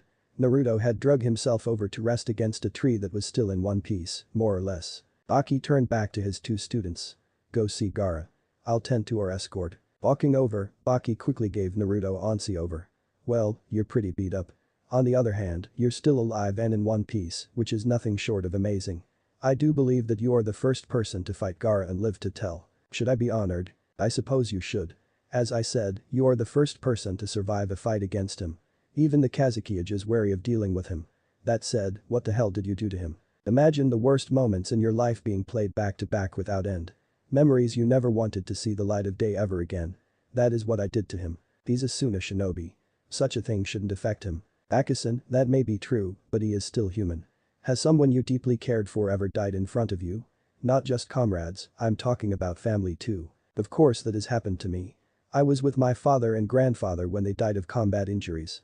My grandmother died about 4 months later and I was there for that as well. I was about 8. Well, you would have seen them dying in front of you once more and yourself back then. This shows you every moment in your life that would cause you to feel sorrow and regret. Contact with the water alone weakens your mental defenses, making you more vulnerable to the memories. Well, if you put it that way, I don't think I would be able to stand it either. Part of the shinobi lifestyle leads to having a lot of unpleasant memories.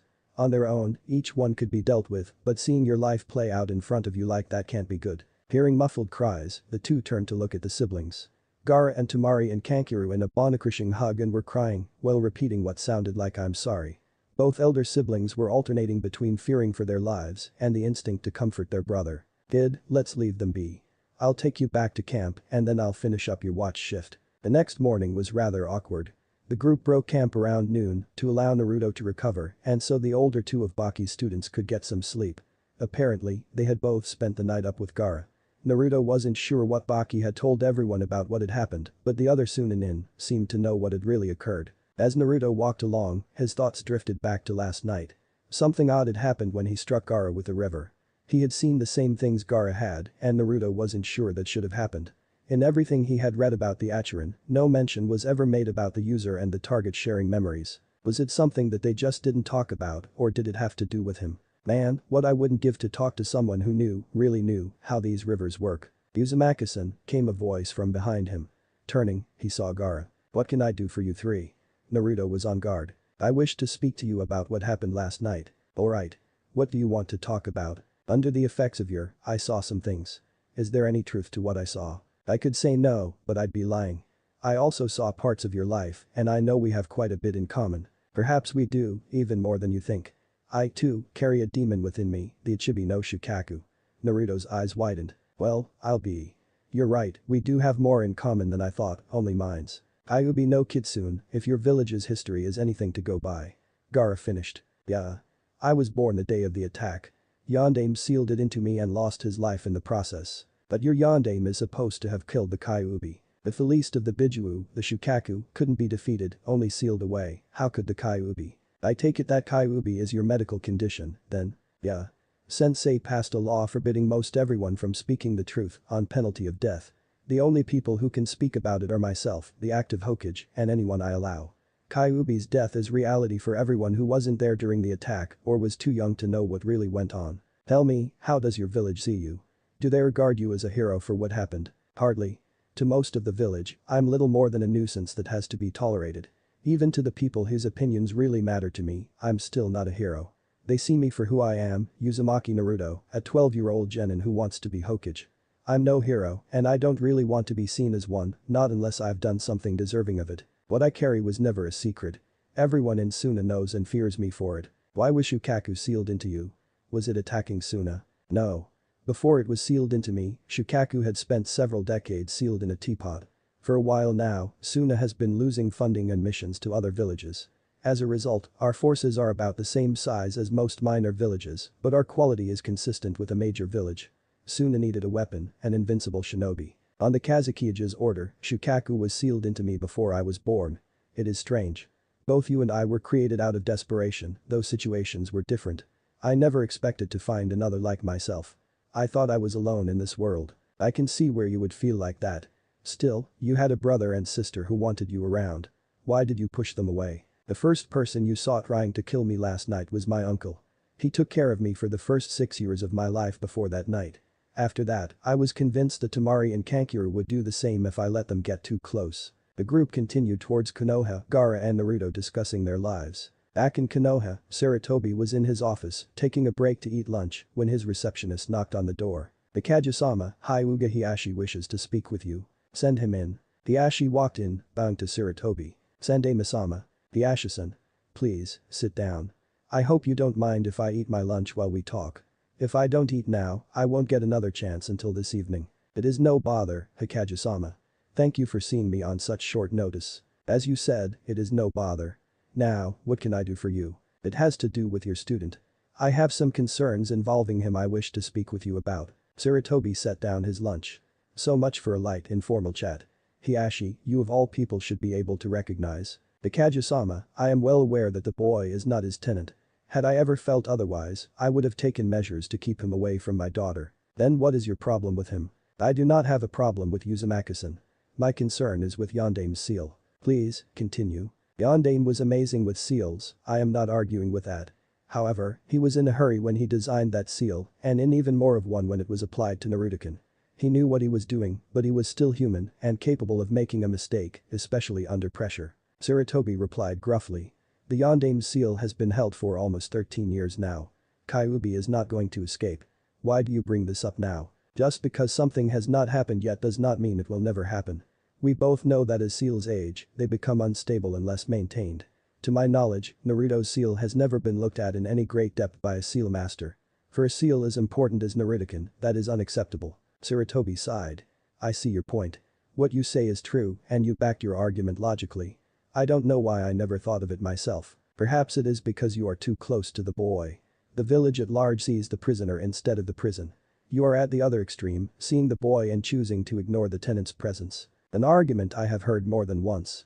Where do you place yourself, then, Hiashi? I like to think of myself as being somewhere in between. I see the boy, but also recognize the danger he contains within. Very well. I will send it to Jiraiya. It is my understanding that Yandame gave him some special scrolls specifically for maintenance on that seal. Do you find that satisfactory? Yes, Hikage-sama. Thank you for listening. Yes, well, thank you for coming to see me in private instead of bringing the issue up in a council meeting. Kami only knows what could have happened. You're welcome. Could you tell me how young Uzumaki-san's training is coming along? Why the sudden interest in my apprentice? My daughter believes him to be worth her time. I merely wish to understand him better so that I might come to an informed opinion of my own on whether or not he would be good for my daughter. Sarutobi arched an eyebrow. And the real reason? You wound me, Hikage-sama. That was my real reason, though I will admit to being curious about the shinobi who is currently the frontrunner for being named your successor. To be honest, I'm not sure what he is truly capable of. As far as I know, he is the first person to ever be trained to lead a ninja village before taking office. Everyone else has learned through trial and error. Will he be a capable leader, should he make it? He knows how to handle the daily routine, but he has yet to experience the truly difficult duties of this job firsthand. Sarutobi paused, then smirked. I have a sneaking suspicion that one of his first acts as Hokage will be to delegate some, if not all, of the more mundane duties to others. I doubt he would be able to stand being here all day, every day. With all due respect, you two are alike in that respect. Why didn't you delegate your duties to others yourself? I wanted to avoid creating too much bureaucracy. The last time I delegated any authority for an extended period of time was when I allowed the council to set the academy standards and we wound up undoing those changes. Yes. I recall doing tree climbing when I was in the academy. Hinata knew it when she graduated, but only because I taught it to her. Naruto-kun's shinobi training is moving rapidly, especially for having only half as much time to train as his classmates. He is turning out to be a very well-rounded ninja, which is a source of both joy and annoyance for anyone teaching him. Annoyance? How so? Normally, when a shinobi reaches Chunin, they have already begun work in their field of specialty. Naruto is so balanced in most things, he has no idea what to specialize in. The only things we've managed to eliminate are medicine. Fuinjutsu is a weak point, but since the only things he's been taught to make are storage scrolls and exploding tags, that's understandable. I take it, then, that the normal methods are not working. You mean training him in completely opposing things to see which suits him better? No, that is failing miserably. He isn't a genius by any definition, but he shows so much raw potential in everything he does, we can't bring ourselves to say that he'll never be truly good at it. Not causing you and his other instructors both joy and frustration. What's that old saying? Jack of all trades, master of none. That's only half of it. The other half is though often better than a master of one. The funny thing is, that is apparently the Uzumaki clan creed. That doesn't surprise me. He is very much like his mother in that respect, among other traits. Sarutobi cursed himself for letting that slip. Now, Hikage-sama, don't blame yourself. I was at that assessment of yours and I saw what young Naruto did. That was a clan technique unique to Kushina and her clan, so he must be related to her. I also remember that she was pregnant when she died. Sarutobi tensed, dreading what Hiashi could say next. I believe I will take my leave. Good day Hikage-sama. Something in Hiyashi's eyes said that he suspected something, but Sarutobi decided not to push the issue. Good day to you as well, Hiyashi. Have you reached a decision regarding my student? Only that he warrants further investigation. As Hiyashi left, Sarutobi began writing a letter to Jiraiya. Uzumaki Hijutsu. Yomi no Kawa. Achirin Uzumaki's secret technique. River of Hell. Achirin. Chapter 15. Alright. You guys made it. Yosh. Was there ever any doubt we would prevail? Naruto had run into Tenten and Lee in the tower inside the Forest of Death. So, where's Niji at? When we left him, he was staring out a window. What have you been up to? Nothing much.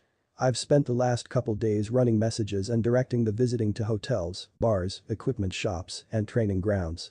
So, how have the exams been going for you? So far, they haven't been too bad. Neither part was easy, but they could have gone much, much worse. It's what happened before the first part that nearly cost us. Naruto blinked. Why, what happened before the first exam? Tenten sighed. Lee here challenged the Uchiha to a spar before the first exam. If it had gone on much longer, both teams would have been disqualified for fighting outside the designated portions of the exams and for being late. Naruto turned to Lee. Why did you challenge the team? You have at least an entire year more experience than him. Unless something really bizarre happened, you would have won no matter what. I challenged him, Naruto-kun, because I wanted to see where I stood against the most recent rookie of the year. It was a most unusual fight. Tenten coughed. Unusual. Try heavily one-sidedly. The Uchiha never got a single blow in. That is true. I called it unusual because after I dealt him a blow to the face, his eyes changed color. He seemed confused at first. Then Gai-sensei intervened, ending the fight. Naruto pinched the bridge of his nose. He was confused, Lee, because his fight with you activated his Sharingan. Had you not fought him, he probably wouldn't have gotten it until the second phase of the exams, if even then. Tenten punched Lee in the arm. Great, just great. Your stun just made getting promoted that much harder. That might not be true, came a voice from down the hall. The source of the voice came closer, revealing the Hokage, smiling. Hikage-sama. My dear, Team 7 has not made it to the end of this portion yet, and time is running out. Besides, even though Uchiha Sasuke has the use of the Sharingan now, he has had no time to learn how to use it. He has been preoccupied with the exams. Should he make it to the third part of the exams, however, you are right.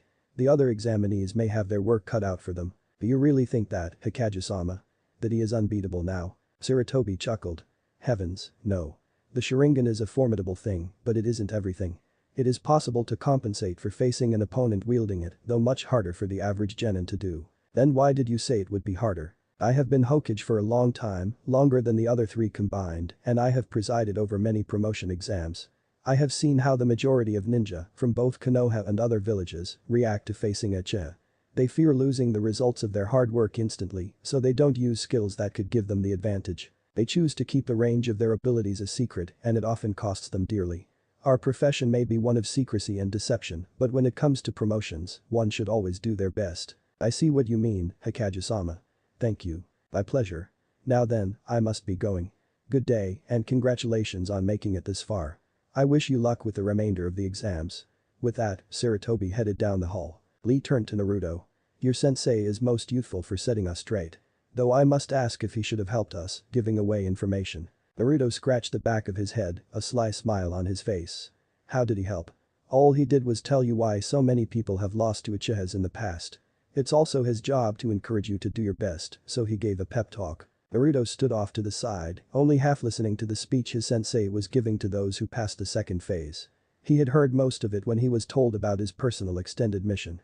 Looking over to the genin still in the running, he decided Konoha had put in a good showing this time, not that he was an expert. Something had happened to Sasuke, but Naruto had no clue as to what.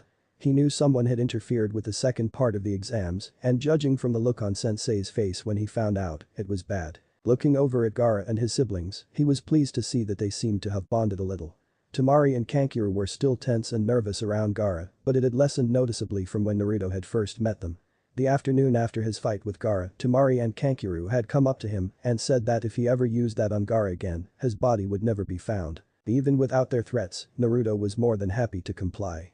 Dealing mental damage to people just wasn't his style. Turning to his right, he looked up at Zabuza, who had a shit-eating grin beneath his bandages. I'm almost afraid to ask this, Zabuza-sensei, but why are you in such a good mood? Aki, you have no idea how good it feels to be part of the Chunin exams again. Proctoring them was one of my favorite non-combat missions back in Kiri. Oh. So, what were the exams like back in Kiri? Well, the first and third parts are pretty much the same no matter where you go. It's the second part that is unique to the village holding it and is meant to be the hardest part of the exams. Here, it's a 5-day survival exercise. Back in Kiri, it was a Neon in combat with a shinobi of class or better. Chunin class or better. You mean. Not just them. There was a big roulette wheel with the names of shinobi of various ranks, though the ranks weren't revealed. The wheel was spun for each examinee. The genin would then face off against a shinobi who could be a or even Plankla Zanbu. Hell, if they were really unlucky, they wound up going against one of the swordsmen or even the Mizukage. Holy crap. What was the point? We didn't go all out. We were just supposed to push them into displaying whether or not they were up to the base physical standards of Chunin level chakra control and the like. As for why it was a Neonin, it has a lot to do with village mentality. Here, teamwork is stressed, which is alright. The Kiri ninja, teamwork is all well and good, but it's more important to be able to stand on your own 2 feet first. Besides, the exams in Kiri and Konoha are rather tame compared to Kumo or Iwa's. What's so special about theirs? In Kumo, the test takers are basically put through a watered-down interrogation session. They can call it quits at any time, but they need to last past a certain time without cracking to pass. In Iwa, you'd be dropped off in a quarry and do physical labor for a full day. You pass if you make it through the full day. And the point for doing that to genin is to show them what happens if they get captured. Interrogation, then a forced labor camp, depending on the capturing village. Konoha imprisons them, and other villages execute them after interrogation. The entire reason the second phases exist is to drop genin into a situation that they probably didn't consider when they put on the 8 for the first time. Being trapped in hostile territory without the safety net of a sensei, or having to fight solo against a superior force. The second exam is the main reason why so many genin quit and return to civilian life, followed by making their first kill. Wow. So what about Suna or the minor villages? Suna hasn't had the funds to hold the exams in a long time, but theirs was an improvised building, making shelters, weaponry, traps, that kind of stuff from what was around you at the time. The smaller villages usually send their genin to the major villages for the exams, but every once in a while, they hold their own exams.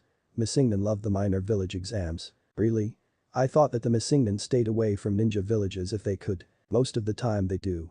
The thing is, when the minor villages hold an exam, they allow Missingnon to participate. Of course, the nin in question goes through a check on just why they left their previous village. If they leave under suspicious circumstances, they're usually turned away. If they left peacefully, or because of a disagreement with the running of their old home, they can usually participate. So why would Missingnon want to surround themselves with shinobi when they have bounties on their heads? First off, if they're taking the exams, they are covered in the general truce that applies to anyone taking them. As long as they don't leave the village or commit a crime, they are safe for the duration of the exam. Second, depending on how well they do, people and villages will start bidding for their services. That way, a nin could find a new home village, or at the very least, legitimate work. Businesses hire them for private security forces, or non-shinobi villages hire them to act as a town watch. So by sticking their necks out a little bit more, they could wind up not being a Missingnon anymore. It's actually a fairly low-hassle crank mission to send a Chunin or two to the minor village exams. Why would a major village send Chunin to watch the exams? Most, if not all the villages send observers. They scout the participating Missingnon for talent and update their village's bingo book as well. It's a policy, enforced by damn near every daimyo, that if a Missingnon gains legitimate employment or the protection of a village, be it ninja or civilian, they aren't Missingnon anymore and can't be hunted. Of course, that's only if they don't continue to live the Missingnon lifestyle. If they keep acting like Missingnon, they're fair game. That actually sounds pretty cool. Oh, hey, the preliminaries are about to start. When the fighters for the first match flashed on the screen, some of the Konoha genin began laughing, Tenten and Lee among them. Kiba was rolling on the ground. Apparently it was no secret what had happened earlier. Uchiha Sasuke vs Rock Lee. It appears I did not need to challenge you before the first exam. Oh well, it makes no difference. You may have the Sharingan now, but you still stand no chance against me, Uchiha-san. Like I'm going to lose to a dope like you. Everyone except the combatants head to the observation deck. When the fight began, it became clear to everyone watching that Sasuke, the newest rookie of the year, was no match for last year's dope. Naruto didn't know why Sasuke wasn't using the Sharingan, but he wasn't sure that it would have helped. At the moment, all he could do was block. Lee was just too damn fast, raining blows on Sasuke without missing a beat. Finally, one punch sent Sasuke flying to the other end of the arena. Struggling to his feet, Sasuke growled out, "I refuse to lose to you." Suddenly, strange black marks began appearing on Sasuke's skin and spread quickly. The senior Konoha nin and some of the genin tensed. It was like time was standing still. Glancing over at Sarutobi, Naruto saw that he had paled and his hand was clenching and unclenching. What the hell's going on? Why are they all so nervous? Sasuke now had a wild look in his eyes. Now, you will die for daring to harm me. Naruto yelled, Lee, finish it now. Yosh. Will do. With that, Lee sped forward and delivered a punch. The next thing anyone heard was Sasuke screaming, cradling his newly broken arm. From Naruto's vantage point, it was a compound fracture, broken in at least 3 separate places. Hayate reacted, ending the match. That's enough. Shaosha, Rock Lee. Kakashi Sunshine down and gruffly began to cart Sasuke off to the medics. When Sasuke began fighting him, wanting to stay and watch, Kakashi knocked him out.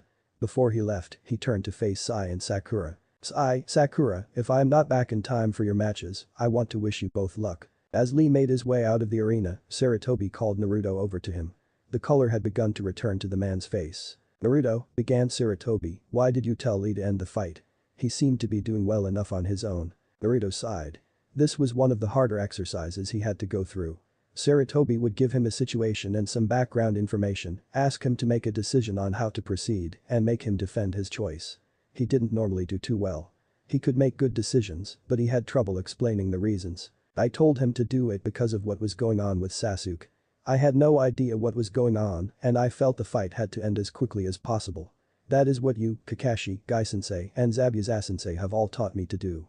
In combat, if you see something that doesn't seem right, end the fight immediately. How do you know it wasn't just some new thing? If it was a why were you, and some of the genin so worried? I saw some of them reaching for their weapons or beginning hand seals. They were expecting something bad to happen. So you told Lee to end the fight before someone decided to intervene, disqualifying both Sasuke and Lee. Naruto nodded, waiting for the final verdict. For a split-second decision, I think you did well. However, as you said, it was appropriate only for a combat situation. In leadership of a large number of people, you will need much stronger reasoning and often proof as well. Now then, I believe the next match is about to start. Naruto's final opinion of the preliminary fights was mixed. Some of them were really good and some were one-sided. Ino had faced Tenten. While the match showed that she had begun taking her training seriously, it became obvious that Asuma had been getting her up to par physically, but hadn't done much else. In the end, it was Ino's Taijutsu against Tenten's weapons. The Shintention no was out as well. The instant Ino used it, Tenten would turn her into a pincushion. Needless to say, Tenten won. Kiba's fight was enough to make half the genin present break down laughing. He and Akamaru had the Odo Ninzaku boxed in. However, when they attacked with a Gatsuuga, Kiba wasn't able to stop in time to keep himself from following Zaku into the wall, knocking them both out. After a stunned moment, Hayate declared Akamaru the winner, though officially, the match was a draw. Both human contestants were carted off to have their head injuries seen to. Sai's fight was one of the better ones. Akadu Yoroi, his opponent, had first tried to get in close and drain Sai's chakra with some weird ability. Sai proved able to evade the older nin and attacked with animals he had drawn on a sketch pad. Sai won when Yoroi drained the chakra from one of Sai's creations, turning it back into ink. Yoroi then slipped on the ink. When he landed, Sai pinned him with wire. Naruto was tempted to try and recreate them when the preliminaries were over, but finally decided he wasn't that good of an artist. Besides, there was just something about standing back and letting someone or something else do your fighting for you that didn't appeal to Naruto. Of course, he had always been a handsome type of person. He had gotten the same feeling watching Kankuru's fight against Sakura. Puppetry looked cool and all, but it just didn't seem right. Kankuru eventually won because Sakura hadn't been able to get past his puppet to attack him. Tamari's fight against Choji had really impressed Naruto. He had never seen someone fight with a fan before.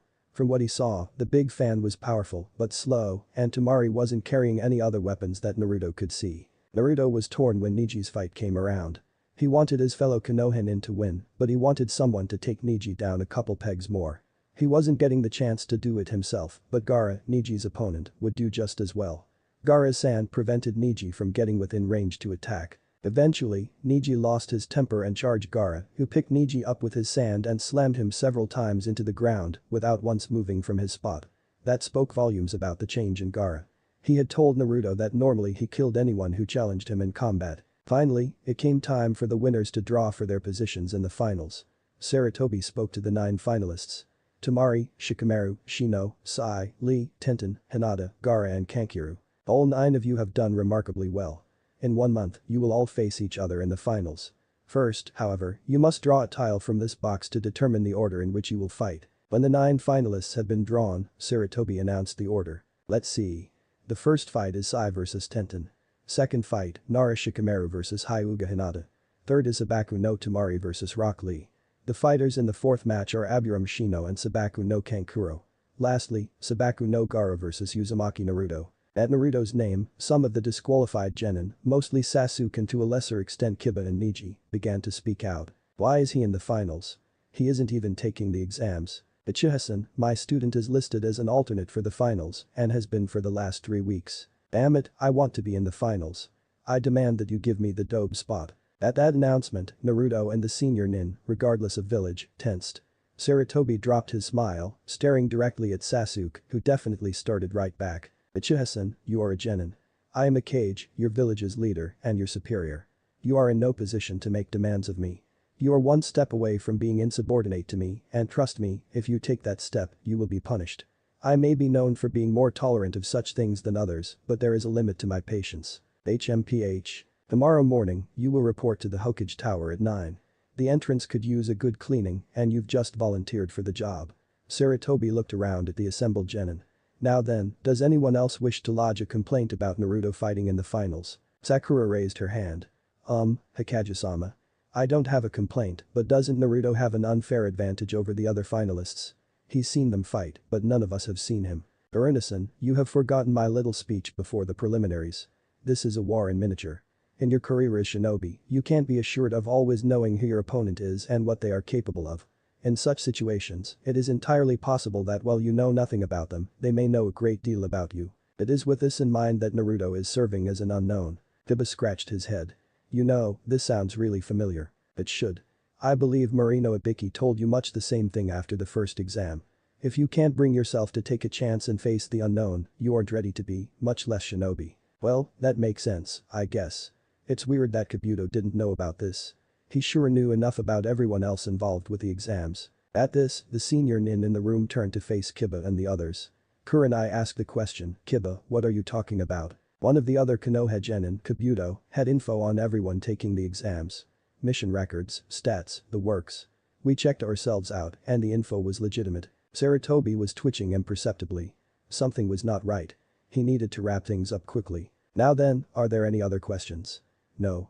Then follow me back to the village and we will see you at the arena in 1 month. Hikage-sama. Your guest is waiting in your office. Ah, good. Sarutobi walked into his office. Okay, sensei, what on earth is so important that you called me back? Hello to you, too, Jiraiya. Hold on one moment, please.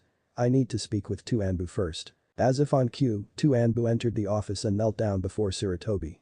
You sent it to us, Hikage-sama. Yes, I did. It has come to my attention that we may have a spy in our ranks. I want you two to investigate one Yakushi Kabuto. If he is a spy, I want to know who he is working for. Do not confront him. Understood. Hi, Hikage-sama, they answered him. Dismissed. After the Anbu departed, Sarutobi sat down at his desk. A spy, huh? What was the tip-off? If what I was told is true, he is or was in possession of information that no one person, especially a genin, should have access to. Jiraiya whistled. That's a pretty big red flag alright. Back to my question, though. What am I doing here, sensei? Straight to business, eh? In that case, I'll come right out and tell you. I want you to perform a long overdue inspection on Naruto's seal. Jiraiya blinked. A checkup? Why now, after 13 years? Because as someone recently pointed out to me, Minato was an exceptional seal expert, but one thing he was not capable of was breaking one of the main tenets of, namely that seals lose strength without upkeep. You're right about that, I'll admit. But what about? Sarutobi sighed, leaning back in his chair. The excessive weight, I know. There are a multitude of excuses I could use, but here is the simple truth. At first, I didn't ask for you to do this because it was my belief that if I showed faith in Minato's abilities, the rest of the village would follow. Having you around so often to inspect the seal would have undermined what I was trying to do. Also, how could I have arranged for an annual inspection without revealing his secret to him? 1 year turned into 2, then 3. As he grew up, I saw no additional signs of his tenant's presence and assumed the seal was holding. I had grown fond of the boy and it blinded me to the risk I was taking. It took Hyuga Hiashi pointing that out to me to make me realize the potential danger I was engendering. That was when I wrote to you, asking you to return. So it wasn't because you thought I'd want to take him with me. You still wanted to take the boy with you? I thought you had given up on that years ago. In all honesty, there were times when I had given your offers serious consideration. Now it was Jiraiya's turn to sigh. At first, I was really angry with you for not letting me take him with me. Then, I had a really bad encounter. There would have been 5, maybe 6. I got into a huge fight with a bunch of Missingen. After the fight, I sat there recovering. I remembered getting into similar situations when Minato and I were on our training trips. That led me to think about Naruto, and I started wishing he had been with me for company. Then I slapped myself for wanting to drag a little kid into life and death battles. After that, I stopped pestering you about taking him with me. You were right to keep him here, I just didn't see that. Jiraiya, I have no doubt that if I had let you take him he would have become an amazing shinobi. He'd have been a powerful shinobi, true, but not much else. Here, at least, he had a normal childhood, friends his own age, that sort of stuff.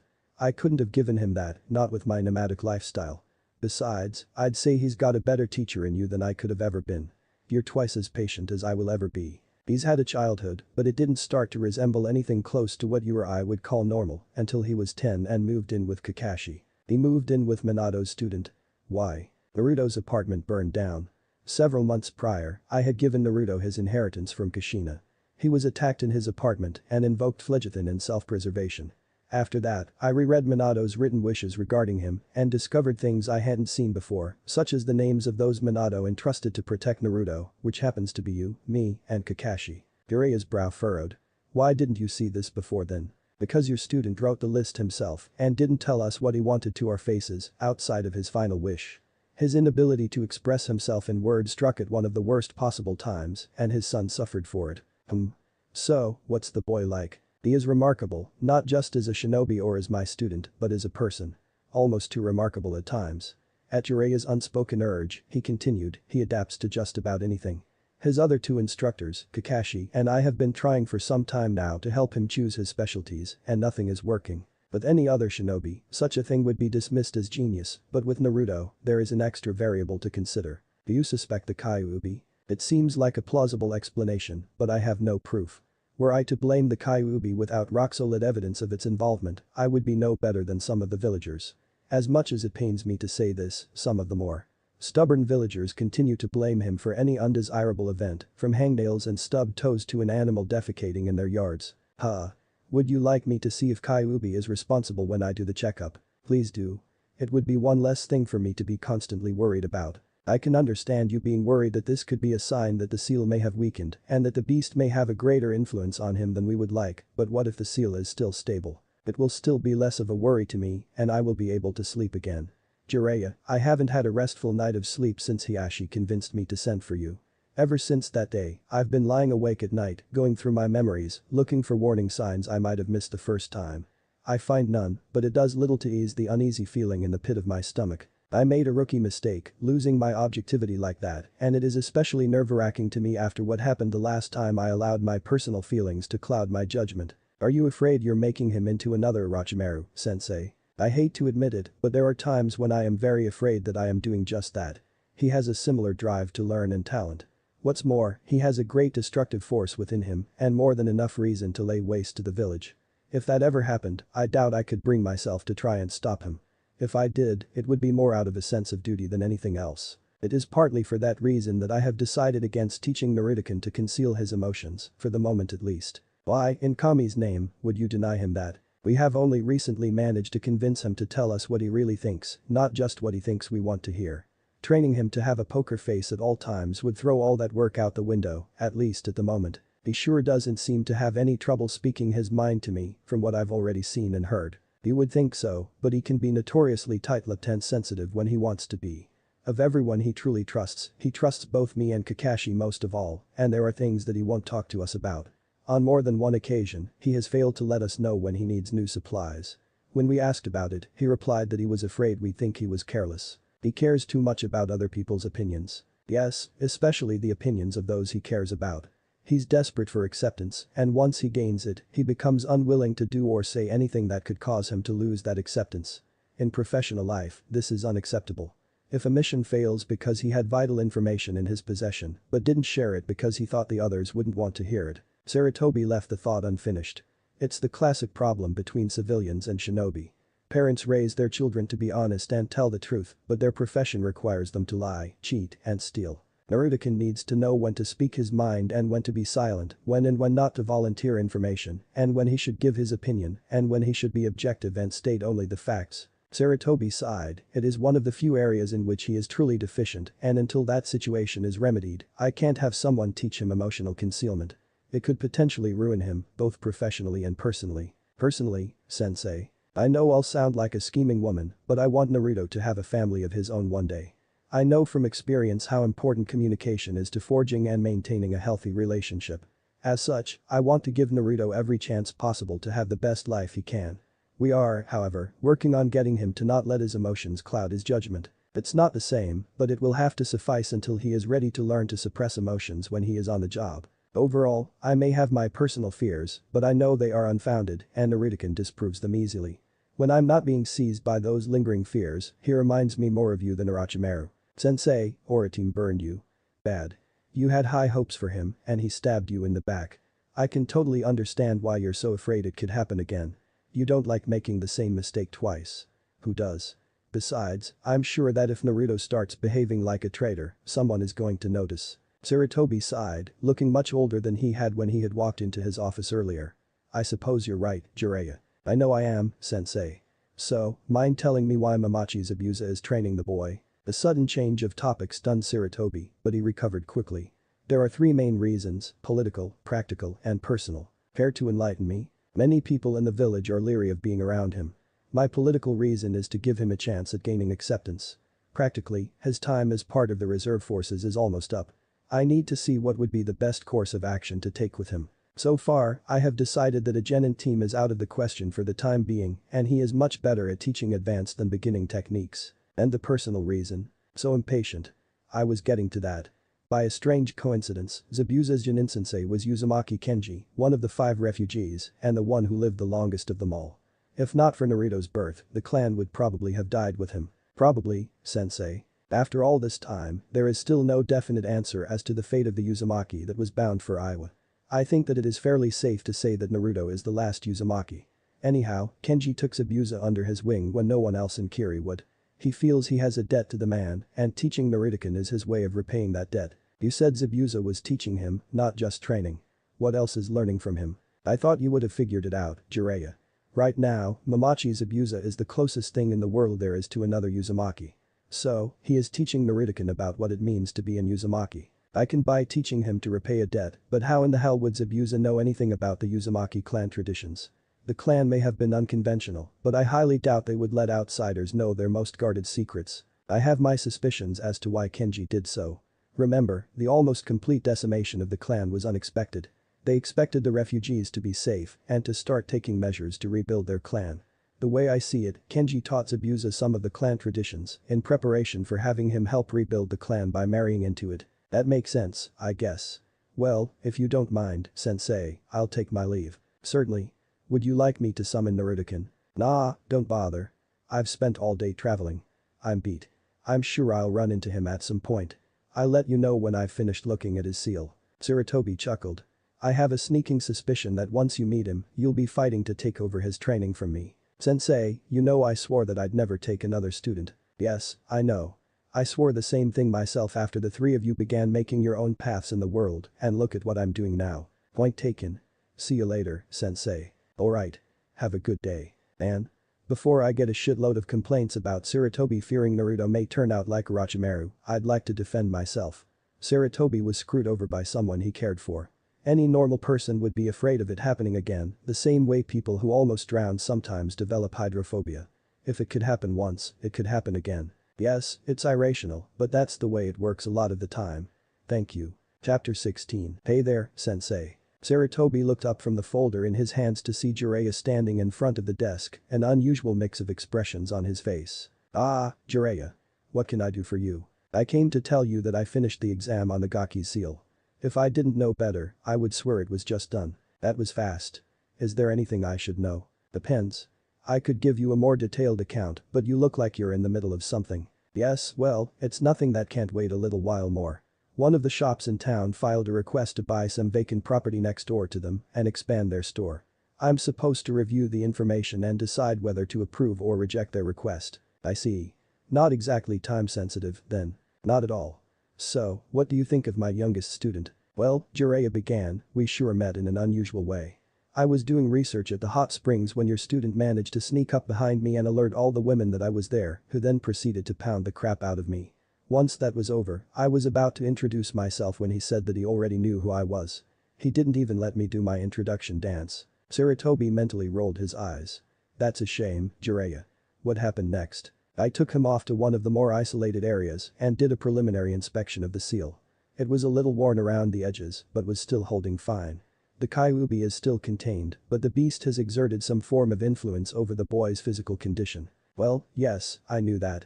The boy heals rapidly, faster than is achievable with most medical techniques. Okay, that wasn't quite what I meant, but it works too. Sarutobi grew concerned.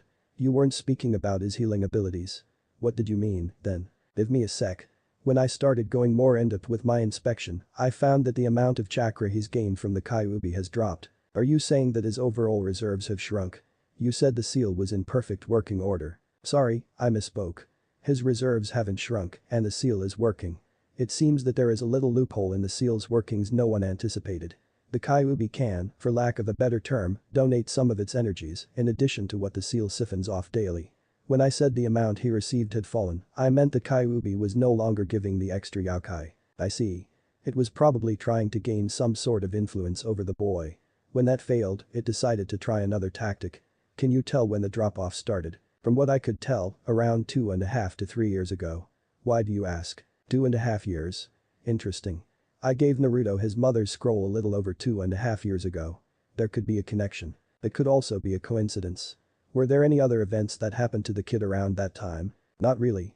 I gave him the scroll, and a few weeks later, I arranged for Kakashi to start working with him on some chakra control exercises designed especially for members of the Uzumaki clan. The morning after their first session, Kakashi came to see me. Naruto had inadvertently let slip enough information that Kakashi was able to guess as to the identities of his parents. Chakra control. What is it? Well, I have a theory. When the Kyuubi attacked, it was with raw power.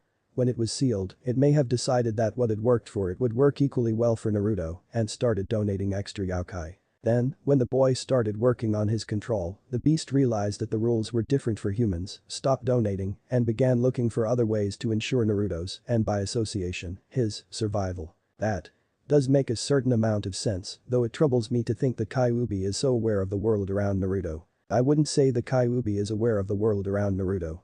Instead, I'd say that it's aware of what Naruto's body is going through. As long as the seal is holding, the Kyuubi is completely cut off from the outside world. It still doesn't explain what you meant by saying that the Kyuubi has another influence on the boy. I'm getting there. I went to the Hyuga compound to see if I could borrow the services of a Hyuga to observe the boy's training sessions from start to finish. Imagine my surprise when Hyuga Hiashi himself volunteered to watch. He has taken an interest in Naruto lately, so it doesn't really surprise me.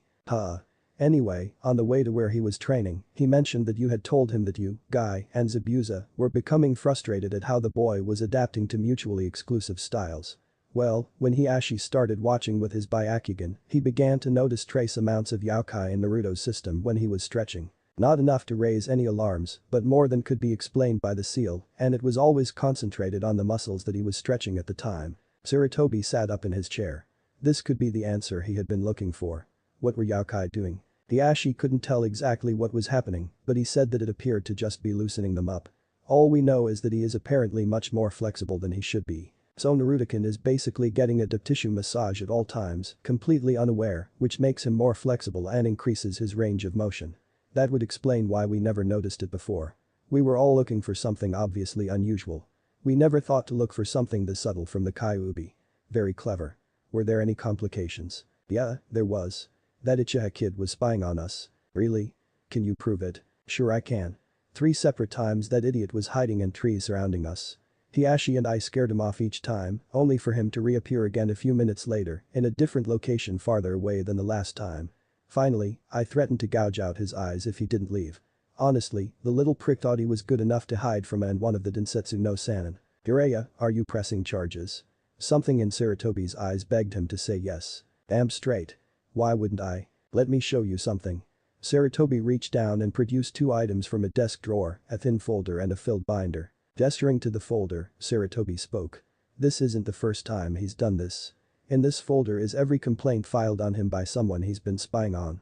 It includes members of various clans, high-ranking and skilled shinobi, and all 10 finalists in the exams. This, however, Sarutobi continued, indicating the binder, contains every incident of his observation as recorded by several Anbu I've had trailing him for a while now. As you can see, there are many more incidents that aren't being reported for one reason or another. What do you suspect? One possible reason is that the other shinobi know he is there and simply don't care to report him. The second most likely reason is that they are unaware of his presence, which either speaks very highly of his stealth skills or very poorly of the ability of our shinobi to detect the presence of other nin, which is troubling. So what's your plan? With the testimony of both you and Hiashi, I can take action. I will make the necessary arrangements. Any ideas as to what you're going to do to him? Yes, actually. I was given the idea by one of the people he spied on. Jiraiya put his hands behind his head. Man, I haven't heard of any village doing this in the last 5 years and it's been at least 10 since the last time we did this to Uchiha. I'd almost forgotten about this little ritual. I know. It's doubtful that young Sasuke would even know what he's brought upon himself. I also highly doubt he realizes what damage he may have done to the village politically. Which is why I must take action now. Is that why you've waited so long to pull this off then, sensei? No. The evidence in most of the charges was too weak to hold up to the scrutiny they would have undergone. With the exception of the Suna team, none of the genin were able to conclusively identify Sasuke as the one spying on them. They knew someone was watching, but not who it was. The Suna team, however, confronted him and took pictures proving it was him, then reported it. That was yesterday. Of the other 9 he has been caught observing, 2 are not credible because they are on probation. Others have filed multiple complaints that were later proven fraudulent, so their accusations can't be entirely trusted. I can't submit the Anbu reports as they automatically become classified documents and because I'm not supposed to have Anbu following Konoha shinobi for something like this. This sort of thing normally fell under the jurisdiction of the Konoha military police and that never changed after the decimation of the Uchiha clan. The testimony of a respected clan head, along with that of one of the Densetsu no Sannin, should be sufficient to quell any doubts that he has spied on at least one fellow Konoha shinobi. I intend to charge him on the strongest cases. The one to be filed by yourself and Hiashi and those of the Suna genin. You've really planned this out, sensei. All this just so that you could skip the usual punishments for a first offense. As you said, it has been quite some time since anyone has been found to have committed this particular crime and even longer since it was Uchiha. I didn't expect you to remember that when Uchiha is found to have done this, we skip the initial punishments and proceed to the second level of sentencing. Besides, the boy has complete access to all of the Uchiha clan's money. Fines and doing missions for free or half price aren't going to faze him in the least. As the Hokage, I am held to a certain level of ethical behavior by the civilian populace, but I am first and foremost a ninja, and it is my prerogative to do whatever I see fit to accomplish my goals. I just hope you know what you're doing, sensei. I hope so too. I know I am human and have made more than my fair share of mistakes and bad decisions. I had hoped it wouldn't come to this. I don't want to do this, but I know it must be done for the sake of this village and those who call it home. 2 days later, all off-duty shinobi in the village, whether they were active, reserves, or retired, were summoned to an immense training ground near the arena where the exam finals would be held in 3 weeks. Even the Suna team was present. Civilians were denied entrance. This was a matter for shinobi only. Eventually, a large ring was formed with the Hokage in the center. Sarutobi cleared his throat. Everyone, please take a seat. Thank you for coming. I have summoned you all here for a very important reason. Before we begin, however, I feel I should explain what is to happen to those who are too young to know and to refresh the memories of those of you who may have forgotten. It is often said that it is both our right and responsibility as ninja to grow stronger using whatever means necessary. This is true, although in order for ninja to be able to work together, certain restrictions have been in place almost since the beginning of the shinobi era. It is the right of everyone here for your private training sessions to be just that, private. It is one thing to hear something and investigate the cause, and another to spy on your comrades and fellow shinobi for your own personal gain. If you do investigate and realize you have stumbled across a training session, you must either announce your presence or leave immediately. That is standard policy in every reputable shinobi village. For someone to covertly observe the training of another is a grave offense, though the actual punishment varies depending on the village and the record of the ninja convicted of observing. While spying on ninjas from your own village is shameful, it is even more reprehensible to spy on visiting shinobi who are in your village under a truce. Uchiha Sasuke stepped forward. Sasuke stepped out from the crowd, his perpetual glare set on his face. He walked forward toward Sarutobi. Uchiha Sasuke, you have been formally charged with multiple counts of covert observation of fellow Konoha shinobi, as well as observing the training of the 3 Suna genin who are here under the truce of the Chunin exams. Do you have anything to say in your defense? Sasuke said nothing, continuing to glare directly at Sarutobi. I will take that as a no. Very well. In accordance with standard procedure involving shinobi accused of crimes against their village and those under their village's protection, a panel of shinobi of all ranks was convened, its purpose to determine whether or not a crime was committed. Uchiha Sasuke, you have been found guilty by your peers. You will now be sentenced. Once again addressing the audience, he began. Allow me to explain. Normally, the punishment for a first offense is a combination of fines and performing a mission at discount prices. However, Uchiha has the ability to gain more from watching a single training session than most others, so we have a much harsher sentence for them. Uchiha Sasuke will face an opponent of my choosing in a fight right here on this field. At this, various shinobi stood and began yelling in protest at the sentence. Sarutobi silenced them by flaring his chakra. Be silent. By illegally observing the Suna Genin both individually and as a team, he has committed at least 4 separate acts of aggression against Suna. The Suna Genin are well within their rights to demand his head for what he has done. Should it be reported that he received leniency after committing these acts, we could stand to lose both business and our standing as an honorable village, where those who commit crimes of their own volition are punished for them. However, I have spoken with the Suna team and we have reached an agreement. Sasuke's actions will not be reported to Tsunagakure, provided he receives the maximum punishment for a genin. Now tell me, which is truly more important? Preserving our village's reputation and good name, or allowing a genin to get away with committing crimes that are acts of war, each of which would warrant a death sentence to anyone above the rank of. There was grumbling from some of the assembled nin, but no one else raised their voice in further protest. Good. I have spent the majority of my life in service to this village and the principles it stands for. It would pain me to think that the village I thought existed only in my imagination.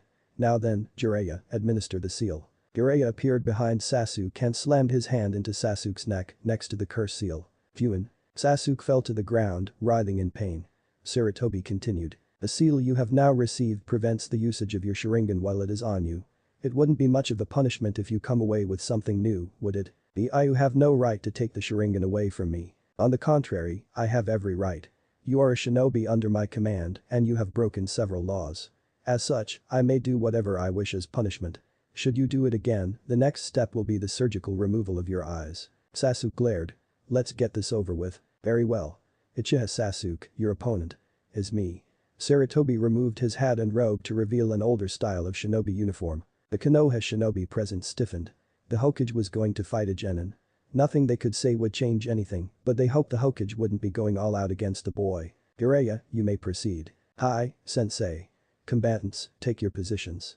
Hajime. At Jiraiya's signal, Sarutobi dashed forward, sinking his fist into Sasuke's stomach. When Sasuke bent forward, Sarutobi grabbed his arms and spun around, the force causing Sasuke's feet to leave the ground. The Hokage then let go, sending Sasuke flying.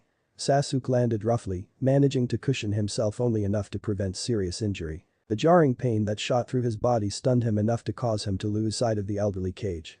Whirling around, Sasuke found himself being launched skyward as Sarutobi caught him from behind. Mid-air, Sasuke began making seals for a Kaiten, only to be interrupted by having to avoid a swarm of shuriken. You would do well to conserve your chakra by using Kawarimi rather than trying to attack me, young genius. But if you wish to step this up, I am happy to oblige. Among the crowd, the genin teams had gathered. Kurenai took the opportunity to ask a question that was on the minds of most everyone present. Kakashi-san, why didn't you try to defend Sasuke-san? As his genin sensei, that is your responsibility, is it not? Normally Kakashi would have brushed her question off, but he didn't feel like being asked that question incessantly. Kurenai-san, it is my personal belief that adhering to the law is of the utmost importance, second only to loyalty to one's comrades. I also believe that if these laws are broken, one deserves the following consequences. My student violated laws enforced by ninja villages and daimyos alike, and he is now paying the price. As for why I did not defend him, there really is no excuse for his actions. Ignorance of the law is not a valid excuse, no matter where you are. Besides, had I ever done the same thing, I could have been made to face the Hokage, and as good as I may be, Hokage-sama is still a much better shinobi than I. Why would you have had to fight the Hokage?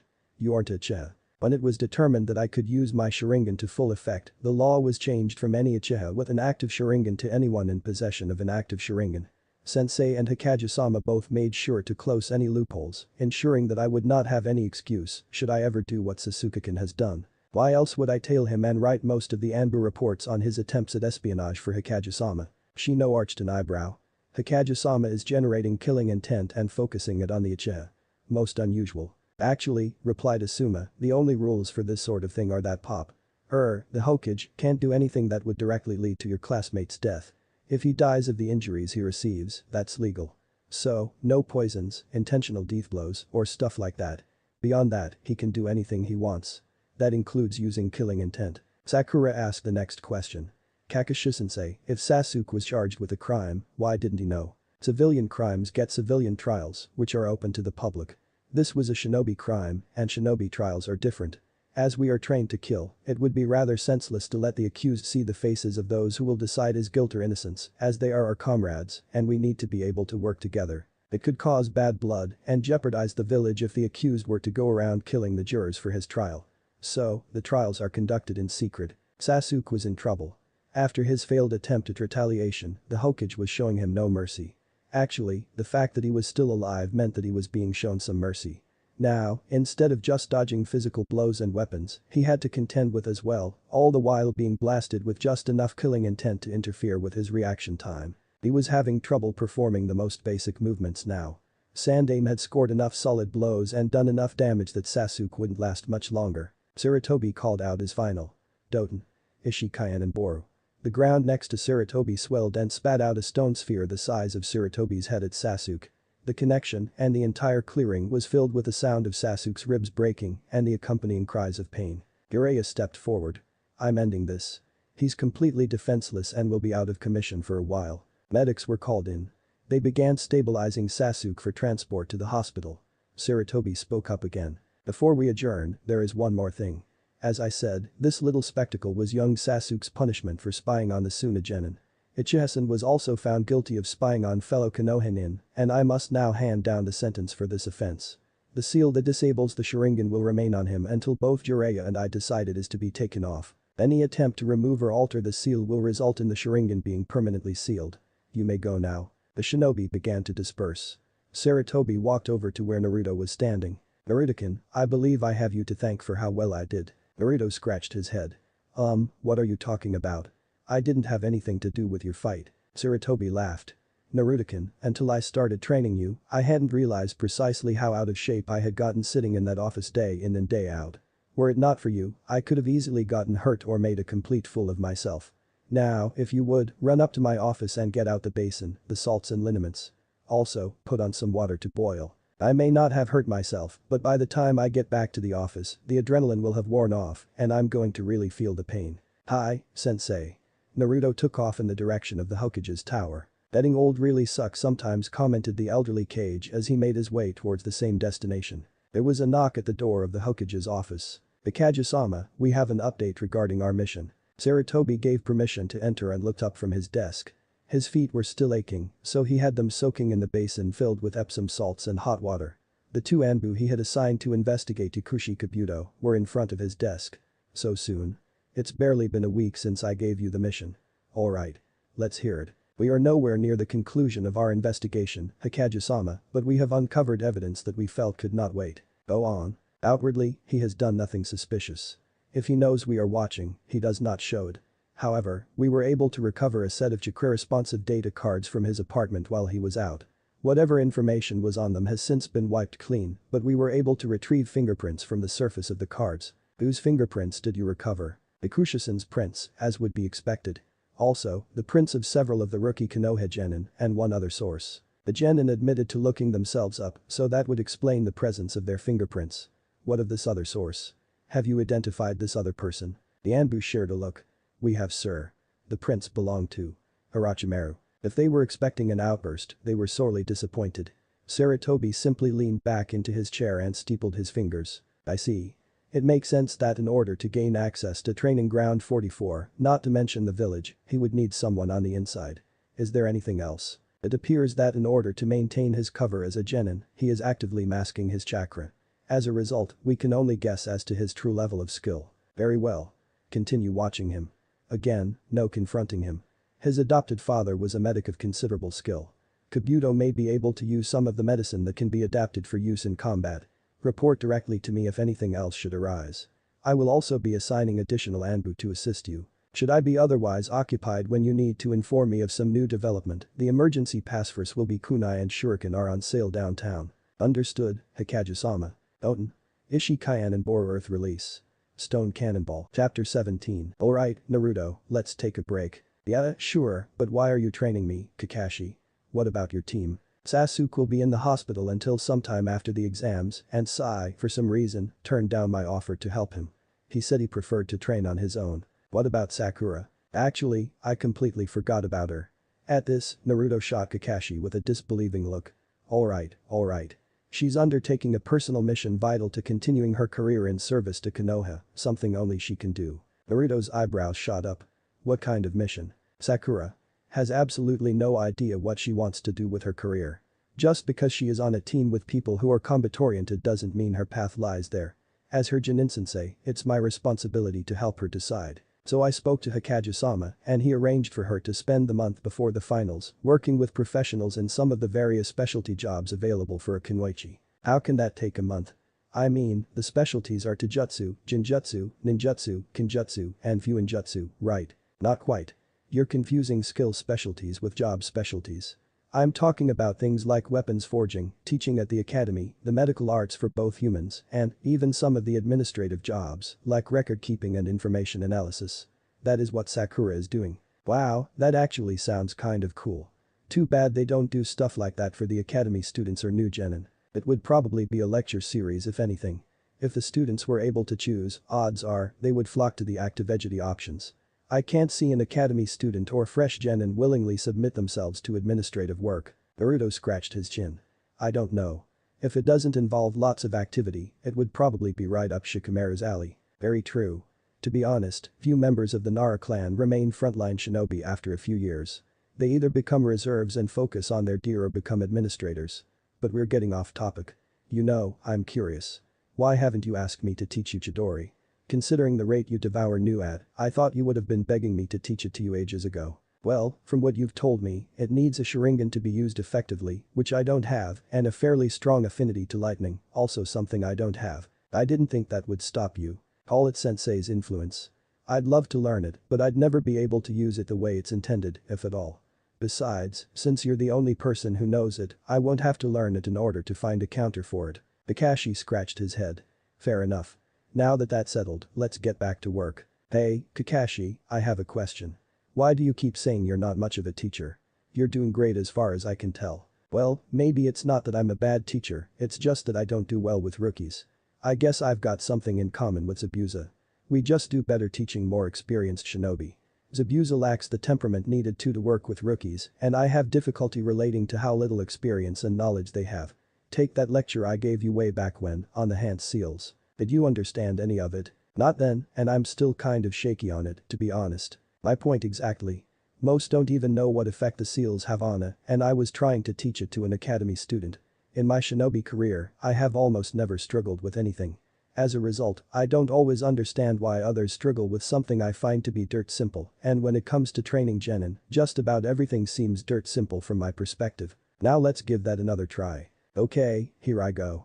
Suiten. Daibakufu. Water from a nearby pond began to churn, trying to form itself into the.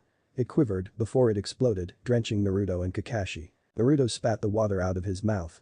Too much chakra. Yep. The next day, Naruto was in Sarutobi's office, helping organize the files. Even though his first priority was preparing for the finals, Naruto still had duties to perform here. Sarutobi was keeping himself busy so he could ignore the uneasy feeling in his stomach. The Anbu had reported that Kabuto had held a secret late-night meeting with Baki last night. They had intervened to prevent Gekko Hate from confronting the pair, more than likely saving his life. Shortly, the entire Suna team would be coming to his office. Officially, it was so he could formally apologize for Sasuke's actions. Unofficially, he would be trying to extract any additional information he could.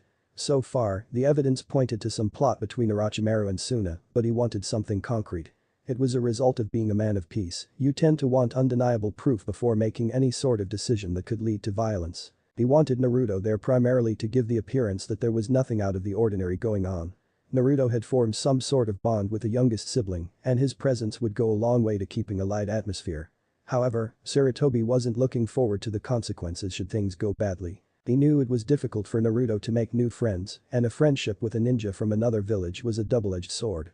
It could help build good relations between the villages, which was almost universally a good thing in Sarutobi's book. On the other hand, it was also not uncommon for one person to use that friendship to pump the other for information that would later be used against them or their village. A knock at the door roused Sarutobi from his thoughts.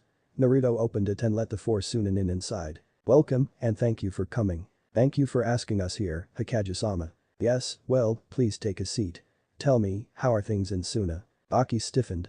"We are surviving, despite the daimyo's decision to begin contracting other villages to take missions that normally would have gone to Suna." "Ah, I see. In all honesty, I still don't understand what made him decide to begin doing such a thing." Aki's eyes flicked over to Naruto. "It happened after the affair involving the Uzumaki." Sarutobi and Naruto both blinked. "I was under the impression that since she willingly chose to join in the fight, Suna was not liable for her death. That was the official decision. However, after what happened, the daimyo began to question our capabilities. If Suna couldn't handle a simple crank escort and protection mission, how could we successfully handle the higher-ranked missions? After that, he began directing missions of rank and up to other villages, with other nobles and clients following suit. Kazekage-sama still spits acid when the name Uzumaki is mentioned. That is regrettable. I wish your Kazukiage were more willing to accept Konoha's help. Alas, all that I can do is offer to return your missions to you. I cannot make your Kazukiage take them." All four Sunanin focused intently on Sarutobi. "Hikage-sama, what do you mean when you said you made an offer to return our missions? You weren't aware? For the last 15 years, both myself and Yondaime Hokage have tried to reroute those missions back to Sunagakur, only to be stopped by the Kazukiage. Why would the Kazukiage do such a thing? He would be purposely harming Suna by those actions." Sarutobi spread his hands as if to shrug. "Your leader is a very proud man. When we asked him that very question, he said that he and, by extension, Suna, would never accept an act of charity from a competing village, especially when said act of charity involved something that was Suna's by right. Even approaching it like a business deal instead of an act of goodwill between two allies met with failure. He was, and still is, determined to have missions be contracted directly to Suna from the client or not at all." Aki cleared his throat. "That is a fascinating story, Hikage-sama, but you can't expect us to believe your word over Kazekage-sama so easily. Can you offer proof that any of this is true?" "No. It is a case of my word against his, and I admit that. Still, if there were any way that Konoha could help, we would." The Sunanin looked at each other. The Kazukiage had always said that Konoha was refusing to return the missions, that was one of the reasons for their participation in the invasion. Yet here was the Hokage, saying that their leader was the reason their village was suffering. They couldn't deny that it was well within character for the Kazukiage to stubbornly refuse something and then make excuses or blame the other party. But would he knowingly condemn his village over his pride? Of course he would. He had done much the same thing with Gaara. He had made a costly mistake, and rather than admit fault and try to make amends, he tried to erase it completely, even if it cost the lives of his other two children. "It is too bad that we can't come to some arrangement, Hikage-sama. Suna would welcome the return of our missions, despite Kazekage-sama's opinions to the contrary." Sarutobi decided then and there to go for the direct approach. "Perhaps we can make a deal, Bakusan. Tell me, what is going on between my traitorous student Orochimaru and Suna?" Seeing the Sunanin startle, Sarutobi continued, "All business now. Come now. I am well aware of your meeting last night with Yakushi Kabuto, who has been confirmed as a spy for Orochimaru. What is going on?" Aki winced, knowing that one way or another, he would be forced to commit treason. If I tell you, will you consider putting Suna's missions back on the bartering table? They have never been taken off. If the Kazukiage ever changed his mind, or if a new Kazukiage was put into office, all they would have to do is ask, and we would sit down and begin hammering out details. As for negotiating now, that would depend on what information you give me. Alright. Orochimaru is the leader of Atagakur, and he and Kazekage-sama have made an arrangement where the combined forces of both villages will attack during the exam finals. I was expecting something of that nature. Among other things, he wishes to destroy the village and kill me, in no particular order. Tell me, how did he convince the Kazukiage to aid him? He promised the return of all our missions, as well as increased status for the village, for aiding in the destruction of Konoha, long heralded as the strongest of the shinobi villages, in front of some of the most influential people there are. So the Kazukiage intends to take by force what has been offered freely for over a decade. Such a pity. The attack is set to begin at the beginning of Gaara's match. His opening attack is the signal. Very well. Let us begin to make a deal. In exchange for Suna's neutrality in the invasion, I am prepared to offer you the mission we have received that should have gone to Suna. Aki blinked. With all due respect, Hikage-sama, that is not much of an offer. You are asking us to change our stance, offering the same things as the deal Suna has already made. Yes, but as it stands, you would incur a rather sizable loss of life among your ranks of experienced shinobi in the process. One you can't afford if you were to regain the missions. I am offering the chance to regain the missions without the loss of life. However, if the Suna forces were to come to Konoha's aid rather than Odo's, the rewards would be that much greater. What exactly would these greater rewards be that would make us rally to Konoha? A complete overhaul on the Treaty of Alliance between our two countries. The Sunanin were shocked and silent. That was no small task, considering the daimyo of both countries would need to be involved. Why would you do such a thing? It is something long overdue. That treaty has been in effect for over 35 years, and not once has it been revised or amended. Large portions of it no longer affect either village. In exchange for Suna's help, we would reforge an alliance more suited to our current needs. I know you are the Kazukiya's accounting comment. He would entrust no other with the training of his children. What do you say? Aki sighed dramatically. You have me in a very tight spot, Hikage-sama. I can't, in good conscience, have Sunanin throw their lives away when I know a peaceful solution is within reach. On the other hand, you are asking me to commit treason against my leader. I am asking you to do what is in the best interest of your village and your fellow nin. When he took office, Kazukiyage took an oath to always act in the best interest of his village and those he leads. He has broken his oath to all of you. What loyalty do you owe him? Naruto had sat in silence throughout the entire conversation. He wasn't sure what to think right now. Everything was a jumble in his head. The invasion thing was surprising, but what really got to him was how his sensei was acting. He had never seen the old man this tough before. It wasn't a look or an act of toughness, it was indescribable. The man Naruto had always known as the benevolent and even-handed village leader was gone, replaced completely by a stranger who was tough as nails and would do anything to get what he wanted. This wasn't his sensei, this was the Hokage. The Kage-sama, what you are asking of us can be done with only minor difficulty. I would need to deal with some of the Kazukiyage's more ardent supporters, but that is easy, and the others will follow my lead. So, though I am betraying my leader, I will throw my support behind Konoha. However, if I am to convince the others, I will need proof of your intentions. No problem.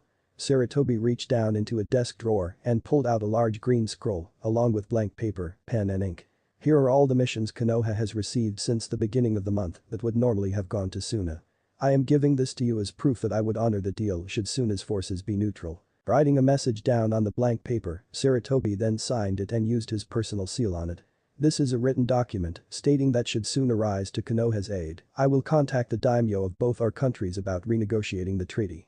Will that be sufficient? Aki's hands were twitching at the mission scroll. Hikage-sama, the mission scroll alone would be more than enough, but I will take both. Very well. Sarutobi turned to Naruto.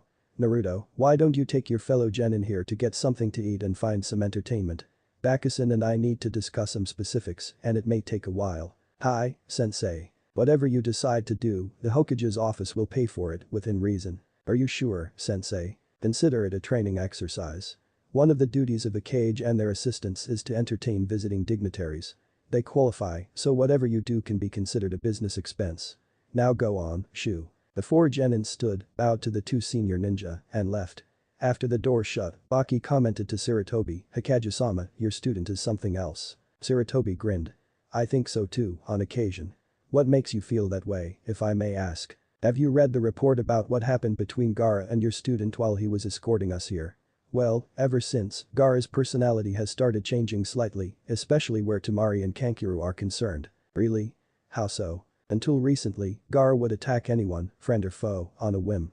Now, he has begun to act overprotectively of them both. I wouldn't think that was such a bad thing, to want to protect one's siblings and teammates. It isn't. I want to encourage it, but he's taking it to an extreme. He has stated, in no uncertain terms, that if anyone were to raise a hand against either Temari or Kankuro, he would take great pleasure in wiping them from existence. That is my problem with his new attitude. They are both Suna shinobi, not porcelain dolls. Getting hurt is a risk they accepted when they put on the hit aid. If you want some advice, give him time, and he may calm down and accept that. The four genin had just exited the tower when Gaara pulled to a stop. He was looking intensely annoyed, and wisps of sand were flowing around him. I need to do something before we start making plans. Alone. With that, he disappeared in a cloud of sand. Seconds later, the three remaining genin heard the sound of a tree being forcibly uprooted, then thrown into more trees coming from a nearby training ground. Naruto was about to hightail it over there to investigate, but Temari and Kankuro held him back. What gives, you guys? Trust us, if you show up there right now, you would be nothing more than a bloodstain in about 5 seconds flat. Gaara's venting and should be left alone until he's done, if you know what's good for you. In the meantime, let's keep others from poking their noses in. As they slowly approached the training ground, Naruto spoke up. Does he do this stuff often? At this, the two older genin shared a nervous look. Actually, until Gaara met you, he was more likely to vent on people and animals, not inanimate objects. They had gotten close enough where they could hear bits and pieces of Gaara talking to himself over the sounds of the destruction he was causing. How dare he? What he did to me was bad enough, but doing it because he couldn't bring himself to ask for help from a village that we are allied with. The next time I see him, I will feed him to my sand. Then, as soon as it had started, Gaara's destruction therapy session ended and he appeared next to the other genin in another cloud of sand, his normal blank expression back in place. I feel better now. Let's eat. His companions dumbly nodded, slightly confused by the sudden change in attitude. Before they left for a restaurant, Naruto sent a Kage Bunshin back to tell the Hokage that the training ground Gaara had used was in need of some serious landscaping. He had checked, it was a wasteland now. At the restaurant they had decided on, Tamari asked a question that she had been thinking about since the Hokage's office. Hey Uzumaki, when she had Naruto's attention, she continued, this has been bugging me. How on earth did your clan get one daimyo, let alone 5, to act as middlemen for them in dealing with the major villages? Nobody has that much clout. Well, Naruto began, I wondered about that too. I never knew my mother or the Uzumaki clan. Hell, I didn't even know about either one until I was 10. I was sent on a mission to my clan home a while back and I've kept in contact with some of the villagers who live in the area. From them, I've gotten enough information to put something together. So? Go on. Near the village the Uzumaki clan called home is a port town, one that gets a lot of merchant traffic, both land and sea-based. If a seafaring merchant wanted armed guards for their cargo, they would go to the nearest source, the Uzumaki. They could have gotten civilian guards or hired from an established village. Why go to the Uzumaki? For one thing, the Uzumaki were right there, not even a half-day's walk from the port. Second, since they weren't affiliated with a shinobi village, their rates were cheaper and we all know how merchants like cheap things. At the nod, Naruto continued, finally, there is the Uzumaki clan, designed especially for use on open water. Kankuro started disbelievingly at Naruto. Are you telling us that your clan was just for traveling on seas and oceans? Yep. A lot of the unique to my clan are useless anywhere else. The most commonly used ones would bring wind on calm days or calm stormy weather in a given area. They are also offensive and defensive too. So how does all this tie into my question? I'm getting there. Now, because of this, the Uzumaki became the Goto clan for sea merchants. That's part of the reason Kiri hated my clan so much. If it weren't for the Uzumaki, Kiri would be getting those missions. Anyway, sea merchants do business with land-based merchants to distribute their goods inland, giving the Uzumaki business connections just about anywhere there's buying and selling. And since even a daimyo needs goods from merchants, when the clan needed asylum, all they had to do was pull the right strings, and the daimyo of the 5 great countries contracted the major villages to give my clan that asylum. Tamari arched an eyebrow. And what about the loss of Suna's missions? How does that fit in with your clan? Naruto started waving his hands in front of himself defensively, seeing Gaara and Kankuro focus a little more intensely on him. Hey, we had nothing to do with that. When the missions were contracted, each one of the villages received an increase in funding. The third shinobi war was going on, so the money was needed. If the assigned clan member died under the village's protection from something that could have been prevented, the penalty was the loss of the extra funding, not losing missions. That's your daimyo overreacting. Besides, you heard my sensei. Suna was not at fault for her death. She chose to join in the fight of her own free will. Tamari smirked. Relax, I was just teasing. The Kazekage may be our father, but we haven't had much respect for him for a long time, as a father or leader. If what the Hokage said is true and word gets out, he won't get much support from the rest of the village. That settled, the 4 genin started eating. Weeks later, the time had come. Naruto was so nervous he was twitching. Today was a day that he both wanted over and had hoped wouldn't come. Today was the day of the invasion. The Hokage had kept him out of the loop for most of the planning, but he still had a general idea of what was going on. The Suna forces had enthusiastically agreed to Sarutobi's offer. Baki had dealt with those loyal to the Kazekage, and now his biggest problem was keeping the Sunanin from going after the man themselves before the invasion tipped their hand. Zabuza, once informed of what was going to happen, got hold of Naruto and started drilling into him some of the exercises taught in the Kiri Academy that conditioned the students for the former deadly graduation exam. Naruto was too old for them to have the full effect, according to Zabuza, but at least he wouldn't freeze up. Naruto was standing in the contestant's booth trying to calm his nerves when the Hokage's voice rang out. Ladies and gentlemen, welcome to the final round of the Chunin exams. If you will please take your seats, we will begin shortly. Chapter 18. The assembled crowd watched in silence as Sai walked out of the arena under his own power. His match with Tenten had been extremely hard-fought and only got harder seeing how evenly matched the two combatants were. In the end, Tenten had been able to keep him at a distance, forcing him to waste chakra on his ink beasts, which were promptly dispelled. Will Nara Shikamaru and Hyuga Hinata please make their way to the arena? The second match is about to start. Naruto gripped the railing of the combatant's box. He was incredibly nervous about what was going to happen to his fellow Konoha genin. None of them knew about the invasion. Sarutobi, sensing his unease, had explained why they were not to be told. In order for their counterplan to work, they had to give the appearance that they did not know about the invasion. The other genin lacked the experience needed to hold back and at the same time appear to be giving it their all. Sarutobi had slightly calmed Naruto's fears by reassuring him that his fellow genin were to be evacuated to various secured locations, such as the hospital and civilian shelters. With any luck, only a few genin, himself included, would see combat today. Looking down, he saw Hinata and Shikamaru fight. At first, it started out like one would expect from a fight between a close-range fighter and a mid to long-range fighter, with Shikamaru doing his best to keep Hinata from getting close to him and Hinata looking for an opening while avoiding his attacks. Eventually, Hinata resorted to shuriken and kunai in an attempt to distract him and create the opening she needed. Shikamaru, however, moved only enough to avoid being hit, never taking his eyes off Hinata. As the match went on, Hinata eventually let her guard down and was caught by Shikamaru's shadow. Hinata, however, was not going down without a fight. Struggling against Inara's, she attempted to make Shikamaru imitate her movement instead of the other way around. With a great effort, she managed to make Shikamaru open his kunai holster and pull one out. She tried to make Shikamaru hold it to his own neck so he would drop the cage main, but the crafty Nara was able to reassert control, ending the match in his favor. In between the second and third matches, the Kazekage turned to face Sarutobi. Well, I must admit, it seems the next generation of Konoha shinobi has a great amount of potential. I can only hope my 3 children can prove themselves a worthy match. I have no doubt your 3 genin will make an impressive showing. I am especially looking forward to the final match, my son Gaara versus your newest student, Uzumaki Naruto. After all, from what I understand, they are considered the 2 most powerful genin competing today. Naruto-kun is talented, I freely admit that. However, he does have his weak points, as do we all. So you are saying the rumors of his skill are overrated? He is skilled, but his field experience is lacking compared to that of some of the others, most notably your genin. One of the disadvantages of having a cage for a sensei. Surely you could have sent him on missions with another genin team. I could have, and I have done just that on numerous occasions, but I still feel that there are certain things that I, as his official sensei, need to be there for, so his combat experience is not what it should be, considering his abilities. Unfortunately, there are certain roadblocks to allowing a village leader to go on a mission or to take his student on a training trip to an undisclosed location for an unspecified amount of time. The Kazekage let out a barking laugh. True, very true. I would love to go on a combat mission at times, just for a change. Sarutobi smiled and turned to face the arena. Ah, the third match is about to begin. Unseen by the Kazekage, Sarutobi gave a secret signal to the proctor, instructing him to call an intermission after the fight. Orochimaru had just given himself up and he probably wasn't even aware of it. It was the unspoken opinion of most of the observers that Lee did not stand a chance.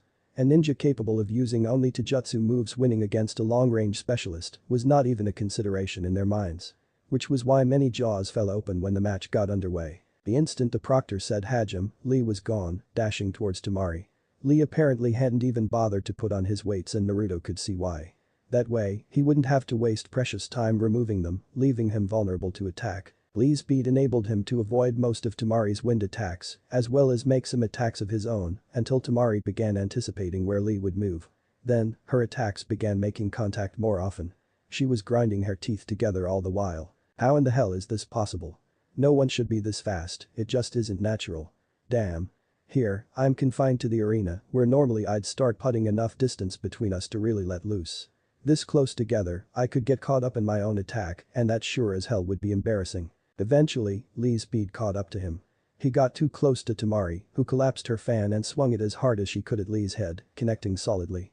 Lee crumpled and Temari won, though not without some damage to her fan. Once she was back in the competitor's booth, she pulled out a toolkit and set to work fixing the large dent made when she hit Lee, as well as checking for additional damage. Without a fan, she would be at an even bigger disadvantage than she was during her fight with Lee. Sarutobi stood and stretched after the proctor made the announcement. Ah, I needed that. I will return shortly, Kazekage-sama. Very well, Hokage-sama. Sarutobi made his way to a predetermined spot. Jiraiya and Baki were waiting for him. Is everything ready for what is to come? Yep, sensei. We just need to find the snake. That won't be necessary. I've already located him. He's sitting next to me in the private booth. What? Baki was confused. My former student developed a mask which allows him to peel off a person's face and wear it as a mask. He always was a talented impersonator, but this is too much. My guess is that the real Yondaime Kazukiage has been dead for some time and Orochimaru has been leading Sunagakure under his guise. What gave him away, sensei? Orochimaru made two very small mistakes. Bakusin had informed me previously that the Kazukiage would rather eat glass shards that say the name Uzumaki with anything other than anger and loathing. He did just that. In the same sentence, he also acknowledged Gaara as his son, something that based upon what I understand of the history between the two, he would not do. Baki was beside himself. I don't know how to feel about this. On one hand, I am somewhat relieved because we are no longer committing treason and depending on how long this has been going on, we may not have committed it at all. On the other, our leader is dead, murdered and impersonated by a man posing as a potential ally and apparently no one has noticed. This disturbs me greatly with what that could mean. After today, Orochimaru will not be a problem. Jiraiya, do you have that seal we discussed? Jiraiya pulled out a small square of paper. Here you go, sensei. I'm surprised you're taking this route, though. I was sure you would want to face Orochimaru. I do want to face him, but in this case, I am willing to trade that for assurance of his death. This village needs a leader more than I need closure. Well, this seal will virtually guarantee the death of anyone caught in it, which could include you if you're not careful, sensei. I will be careful. I had best be heading back to the arena now. The fourth match was finished.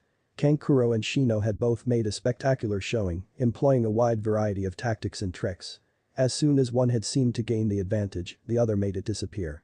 In the end, Shino's Kikai were able to corner Kankuro, who threw in the towel before he was drained and became useless. Up in a private observation booth separate from the cage booth, Zabuza made several notes on a scoring sheet. Next to him, Suna was doing the same.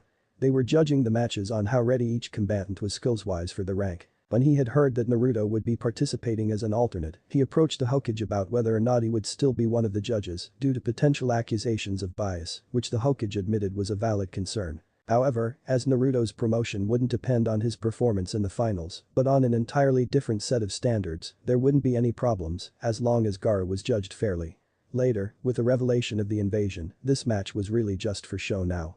Zabuza honestly pitied the people who had bet on this match. Since the match wouldn't be finished uninterrupted, all bets would be void and non-refundable, and the odds of there being a rematch were unlikely. The final match. Uzumaki Naruto of Konoha against Sabaku no Gaara of Suna. Loud, raucous cheers erupted from the crowd at the announcement. Although some spectators didn't want to admit it, these two were widely considered the two most powerful genin in the exams and the most likely to be promoted. The hush fell over the crowd as the two ninja faced each other. Killing intent immediately began pouring out of both of them. Some audience members swore they saw lightning bolts jump back and forth between the two. Down in the arena, Naruto was straining. He was still a novice when it came to generating killing intent.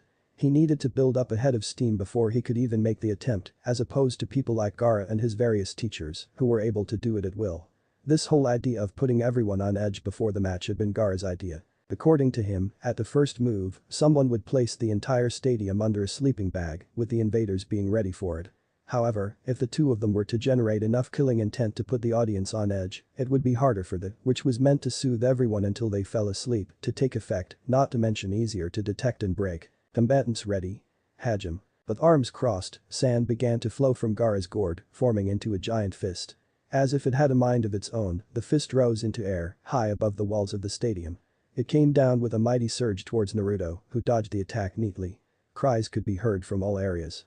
The invasion had begun. In the cage's box the Kazukiage turned to Sarutobi. Time to die, old man. Yes, it is time for you to die, Orochimaru, replied Sandaime, without even turning to face the other man. Steel shutters slammed down over the open-air window and the only door, followed by a blue glow, encasing the entire booth. What kind of joke is this, sensei? You are trapped in here with me. Only you have been caught. I have not. This room will be the last thing you ever see. Goodbye, foolish apprentice. With that, Sarutobi dispersed in a puff of smoke. The cage Bunshin. Very well. Turning to his guards, he shouted, break down the walls. Their reply was, we've been trying, Orochimaru-sama. When we mold chakra, it gets sucked away. Orochimaru paused, noting the drain on his chakra even though he wasn't molding it. I see. A containment seal combined with a chakra-draining seal. My idiot former teammate's work, no doubt. One of his guards began to spasm violently, collapsing to the floor, where he continued to flail his arms and legs uselessly. Then, he stopped. Orochimaru stepped over to the body and knelt down, removing the guard's disguise. What he saw sent a chill down his spine. The skin had taken on an ashen color, with the veins standing out. Damn. He's had his chakra completely drained away. Jiraiya deliberately removed the safety setting that prevents it from killing those under the effect of the seal. Behind him, he heard another of the sound force succumb to the seal, noting that the drain on his chakra had intensified. As the strongest ninja in the room, it would take him the longest to be drained dry. He tried to contact Kabuto through a radio handset but found his signal blocked. Beginning to feel frustrated and dare he say it, scared, he finally noticed that he couldn't hear what was happening outside. That could mean either a soundproofing or seal too. Sensei was sparing no expense for this, it seemed. Knowing him and Jiraiya, the room was probably airtight too. They had completely cut him off, he was now deaf, blind, and mute, isolated from his allies, his unusable. All they had to do was wait and he would die. He had been beaten. No. He screamed, though no one outside could hear it. Outside, it was hell. The Suna forces had attacked Odo from the rear, while Konoha attacked from the front. Trapped between the two villages, Odo-nin were being slaughtered. The invasion plan had hinged on Suna's aid and the element of surprise. Without one, it meant trouble. Without both, Odo was doomed. Naruto was hyperventilating, half out of his mind and covered in blood. He had finally taken a life, 5 to be exact, and was in shock at what he had done. If it hadn't been for Zabuza giving him a crash course in the Kiri Academy's conditioning exercises, he'd have been a sitting duck. Zabuza had conditioned him to be able to move through crippling fear and pain, as well as the disgust at killing, while Sarutobi, Guy, and Kakashi worked to help him be better able to deal with the inevitable aftermath of his participation in the invasion. Out of the corner of his eye, he saw Sensei showing next to no mercy, moving in ways that, in Naruto's mind, no man in his 60s should be able to. A cry caught Naruto's attention, and he flung 2 kunai at an Odo-nin charging him. They caught him in the torso and neck, taking him down. Finally, after what Naruto now considered to be the most horrific, nightmarish 2 hours of his life, the last Odo-nin fell. Cheers came up from Suna and Konoha-nin alike. As soon as it died down, the senior nin fell to what they knew were their tasks following an invasion. Chunin began to head into the village to analyze property damage and loss of life within the village walls. They followed suit, but to scour the village for hidden Odo-nin. Anbu were to dispose of the Odo-nin after scavenging their corpses for any useful or important items, not to mention seeing the Konoha dead. The Suna contingent would carry the wounded to the hospital and aid stations, as well as prisoners to interrogation. They would also see to the dead from Suna. Naruto fell to his hands and knees on the bloody ground and began to retch, wishing he had something in his stomach just so he could throw up.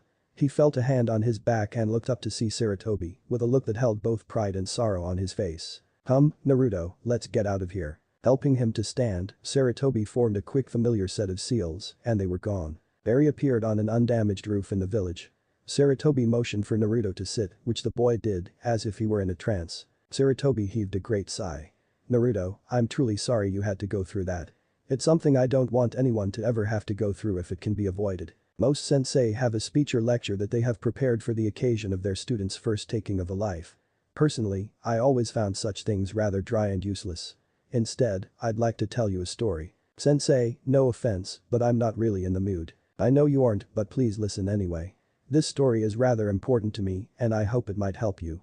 It's the story of the first time I took the life of another human being. Naruto's head snapped up. I was about Konohamaru's age.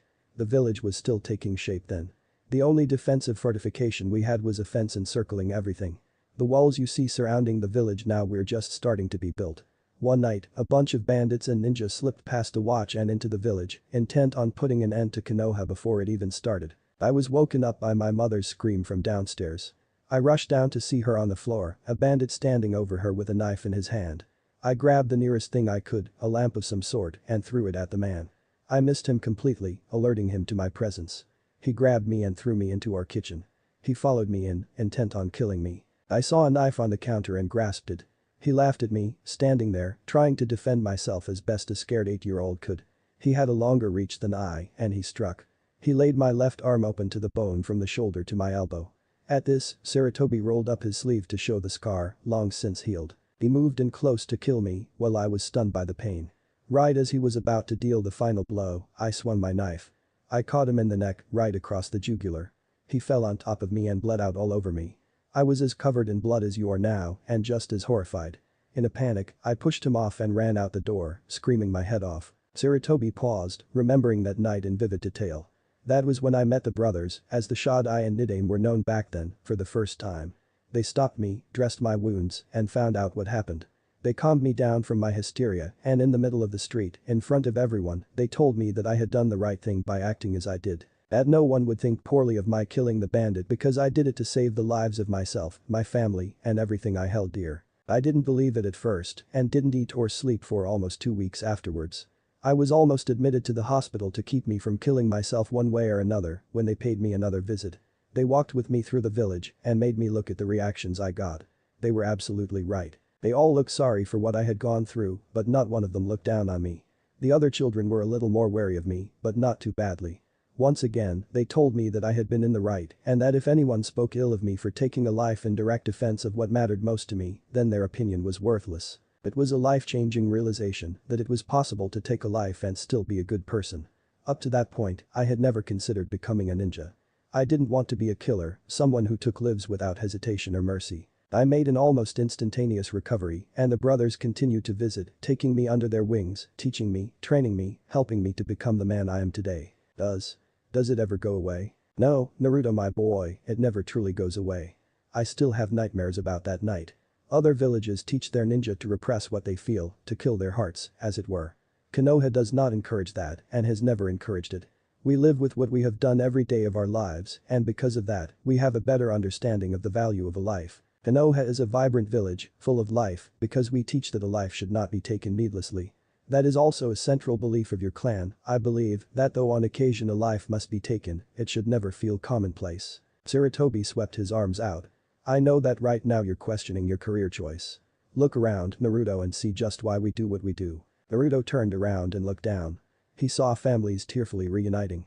He watched Hinata and Hanabi rush towards Hiashi, who immediately knelt down and swept them into a tight hug, none of the three caring about the blood and gore on his clothing, none of which was his own. By this point, Naruto had figured out that Hiashi wasn't exactly the type for hugs and kisses, especially in public, so the dramatic change really hammered Sandame's point home. The feeling that you have become something less than human for killing another person will never truly fade. But it will get better, with time, by talking it out and with the acceptance of others. I have no doubt that you will be able to get through this. Now, let's be on our way, my boy. I have some long overdue business to attend to. After dropping Naruto off at the Hokage's office and applying it to induce a deep dreamless sleep to the boy, Sarutobi made his way back to the arena, joined along the way by Jiraiya, Anko, and 2 Anbu. Arriving outside the cage booth, Jiraiya made a few hand seals, and the wall and door stopped glowing blue. Sarutobi then knelt down and pried loose a floor tile near the door. On the underside was a small piece of paper, which he peeled off and handed to Jiraiya. He stood, made hand seals of his own, and the steel shutters retracted. Everyone braced themselves, not knowing what to expect on the other side. 1 Anbu opened the door, revealing the corpses of Orochimaru and his guard. Quickly and without hesitation, Sarutobi rushed into the room, a kunai in hand. Moving directly to Orochimaru, he removed the Kazekage disguise and thrust the kunai into Orochimaru's heart, twisted it, and ripped the kunai free. He did the same to the throat.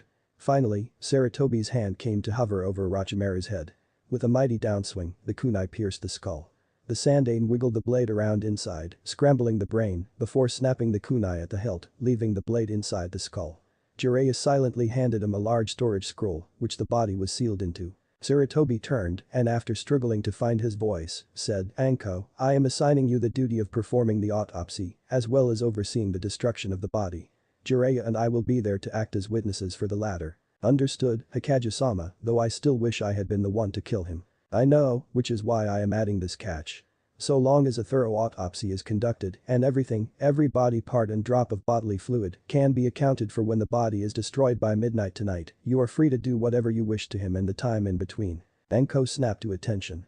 Yes sir, Hokage-sama. I'll get started right away. She hadn't expected the Sandame to give her permission to go hog wild on Orochimaru's corpse. Even the limitations he had given her were more than enough for her. Sarutobi had never once doubted her loyalty and she wasn't about to let him down now. A giddy grin on her face, she took the scroll from Sandame's hand and bolted from the room. Jiraiya and Sarutobi silently left, heading back to the office where they would await the status reports and further comfort Naruto. The Anbu would dispose of the other bodies. At night, Jiraiya and Sarutobi made their way to a secret basement of the interrogation department where the bodies of high-profile ninja were autopsied and destroyed. They had chosen to not wake Naruto as soon as they got back and instead began to make preparations for what they would need to do. Saratobi called Baki to his office, where they contacted both the Wind and Fire daimyo, informing them of their intent to renegotiate the alliance and asking them for their blessing to continue. Both agreed, and a time was set for the opening of negotiations. After the two daimyo left, Saratobi and Baki sat down and began to make plans to build on the new mutual goodwill between their villages. The terms that were worked out were satisfactory to both sides. Suna would take on some of Konoha's missions while the village was rebuilt. Mission payments were to be divided into two basic categories. The money paid to the ninja who took the mission and the money paid to the village. The Sunanin would get the full mission payment, while Konoha, as the village originally contracted, would take a percentage of the village's cut.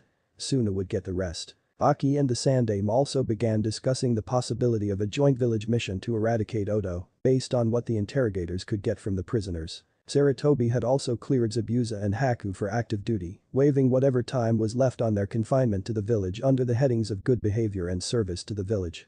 Despite the estimated low loss of life count, the village would still need every able-bodied shinobi on active duty for the foreseeable future. He was also highly impressed with how rapidly Haku had improved now that he was no longer on the run with Zabuza and could eat, sleep and train regularly. Some of the preliminary reports had seen Odo Nin dead of various cold-related causes. Some had succumbed to extreme hypothermia, others killed directly by the boy's Hyutin. A few were even frozen solid. Finally, the two reached their destination. Walking inside, Jiraiya and Saratobi found Anko sitting on a stool, rubbing her neck over her curse seal, while staring at the autopsy table holding the mutilated and now almost completely unrecognizable body of Orochimaru. "Something wrong, Anko?" "No, Hikage-sama. I guess I was just hoping that when the bastard died, the seal would disappear. Let's get started, shall we?" "Alright. Where do you want to start?" "Well, seeing as how I didn't contact you before I was ready to destroy the body, this is really Orochimaru, not a body double. I compared a blood sample, and it matched, but there were some anomalies, so I tested the summoning tattoo. It was authentic, and while I wouldn't put it past him to let a body double sign the contract just to add to the disguise, it isn't like him." Jiraiya commented, "You have a point. He wouldn't share power or knowledge unless he was damn sure he would be in complete control at all times. Speaking of power and knowledge, I found some real goodies hidden on his body." Gesturing to a nearby table, the two men saw a sheathed sword and 3 scrolls. The sword was sealed in a summoning tattoo on the inside of his cheek. "From what I know about swords, I'm guessing it's the Kusanagi and is coated in some really nasty poisons." The men's eyes widened. "Kusanagi? I wonder where he found that. What about the scrolls?" "The scrolls are scrolls for his immortality, the Ito Tensei, and the curse seal. They were contained in seals hidden in the snake contract tattoo." Saratobi sighed and hung his head. "Damn. So he did finish those?" Enko nodded slowly. "Yeah. I'm guessing he used the immortality technique and that's what caused the anomalies. Jiraiya, take the scroll for the curse seal. I want you to see what new information you can glean from it, then destroy it. I want the other 2 scrolls destroyed with the body." "Sensei, are you sure that will do any good?" "I do. These were central to Orochimaru's goals. I would be very surprised if he would leave authentic copies of these 3 anywhere out of his sight where someone could take them and use them against him. Maybe bits and pieces, but I doubt that there are other copies of the completed." "I see your point. It also gives us more reason to start seeking out his bases immediately so we can ensure no one picks up where he left off." "Yes. Anko, start the incinerator. The sooner we destroy his body, the sooner we can start destroying his work." Once the incinerator reached the hottest temperature it could, the 3 shinobi most hurt by his betrayal stood around his body, not saying a word. As one, they lifted his body and chucked it into the flames. The 2 scrolls soon followed, almost instantly reduced to ash. Last, Anko threw in the medical bags containing all the bodily fluid she had drained from him. Shutting the thick door, the 3 silently watched the fire consume the body. Finally, Saratobi spoke. "What a waste. I would suppose that it is fitting that he didn't receive death in combat but spent his last hours trapped, dying slowly and painfully. Kami only knows how many of his test subjects died that way." With that, the 3 left, leaving the incinerator on to ensure the total destruction of one of Konoha's most infamous traitors. Chapter 19. Naruto made his way towards the Hokage's office. A month had passed since the invasion, and the village was quickly recovering. Damage to the village had been light, confined mostly to the walls of the village and the buildings closest to them. Loss of life had been blessedly small for Suna and Konoha. Naruto had felt a sick sense of relief in that he hadn't known any of them. The negotiations were going smoothly. The Wind Daimyo was willing to give Suna another chance and agreed to start contracting Suna for more higher rank missions. If Suna continued to perform satisfactorily, he would continue to increase their funding and send more missions their way. Because he wasn't involved with the negotiations, Naruto had plenty of free time. He spent it doing light training or helping with the reconstruction. He also found himself spending a lot of time with either Haku or the Tsunagenin. Personally, he was still dealing with the aftereffects of what he had done. He had thought he had been prepared for what had happened, but committing the actual deed threw it all out the window. Maybe if he could just get out of the village for a while, he'd be able to make more progress. Reaching the office door, he knocked and waited for acknowledgement to enter. Sarutobi wasn't alone in his office when Naruto entered. Baki, the Tsunagenin, Shino, Shikamaru, Zabuza and Haku were there as well. Jiraiya entered the office through the window. "Ah, good, everyone's here. I thought you all could use a break from helping with recovery efforts, so I have a mission for all of you." Naruto blinked. Hadn't he just been wanting something like this? Zabuza spoke up first. "What's the mission, Hokage-sama?" "But the ongoing recovery efforts and treaty negotiations, I haven't had much time to go through reports from the field. I recently had the time to do so and discovered that a Konoha ninja out in the field has seemingly ignored the emergency recall orders I issued, the secret one issued before the invasion and the public one sent out after. I want to know why, and given the ninja in question, it would be best that I go meet them personally. According to protocol, if I officially leave the village, I must be escorted by either a full Anbu squad, 6, 8, or a combination. All of you will be accompanying me to my destination. Any questions?" Shikamaru raised his hand. "No offense, Hokage-sama, but isn't a mission like this a little much for genin, even in relative peacetime conditions?" "That is true. I wouldn't normally consider genin for such a task. However, Naruto has been on an acting Chunin mission for over a month and a half, which has been deemed a success, so he will be leaving this office with a promotion. The 5 of you, however, have been deemed worthy of promotion through your performance in the exams or during the invasion and will also be leaving for this mission as Chunin. Congratulations to all of you." The genin looked at each other in a stunned silence. "The 6 of you probably don't realize this, but this is a break from standard procedure. Normally, there is a mandatory instruction period you would be required to complete before receiving your vests, but I am willing to waive that in this instance, as both villages need the higher-ranking personnel at the moment and those with more experience are needed for client-paid missions. Essentially, all of you have just gotten a field promotion. You will be given the necessary training upon your return. Is there anything else?" Zabuza nodded. "Yeah, I have some questions.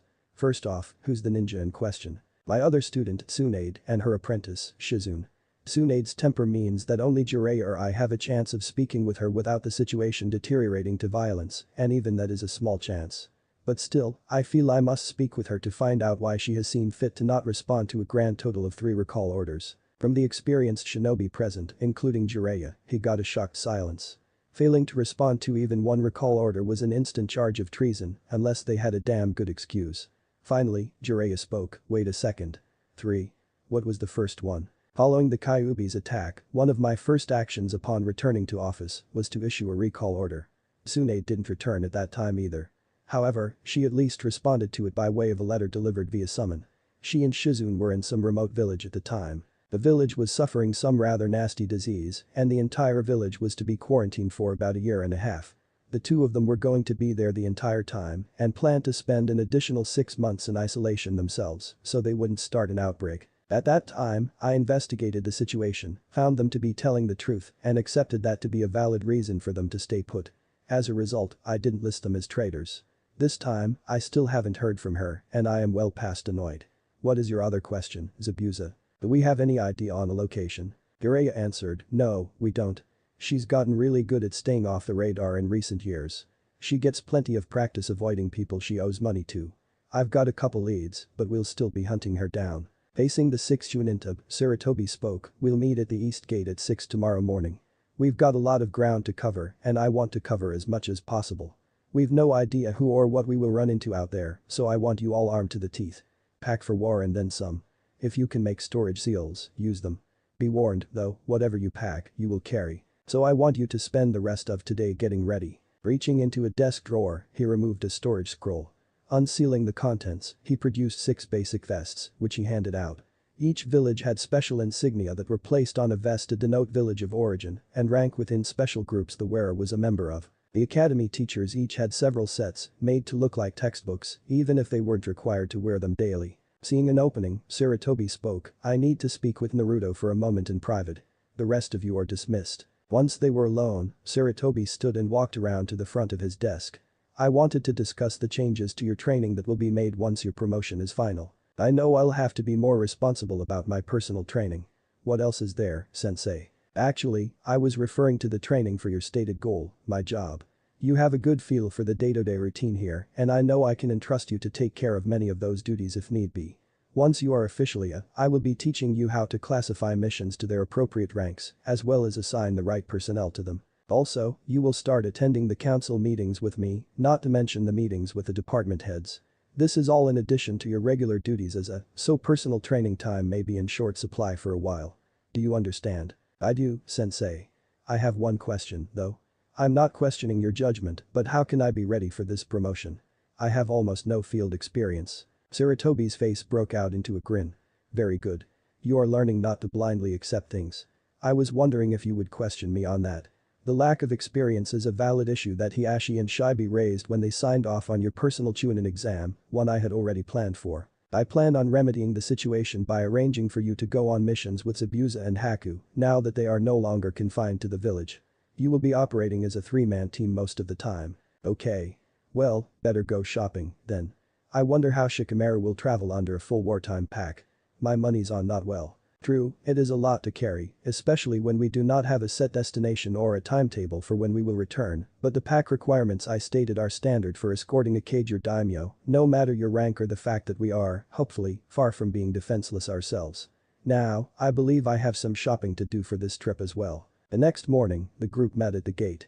Hiashi, Shibe, and Iruka arrived with the Hokage. The younger ninja present looked at him and blinked. Most of them had never seen the man in anything other than the robes and hat of his office. Seeing him dressed almost like a regular was a shock. The only difference between his outfit and the standard uniform was the stitching of fire shadow on his vest. Iruka looked at his three former students, an amused smile on his face. I still can't believe it. Not even a year out of my class, and 3 of you are already. I wonder how the rest of your class will turn out. Congratulations. The 3 former genin in question chorused, thank you Iruka-sensei. Is everyone ready? Asked Sandame. At the nod, he turned to Hiashi, Shibe, and Iruka. I hereby leave this village in your hands until I return. The 3 men were the ones chosen to fill in for the Hokage while he was out of the village.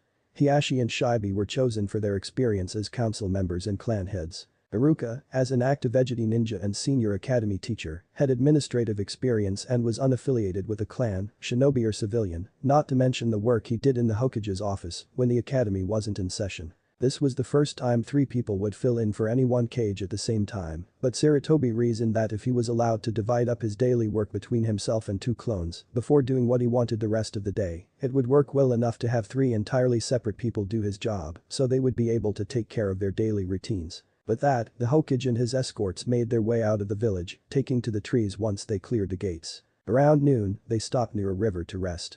Baki wasted no time in having his 3 charges start getting water to refill canteens. It was a sight to see the 3 siblings work so well together. Anyone who didn't know better would have thought they had always been that close. After scouting upstream a fair distance to look for obvious reasons not to drink the water, such as an animal that had died in it, they began purifying it for drinking. Gaara was using his sand to filter the river water, Kankuro testing and treating it for toxins, naturally occurring and otherwise, and Tamari using a small fire to boil the water, killing anything that may have been left behind. The 3 fresh Konoha were watching their Suna counterparts while they set up for lunch and almost missed noticing Zabuza and Jiraiya walk up behind them and stop, also watching. Zabuza turned his head to look at them and spoke in his usual gruff tones. Impressive, isn't it? That right there is an example of why Suna is considered a force to be reckoned with, regardless of any economic problems. How's that? Jiraiya answered. You're now, so this is something you'll learn eventually if you ever want to get very far in this lifestyle. Each ninja village is basically a business by itself, and each has its own attitudes and priorities that are designed to differentiate them from their competition and attract clients to them. For example. Now Shino was getting interested, and Baki and the Suna genin were listening in, though not slowing in what they were doing. Sarutobi smiled as he rested against a tree trunk. Well, limiting this little lecture to just the major villages so we can save time, we'll start with Suna. Any client who goes to Suna can be pretty much guaranteed that they will get professionals to do their job, even if it's a bunch of genin. But the other villages, you can expect genin to do rather stupid things on missions occasionally, acting on impulse, leaving their post to get food or drink, or to relieve themselves. Not with Suna. With their lack of a large population, everyone depends on everyone else to do their job and do it well in order to survive. As a result, they don't have much patience for those who act without thinking, so even the newest Suna genin will often be more of a professional than in some other villages. There's also their absolute loathing of people who are wasteful or gluttonous, but that's due to scarce resources. Aki nodded to himself at the rather accurate depiction of Suna's mentality. He was somewhat surprised at the respect apparent in Jireya's voice. Next, we come to Kiri. Zabuza took over at this point. Kiri's business model is rather simple compared to some of the other villages. Kiri Ninja will do everything they can to accomplish their goals, regardless of what it takes. That is a major part of the conditioning at the Kiri Academy and includes sacrificing our lives or the lives of others in a heartbeat, despite personal beliefs or the other person's involvement. Simply put, if you hire Kiri to destroy a bandit outpost where there are hostages, it will be destroyed, and if the bandits try to use the hostages as meat shields, Kiri will go through the hostages without a second thought. Seeing the new turn a little green at the concept, Jiraiya chose to move on. Is still different. They are the village of choice if a client needs something done as covertly as possible. They are experts in deception and the cloak and dagger aspects of shinobi life. They are also continual innovators and have huge, sprawling labs and testing grounds for whatever project they might be working on. Aiwa's way of doing things is almost the exact opposite of Konoha's and is one of the main reasons why the two villages have never gotten along well. Aiwa Ninja will do the job they are hired for and nothing more without additional payment. It can be a little infuriating for first-time customers but appeals to enough people that they have plenty of business. How is that the opposite of our policy? Generally, Konoha Ninja will do the job we are hired for and frequently go above and beyond what we are required or expected to do in the process, often going as far as solving the underlying problem that led to us being hired. However, not everyone appreciates an outsider getting involved in matters they don't need to be. They hired us to do one thing and they would take care of the rest. That brings us back to Konoha. In addition to what I mentioned earlier, we actually focus on attracting missions from people who wouldn't normally go to a ninja village. The average civilian, one who has never dealt with ninja and has only heard the generalizations about us, would be terrified. They see us as silent cold-blooded killers and would only make a mission request of us if it was their last resort. Yet, if they come to Konoha, they will be surrounded by shinobi who act like the kinds of people they are used to dealing with. Shinobi running around shopping, playing with their children, getting drunk in bars, laughing and joking, that sort of thing. We use our humanity to our advantage instead of repressing it, so we appeal to a much wider customer base than any other village. It's a basic idea. Most people prefer to deal with people similar to themselves. Turning to the Sandaime, Jiraiya asked, "How was that, sensei?" "Very good, I'd say." The material was presented in a logical and factual manner, and the propaganda normally present in that particular lecture was kept to a minimum.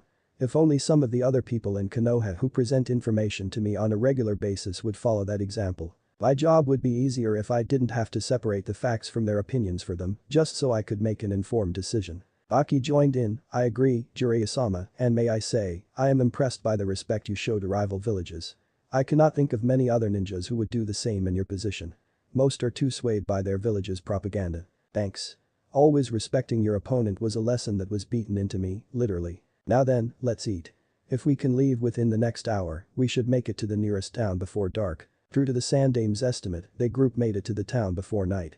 Finding a hotel, they got their rooms and prepared to find dinner. Saratobi was about to head out when someone called out, "The Kage-sama." Turning, Saratobi faced Shikamaru, Shino, and Naruto. "Yes. What can I do for you? We've been thinking about what Jiraiya-sama and Zabuza-san told us in the forest and something doesn't really sit right." "Really? What?" "They said that Konoha attracts clients by not acting like stereotypical ninja, but like the ordinary citizen when off duty. Does that mean our entire village's way of life is nothing more than a giant PR stunt?" The Sandaime sighed, yes and no. Konoha was founded with the belief that the best ninja village was one where the ordinary citizens would not need to fear the shinobi.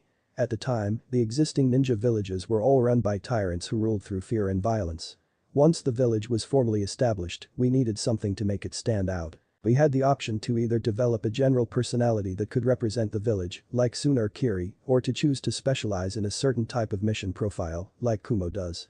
The Shadai and Nidaime realized that the beliefs that led them to found the village would make for an excellent way to attract clients, and the Konoha took shape from there. So while it is our main method of standing out, it has always been our way of living. So long as you are professional on the job, you can act as you want, within reason of course, off of it. Does that answer your question? HMPH. I suppose it does.